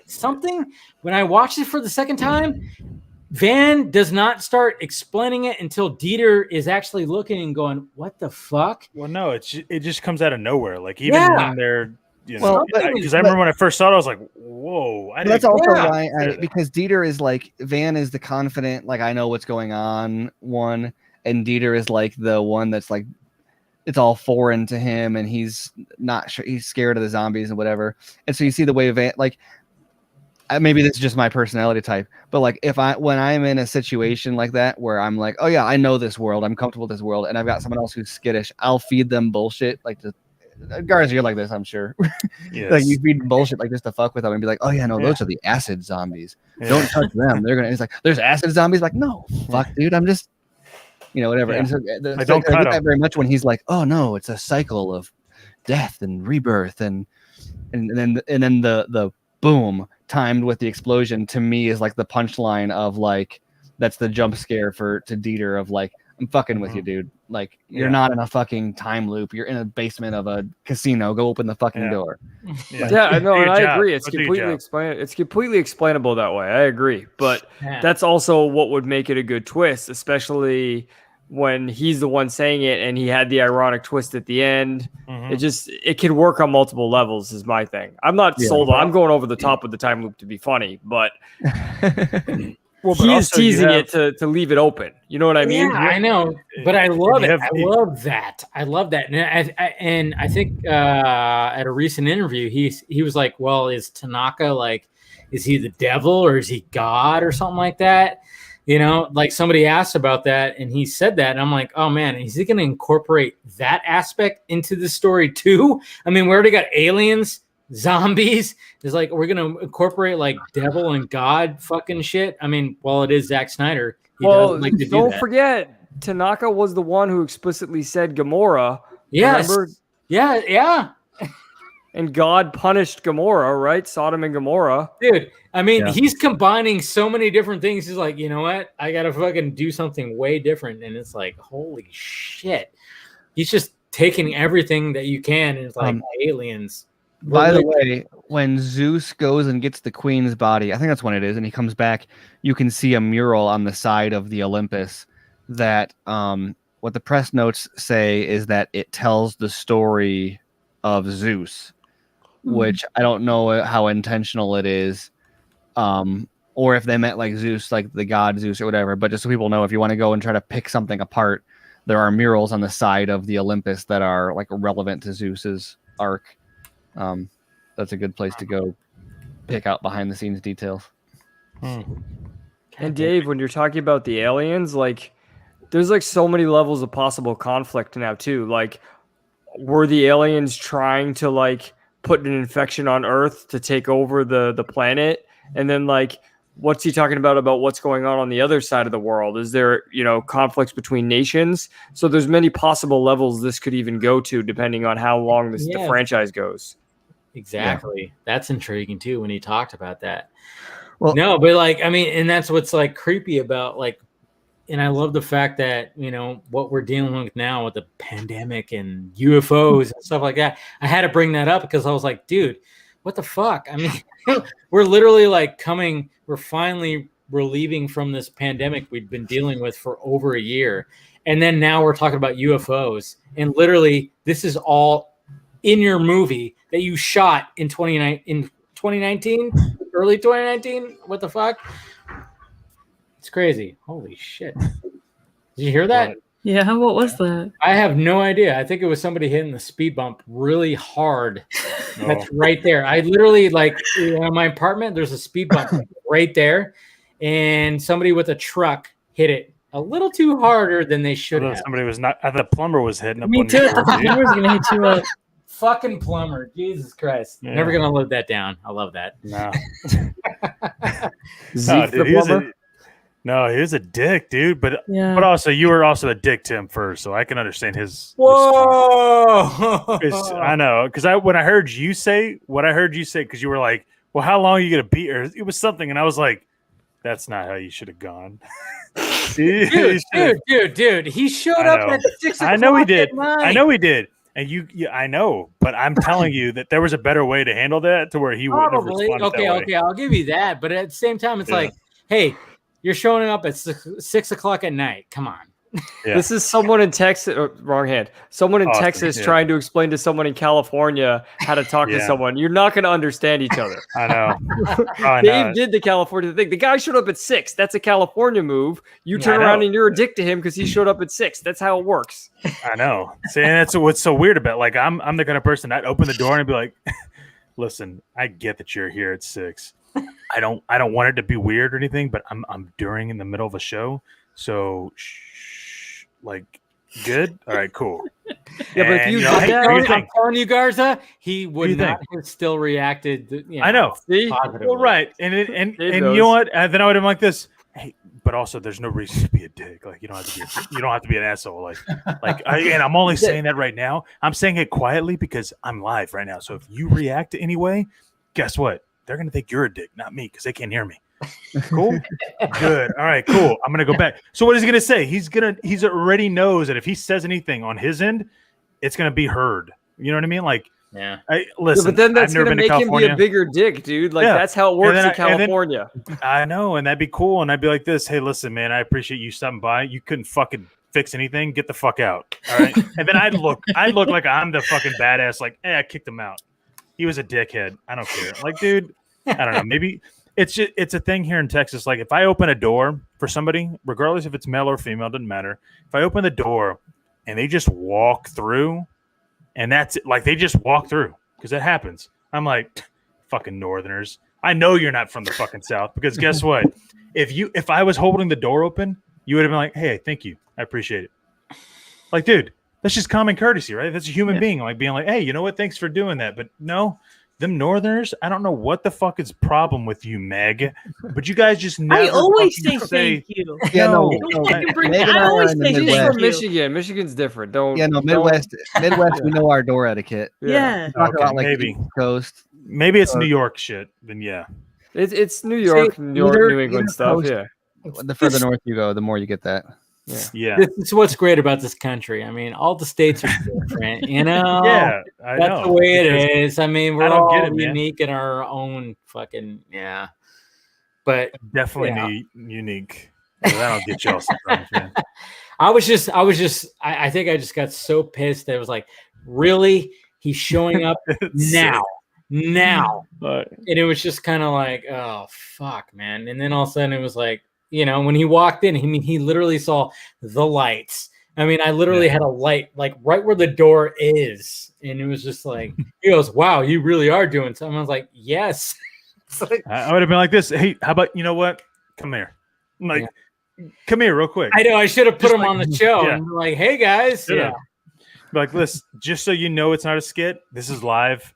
Here he is. Say hi. I know. Like, what is he going to do? He's put on pressure. Yeah. I should have. He's put on pressure. He's not going to be an asshole. He's going to be like, oh, no, I'm shy. I can't be here. Oh, that. You know, fuck him, dude. Yeah, because I think he was like, yeah, you weren't kidding when he walked in. I was like, yes. All right, bro, it wasn't a fucking excuse, man. Yeah. Asshole. I'm just saying. I don't know. Maybe I can handle such situations like how we all handle it differently than we do, you know. And I was just, I mean, believe me, I've been in some weird situations and they haven't been plumbers or whatever. And I've been like, oh, okay, cool. I get it. That all right, I'm here. I guess. Fuck it. Okay. I just couldn't believe like what the fuck? Really? This like 6 o'clock? Like you're gonna send this guy here now? I mean, yeah, I don't know. It just seemed weird to me. Like it shocked me, and it's not even the first time that's happened too, where I've had to get something checked. It was like, I'm like, you know, my landlady goes, oh yeah, somebody's gonna show up, and then they don't show up till 6 or 7 o'clock. I'm going, what the fuck? Like, how late did these people work? I thought it was like, you know, they started early, probably ended at like, you know, 4, 5. What the hell? They're showing up at like 7:30. What the hell? It doesn't even make sense. Yeah. I mean, maybe California. Maybe they thought you weren't going to be there. So that California. I mean, that's what it is. It's California. That's all. It's 100% California. Yeah. What Justin said, it's California, man. It's weird. I wouldn't know either way. Yeah, I'm telling you, it's a weird world here. Sometimes. Your time doesn't matter to other people in California. They're just going to do what they need to do. Yeah, he understands. It's like it's a weird thing. Like I mean, I've never had that before too, but I've had, crazy landladies and landlords, whatever the fuck, to just let me just send somebody over at a certain time, and it's like the vernacular is land people. Okay. sorry. I didn't mean to assume gender. I'm sorry. You're good. Hashtag canceled now, dude. Fuck now your show's gonna get fucking flagged. Dude, I get canceled. Land people. Yeah. Land people sounds like crab people from South Park. Crab people. Right? Or land person. My land person. Land person. You don't want that's better. You don't want to give them that. Oh my god! The yeah. catchability. Oh my god! The tech guy has to access that person hole. Yeah, not the manhole. Person hole. Jesus Christ. The person hole. The circular hole. Dude, you know what? George, you know what's hole? funny is George Carlin called this shit like 25 years ago. He totally called it. That's what I love about George Carlin. He called this shit like 25 years ago. He was like on top of it. He's all, this is where it's going to. And he has a whole spiel about that whole thing. Person hole cover, person this, person that. And it's like, oh yeah, it's going to happen. And I can only imagine if he was still alive today, he'd be like, whoa, fuck. I get canceled every day. I get canceled every day, but they can't do it. I mean, he'd be like, when it comes to comedians, I mean, Dave Chappelle can't get canceled. Bill Burr can't get canceled. And those are two guys on two ends of the spectrum when it comes to, I mean, if you just want to talk about skin color, but at the same time, those two are friends, and it's just like, you can't fucking touch them. Well, Bill Burr's wife is black. Well, yeah, I know that, which is always funny. Yeah. So let me put this out there. This is what I said, and believe me, I'm not saying it's a bad thing. I'm just saying that there's a reason for it. So with the whole Batgirl movie getting announced as far as directors, I went, okay, so Warner Brothers basically just cut another fucking corner. Same thing with the Black Superman thing, where they went, you know what? We don't feel that we're confident enough for a female director to direct Batgirl, but we also can't get a white person to direct it. So that's what I pointed out. I was like, what we'll do is we're going to hire two people of color that you couldn't say, you can't say shit about it. Like, dude, at the end of the day, if those are two white people, they were two white dudes, they would have been canceled. At the same time, but still, woke Twitter is still going after that. They're like, what? But they're not. They're barely. It's on a blimp. It's very small. Very small. Because I haven't heard shit, but I'm going. Yeah, no, listen, I do. If those are two white. If those are two white guys, which sucks for anybody that's Caucasian. Fuck that. Yeah. Like, dude, you couldn't do shit. So it's like, okay, like for me, I'm going, all right. So that means that I could direct. Technically, if I wanted to, I could direct a Black Panther film. Then, right? I mean, it's the same thing, right? I mean, there's not a situation where, hey, well, guess what? You're not. That ginger. No. I brought that up. I brought that up on my show. I was like, the only thing is they're getting a pass because they're not white, probably. Correct. That's the only reason why. And that otherwise, then guess what? They're getting chastised. I was so surprised. I was like, how do you not get a woman to direct Batgirl? Because here's the thing. Because there's a woman that's writing the script. Yeah. So that's their still okay. Well, but who's directing it? Oh, well, obviously they're not white, so I guess we can't really say shit about it. It's like, oh, okay. So no, Warner Brothers just fucked themselves because for a time, they did. Because for a time it was like, hey, listen, if you're gonna have a black actor or a black, film star or black, whatever, superhero, they have to be black. Like the director has to be black. That's the goal. That's everything. Which is a weird kind of it is. It's a weird. You would think that it's like, okay, well, shouldn't the best person for the, whatever. Anyways, so now what they've done is they've now broken that code. So now you don't have to be a woman to direct a woman-led female film. Which you should. You just have to be, which you shouldn't. You should be the best person. But now you could literally be just a person. The only thing you can't be is white. Sorry. You can't be white to do any of this shit. I know, it's ironic that it's like, oh, okay, so I could direct a Batwoman film. right? As a man, I could do that. But yet, if I was white and I tried to direct a Batwoman film, I'd be like, no, absolutely not. You cannot fucking do it. Well, that's why, like, anytime that somebody goes like, hey, who should direct the Cyborg movie or series, and they bring up Alex Garland or Zack Snyder, I'm like, nope. What are you doing? You're not. Well, see, but Warner Brothers fucked themselves. You can't say that anymore. You can't say that. Absolutely cannot say that because of this Batgirl thing. They cut corners, but they did this. I don't think it's going to be a positive thing, realistically. Like I hope that they do well. That's when I found out the news on my Twitter. I tweeted out the GIF of Morgan Freeman from Dark Knight going, "Good luck," because I'm wondering if like eventually they're just going to be like, nope, we're backing out, and then they're going to bring in a female director, and it's like I don't know. I mean, I just want somebody. Hey, give me something. I don't know. I'm not even excited for it. Really. No, yeah, me neither. But yeah, because I'm like, where does it take place? Does it take place Well, in the Snyderverse? Fucking, but it's not even that. It's you can't be mad at it. No, I mean you can't because if you're mad at it, guess what? You're a racist. You know what I mean?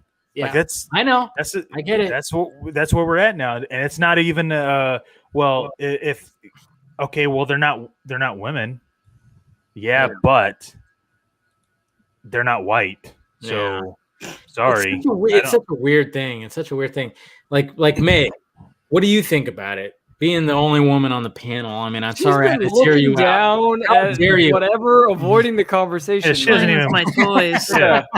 No, but that's what I wanted to get that perspective. You know, like what do you think about the news of Batgirl? Like, yeah, I'm sure it's. Go ahead.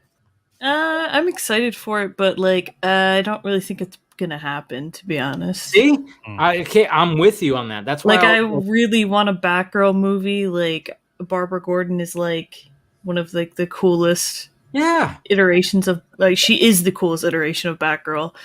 And there's like no information other than like, okay, well here's the directors, so this is your update, so shut up. You know? I don't know what it is other than like this exist. Like there's I don't get the pitch. Like there's it's other just pitches. like there's no information on like I mean obviously this comes with like time, but like we've been waiting for how long for this? Like Joss Whedon was attached to it, then he's gone, thank God.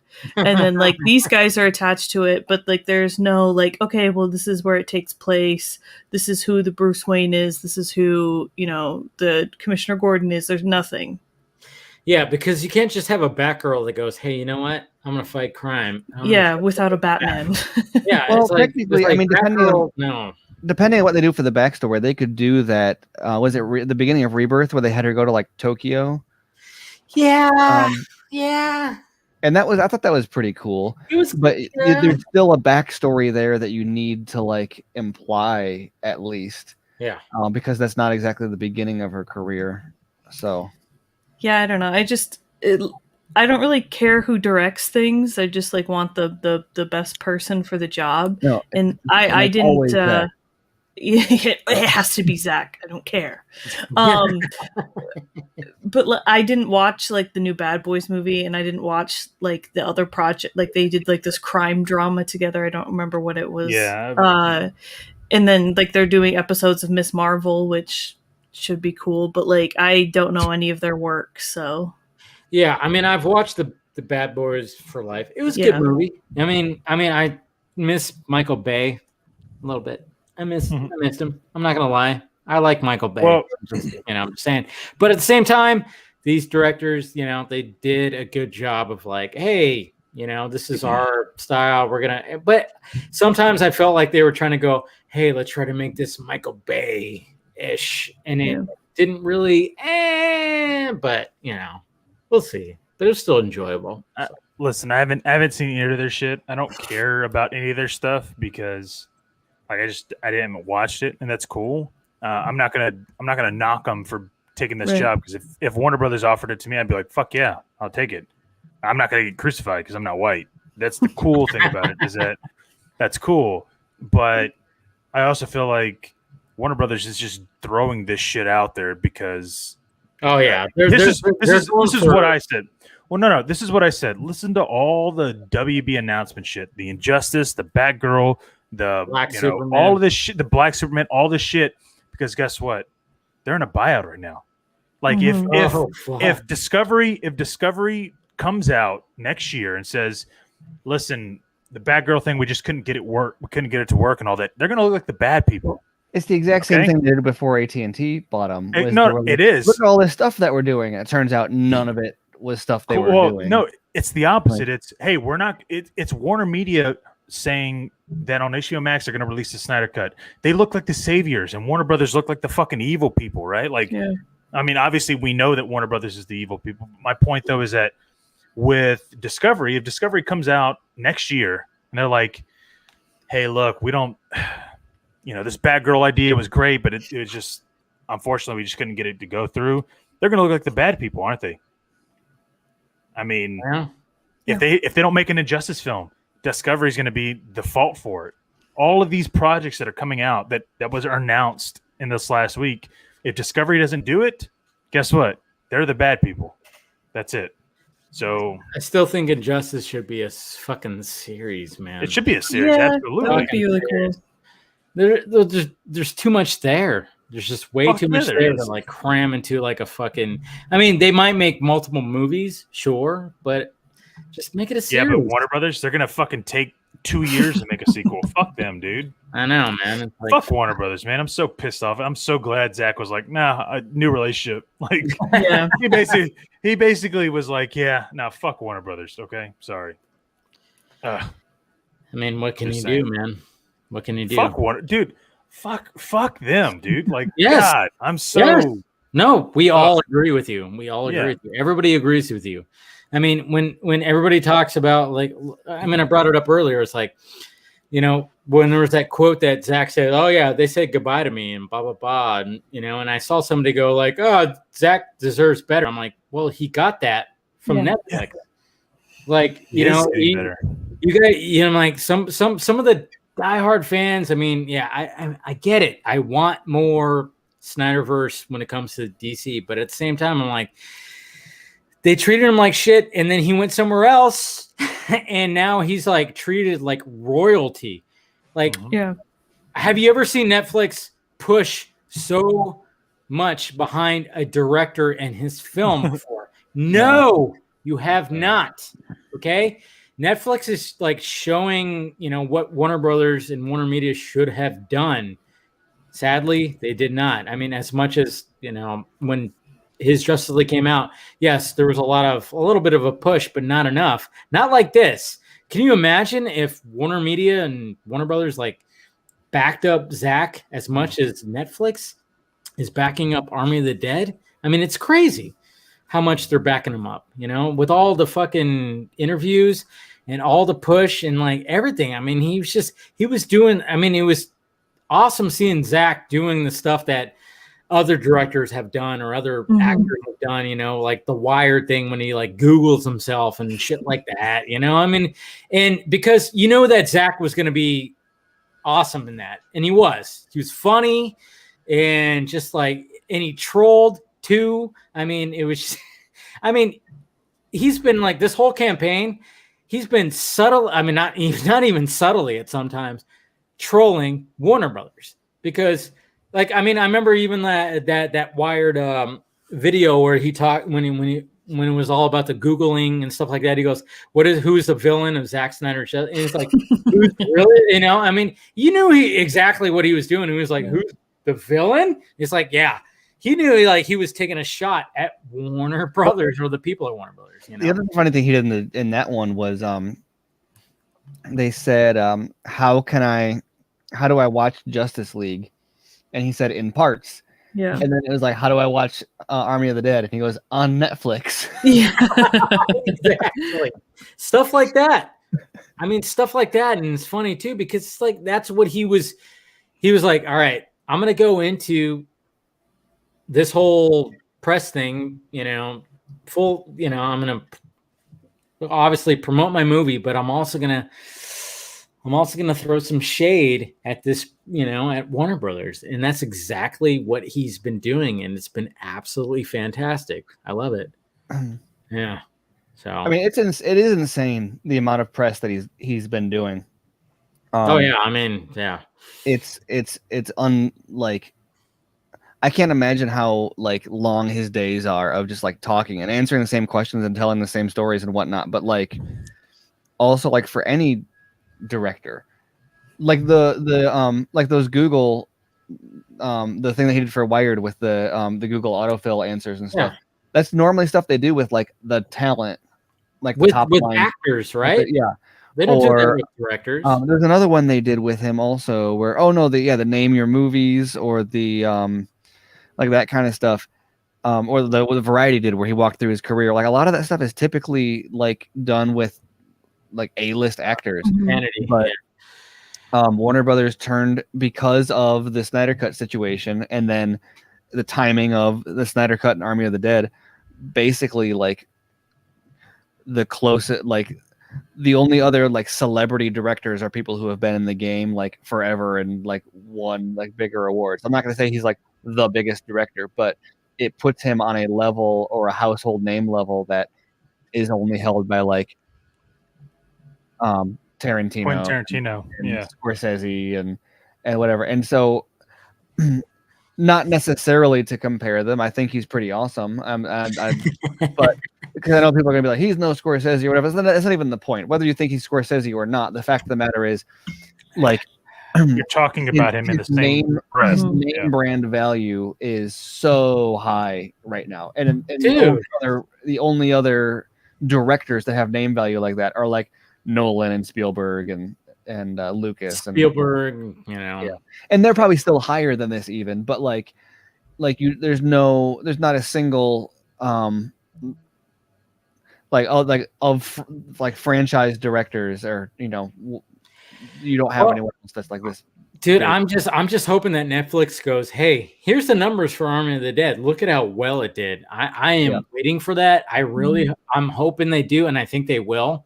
It should be like, look at this shit. Compare that to the box office. I mean, Steven, we talked about it too. It was like that opening weekend. I mean, it averaged what, $1,860, like $1,860 per theater, but it was only about 450 theaters. Okay, it did better than the Angelina Jolie movie that was in fucking 4 or 5 times as many theaters. Average. Well, and it's always hard to compare, like, especially with this situation. But like, people, I don't think people fully appreciate the like level of marketing necessary to like do a proper wide release marketing campaign. Especially the way it doesn't work that way with like Netflix, is that there's a buildup that starts months ahead of time of like trailers in front of every movie in the theater, so that people know when it's coming. The date is like very prominent in the advertising, and then there's a big launch for get your tickets now and whatever. And Army didn't have any of that because Netflix doesn't market stuff until closer to release because people want to be ready to see it. And so then the trailers show up and they're like on Netflix, also in theaters, and it's like that is the only way people know, like in general audience, the only way they're going to see it is if they like see that. But also the on Netflix or in theaters, most people are just going to say, well, I'll wait a week and see it on Netflix. And so the fact that it did that well, given the lack of a proper theatrical marketing campaign, the fact that it's on Netflix a week later, like the fact that it's rated R, all we're in a pandemic and theaters are only at half capacity, is I think it's really impressive. Yeah, and it's hard to compare apples to apples for anything else, but all things considered, I think that's better than I would have maybe feared it would do, given the circumstances. But that's what I hope is Monday or Sunday. I don't know when it's going to be. I hope Netflix goes, hey, look at how well this fucking movie did. If it does any semblance of decent numbers, they'll put that out, because look at this from their perspective. Like, the reason WB feels like they can just like do what they did to Snyder is because all these studios, these old Hollywood studios, are established, right? They use director names back in the day They used talent names back in the day to entrench themselves. But Netflix is trying to get that legitimacy, right? They're trying to get that legitimacy as a movie studio. They're trying to get those big names, right? That's why they had the Irishman, right? That's why they had these movies on there. But with Snyder, he's sort of that name for a new generation. And this is their way to legitimize themselves on the same level as these other studios. They don't just want to be a streaming platform anymore. They're trying to move beyond that because they want to make more money than just being like, oh, here's my monthly subscription. Yeah. So they will release any numbers that gets them there. Oh, and they will, because, I mean, like what we were talking about towards the beginning of the show is like, we thought it was only going to be like a week release of Army of the Dead, but they extended it to 2 weeks. Like, okay, cool. Yeah, I thought about asking him about that. No, we should have. Damn it. I mean, that's the thing. It's like, when he shows up, it's like, hi, Zach. How's it going? You know, you almost forget exactly, you know, what you want to ask. But yeah, stuff like that you want to ask is like, hey, what happened? Like, what was the agreement? Was it supposed to be 2 weeks or 1 week? What was it? And it almost seems like, oh, wow, that first week was fucking great. Look we had 400, like around 450 theaters. You averaged this much. That is during the, I mean, we're still during a pandemic. I mean, theaters are still not in Florida. Oh yeah, not. I know, lucky. I know it's funny too, because literally, like my theater I go to, like they put tape down. It's like, is that gonna stop me from fucking sitting down? I can just like, ooh, you put blue tape. It's like looking into the past, man. It's so weird because they have blue tape, and then it's like when you're walking around, you know, like half of the fucking staff that's walking around, they have their mask on, but it's not on their nose, and or people when they sit down, they're supposed to wear a mask when you're not eating, but people just take it off, and then like they'll just like hold the popcorn. Yes. Like, dude, when I walked in, I like everybody had their masks down. They're just and I'm like, all right. When I sat down, I literally just I just like I had it on one ear the whole time. I'm like, dude, our mask mandate's going fucking just down. It's not even. Well, you're in Texas, of course. Yeah, but in Austin, we're in Austin though. Like, oh yeah, no, there's still signs on doors that are like, yeah, you have to wear a mask when you come in. People don't get places that are like. Listen, I mean, and I don't, not to get political, but Greg Abbott just passed some stupid fucking law where it was like some abortion bill that it's like 6 weeks. After 6 weeks, you cannot get abortion. And I was like, bro, are you fucking kidding me? Like, it's the like, damn it, I don't want to wear condoms. Well, no, yeah, it's like, you know, at the end of the day, it's like, dude, you shouldn't. I don't think. You know, I'm all about. I don't think that should be a situation that we should vote on. I think that's like personal, you know. But dude, you're talking about 6 weeks. Like, it's a touchy subject. Listen, 6 weeks is there's nothing there. There's like literally nothing there, and you're gonna be like, no, you got to go to prison if you do that. So I don't know, man. Here in Austin, it's been very like I think it happened in the past couple of days. It's been like very anti-political right now, so I don't know what's going to happen with this whole mask mandate. I feel like that's like it's all been a weird thing because like I said, it's like certain states are just going fuck all, you know, when it comes to a lot of that. Yeah, obviously, I mean, Florida, Texas, it's been fuck all. I mean, when it comes to California, I mean, you know, my governor's going like, I don't want to get recalled, so he's like, here's some money, and you don't have to wear, we don't have mandates after, you know, June 5th or whatever the fuck.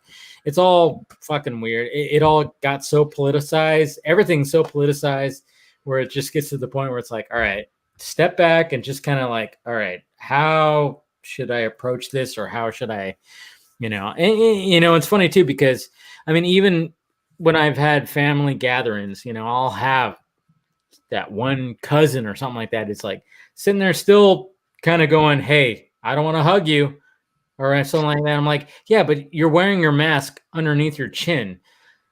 I mean, what do you want? What do you want from this? I mean, I don't get it. Like you got your mask under your chin, but you don't want to like give me a hug or a handshake.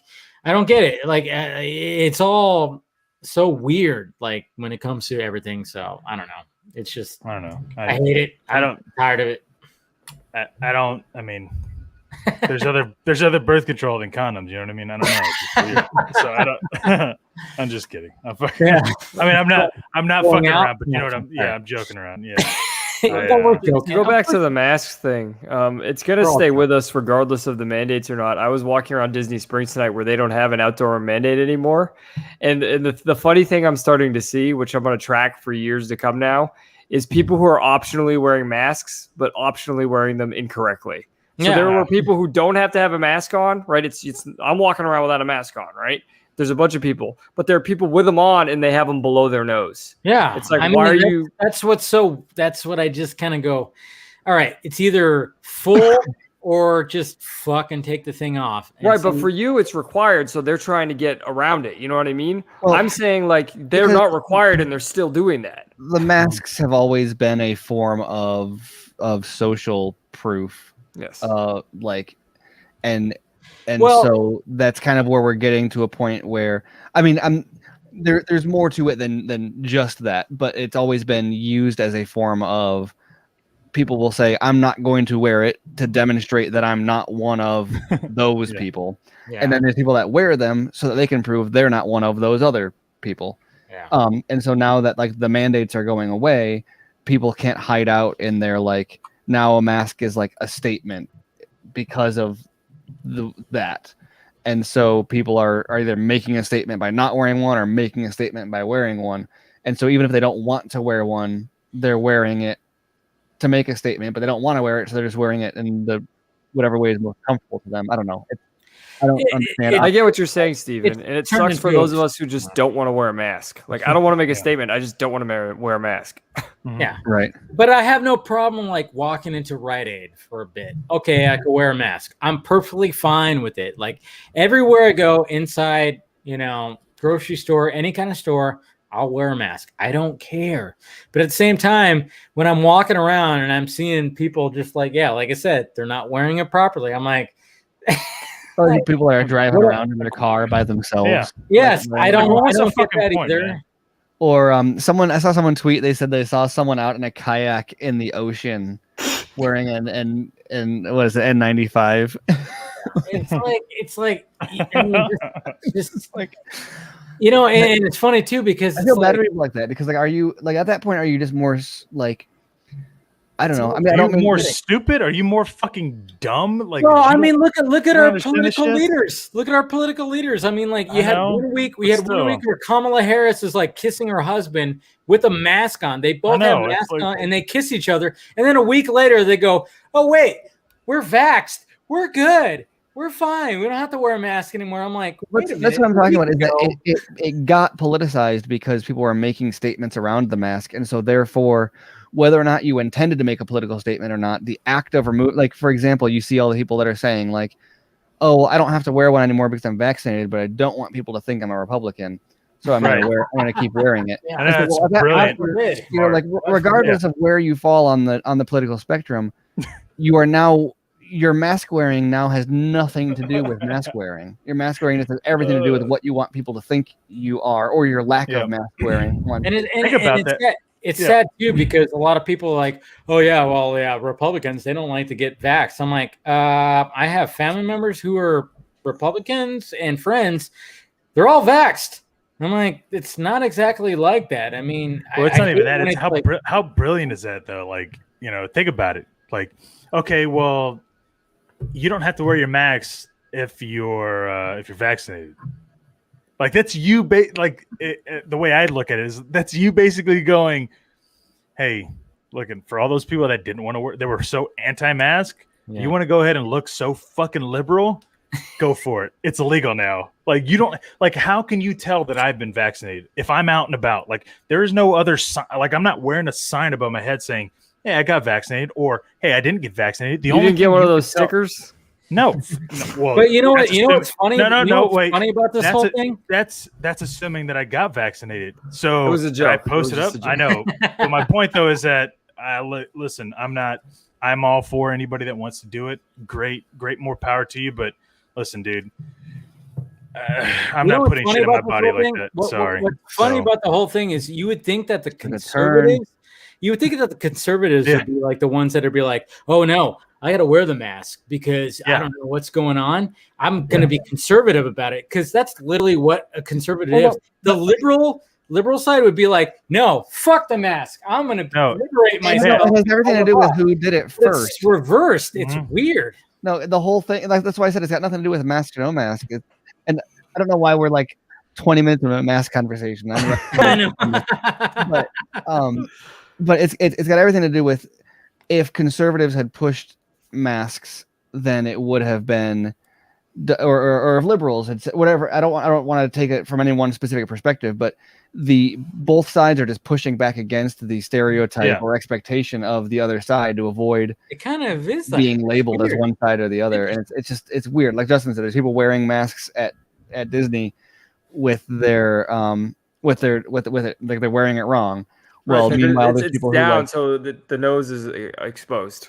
It's like go full force or not. That's like, all I ask. It's like are they actually scared of contracting or spreading something, or are they like, well, I want to go outdoors, but I don't want. Yeah, they're scared of contracting and spreading cooties, is what they're scared like, of. I want to go outdoors and enjoy myself. But I also don't want people who I've never met and don't care about to make assumptions about my political opinions. Yeah, from walking past. I cannot be seen as something that they don't know that I am, like at all. Period. Whether they tell me or not, I just can't have them think that I know what they think. And Dave, what you're saying, and it links with what Garza and Steven are saying about like the irony that they seem to be switched and reversed, right? Mm-hmm. Like that's kind of the funny thing about Army of the Dead, and part of why it's so funny and ironic is the stuff that the government is doing in Army of the Dead is what's happening in real life, but the political parties who are in charge are opposite. And it's really funny that way. I think Zach said, because someone made the comparison to like, oh, it's almost like the army it's like the zombies and are like the anti-vaxxers, or like the people are the anti-vaxxers or whatever. And Zach is like, yeah, I like that. You can kind of read that into it. And I think that analogy plays out. I'd also like to think that it would be true if you switched sides also. Yeah. Right.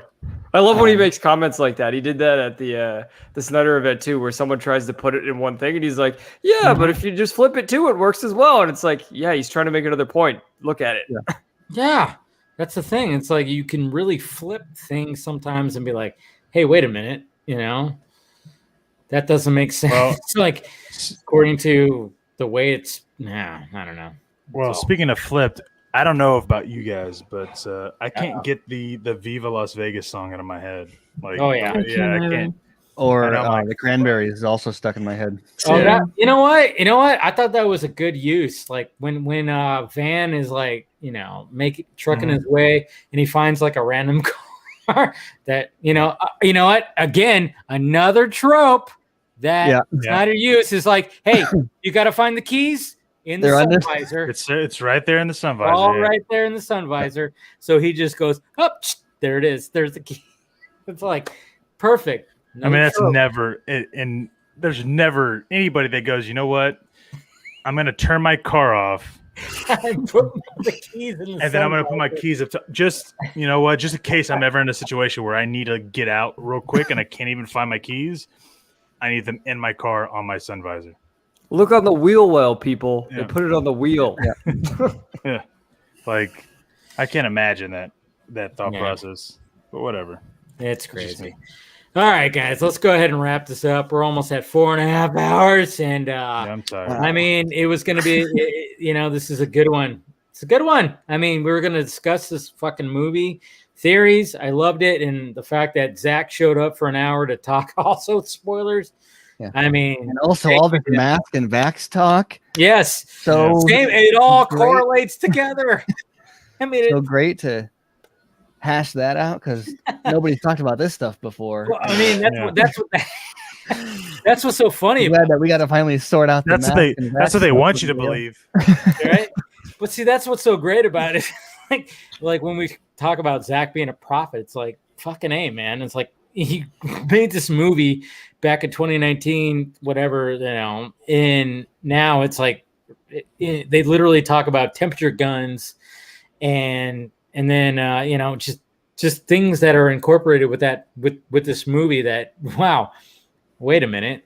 Like UFOs, we've been talking about UFOs for the past 2 weeks.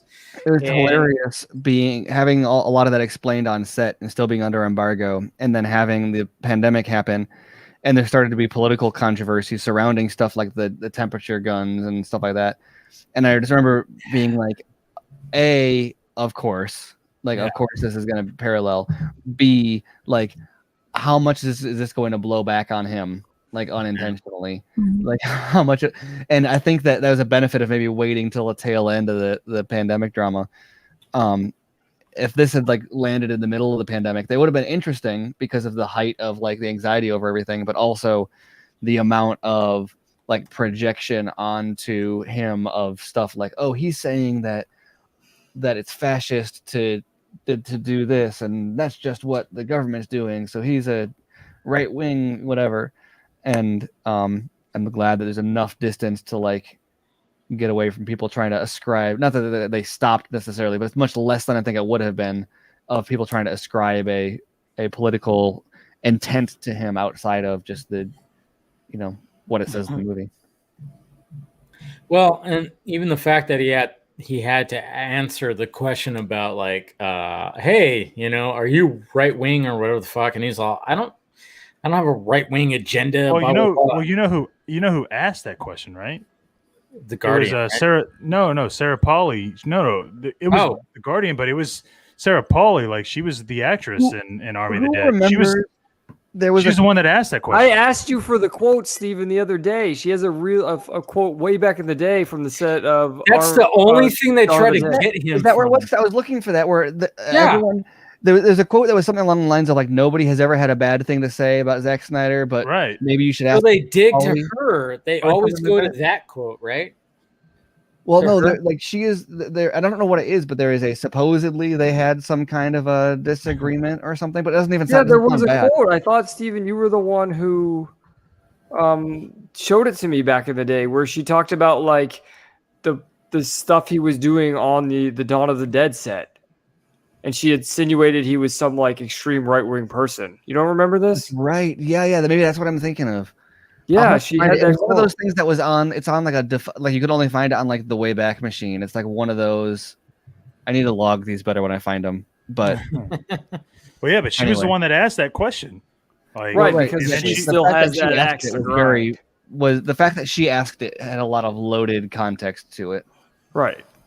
Okay, I guess. Well, because like in it, she was also like,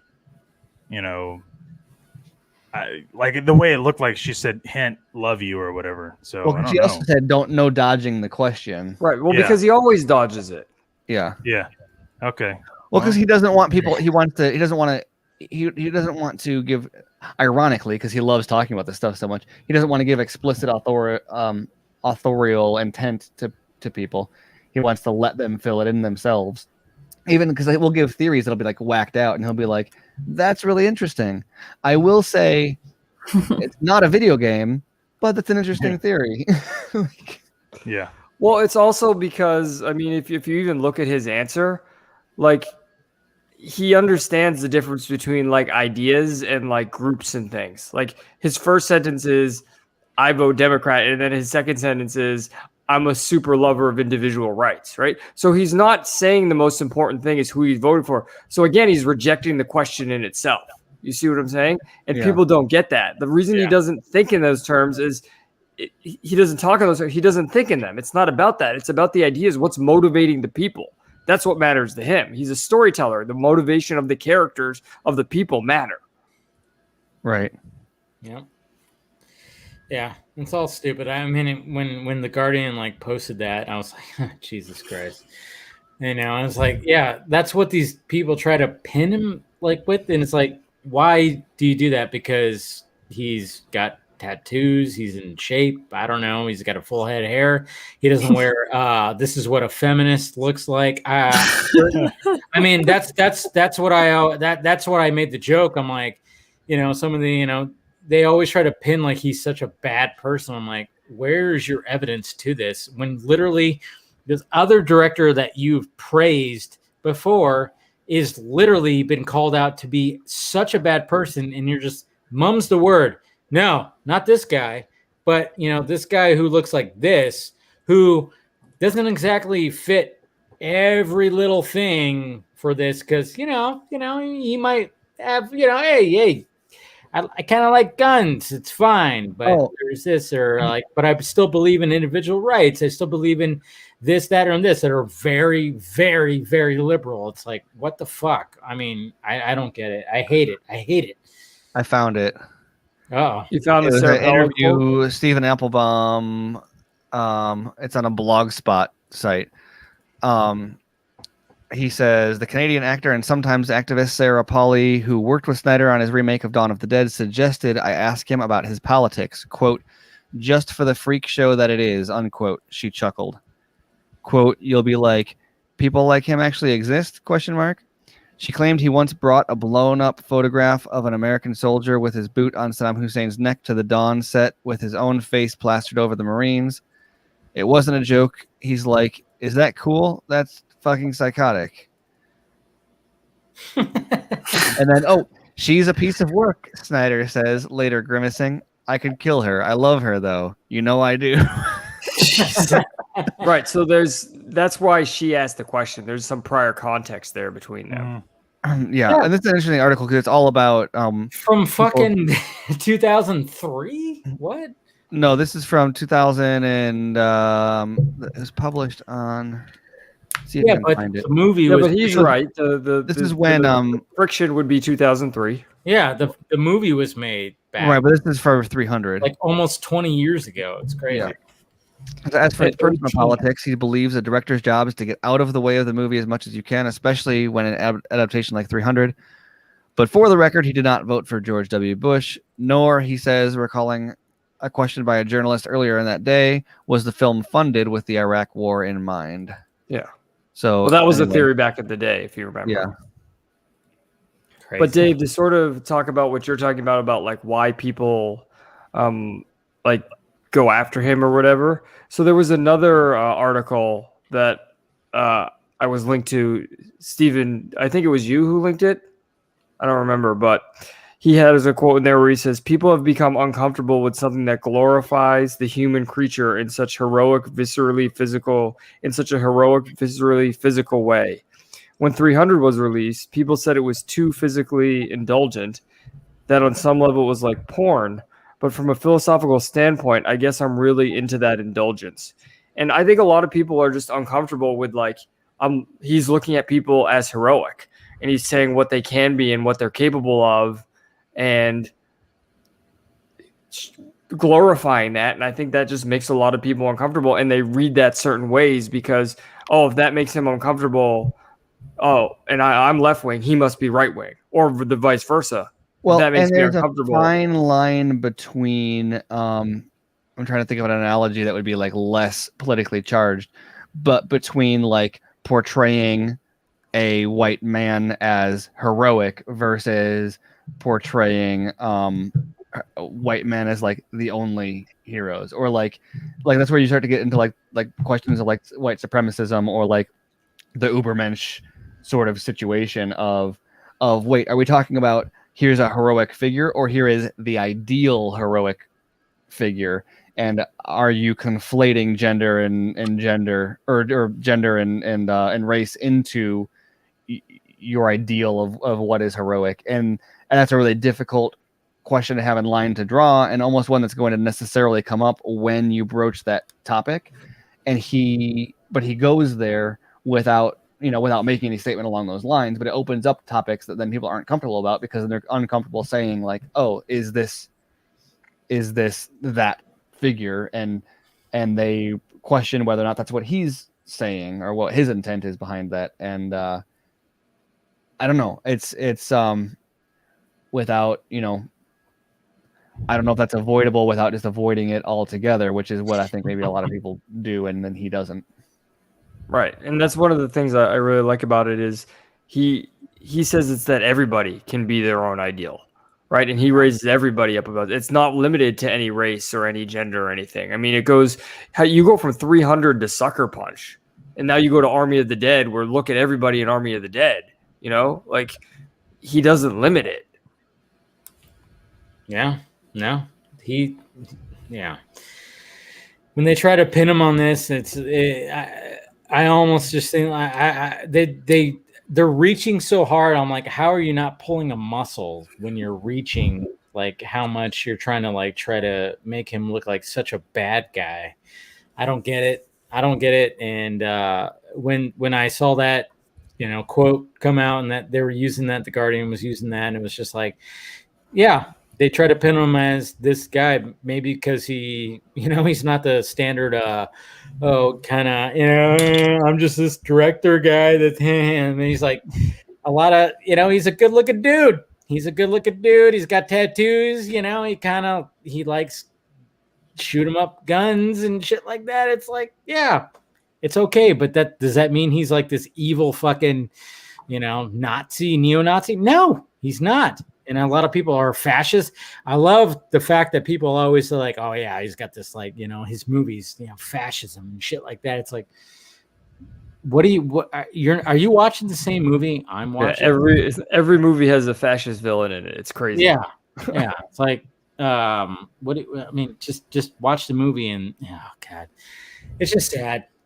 It's just sad, but like I said, when like the same people who always try to cast him out into the fucking cornfield are the same people that are mum's the word when it comes to Joss Whedon. It's like they don't say shit about that because that was our guy. And turns out, even though he wore that shirt from that picture, which was like when you see somebody like that, like wearing this is what a feminist looks like. Yeah, worry about that guy. Don't worry. Yeah, it's always concerning, like when people are so overtly like, "Oh, I'm a feminist. I love, like I'm so down for women's rights." It's like, okay, I'm gonna watch you now. Exactly, like, because the moment you fall asleep, they're trying to cop a feel. Exactly, and but then unfortunately, it's a strategy for some guys, right? Yeah, so some guys who lack self-confidence and don't think they can, approach it in a respectful way.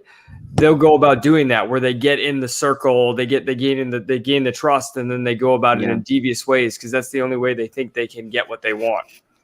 Yeah, it's sad. Yeah. But then you look at the guy who's like, oh yeah, but look at this guy over here. But then he's like, yeah, that guy is gonna respect the shit out of you and try to be like, hey, this guy, he's gonna make you look awesome. But this other guy, yeah, he's gonna have another male character fall on your boobies. Twice. He's going to use that joke twice. That's what he's going to do. Anyways, all right. We've fallen into this hole right here. Let's go ahead and just end it right there. This has been a great fucking Vodka stream. I will say, obviously, thank you to Zach for popping in for an hour and talking about the movie. And, we love that guy. That's what's so great about Zach. After all the press, and you could tell, like, yeah, he was probably a little tired, the fact that he was tired, and just made time to talk to us, which is just so great. So we love Zach for that. But let's go around the horn and let's go ahead and plug ourselves or promote ourselves. Justin, go ahead. You can find my boobs on my OnlyFans. No, I'm just kidding. Yeah. I was like, oh, I'll subscribe to that. You can find my podcast, Welcome to the Midside, streaming wherever podcasts are streaming. And you can find all my work on themidside.com. And obviously my Twitter handle's right there at the Midside. And that is also my Instagram handle. All right. Garza. Yeah, you can find me down there. I'm going to be coming out with something that I've been working on. That it's the reason why I've been quiet online. So, good. Yeah, I think I'm almost done. I was working on it as I was talking to Zach and you guys. So that's what I was been doing. I've been like tweaking little things and good, it's man. Just, it's interesting, man. So yeah, I'm looking forward to it. Probably like Monday, hopefully. I'm trying to give myself that till Monday. All right. No, I'm looking forward to it. I mean, I noticed you've been quiet, but I'm like, he's working on something. That's a good thing. That's a good thing. That's a good thing. As long as you're occupying yourself, that's what it's all about right there. All right, Steven. Yeah, you can find me on most socials at SM Colbert.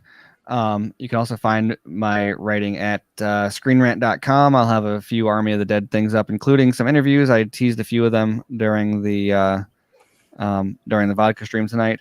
You can also find me at the Snyder Minute podcast. We have BVS and Justice League are both at various stages of being worked on, as well as Surprise Army of the Dead by the Minute is a thing. Yes. We actually just recorded a Dawn of the Dead commentary track, like a watch-along track, Cool. Which, if you haven't seen Dawn of the Dead in a while, I watched it twice this week, including with the director's commentary. It very much goes. I know people always say, like, oh, it's a great Snyder movie.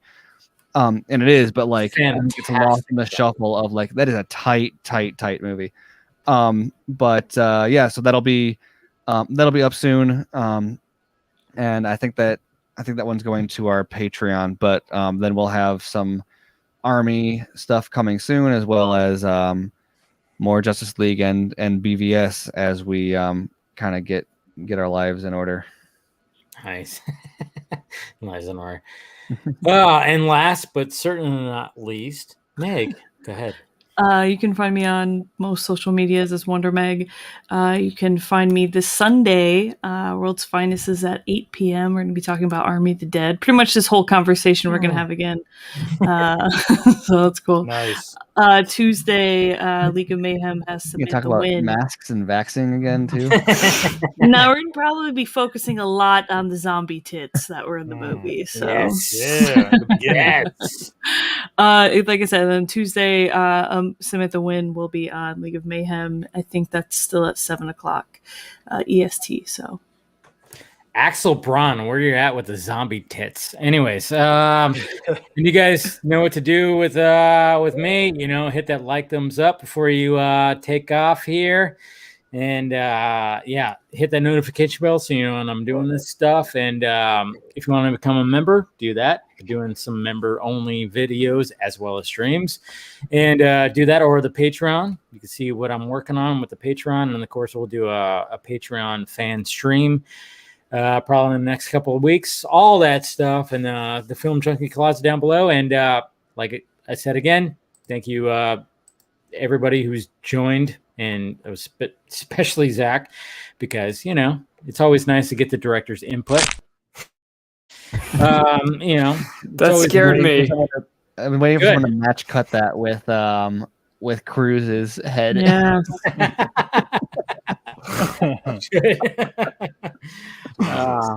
But yeah, it's been a fun stream, and thank you guys for sticking around, and we will definitely talk to you later.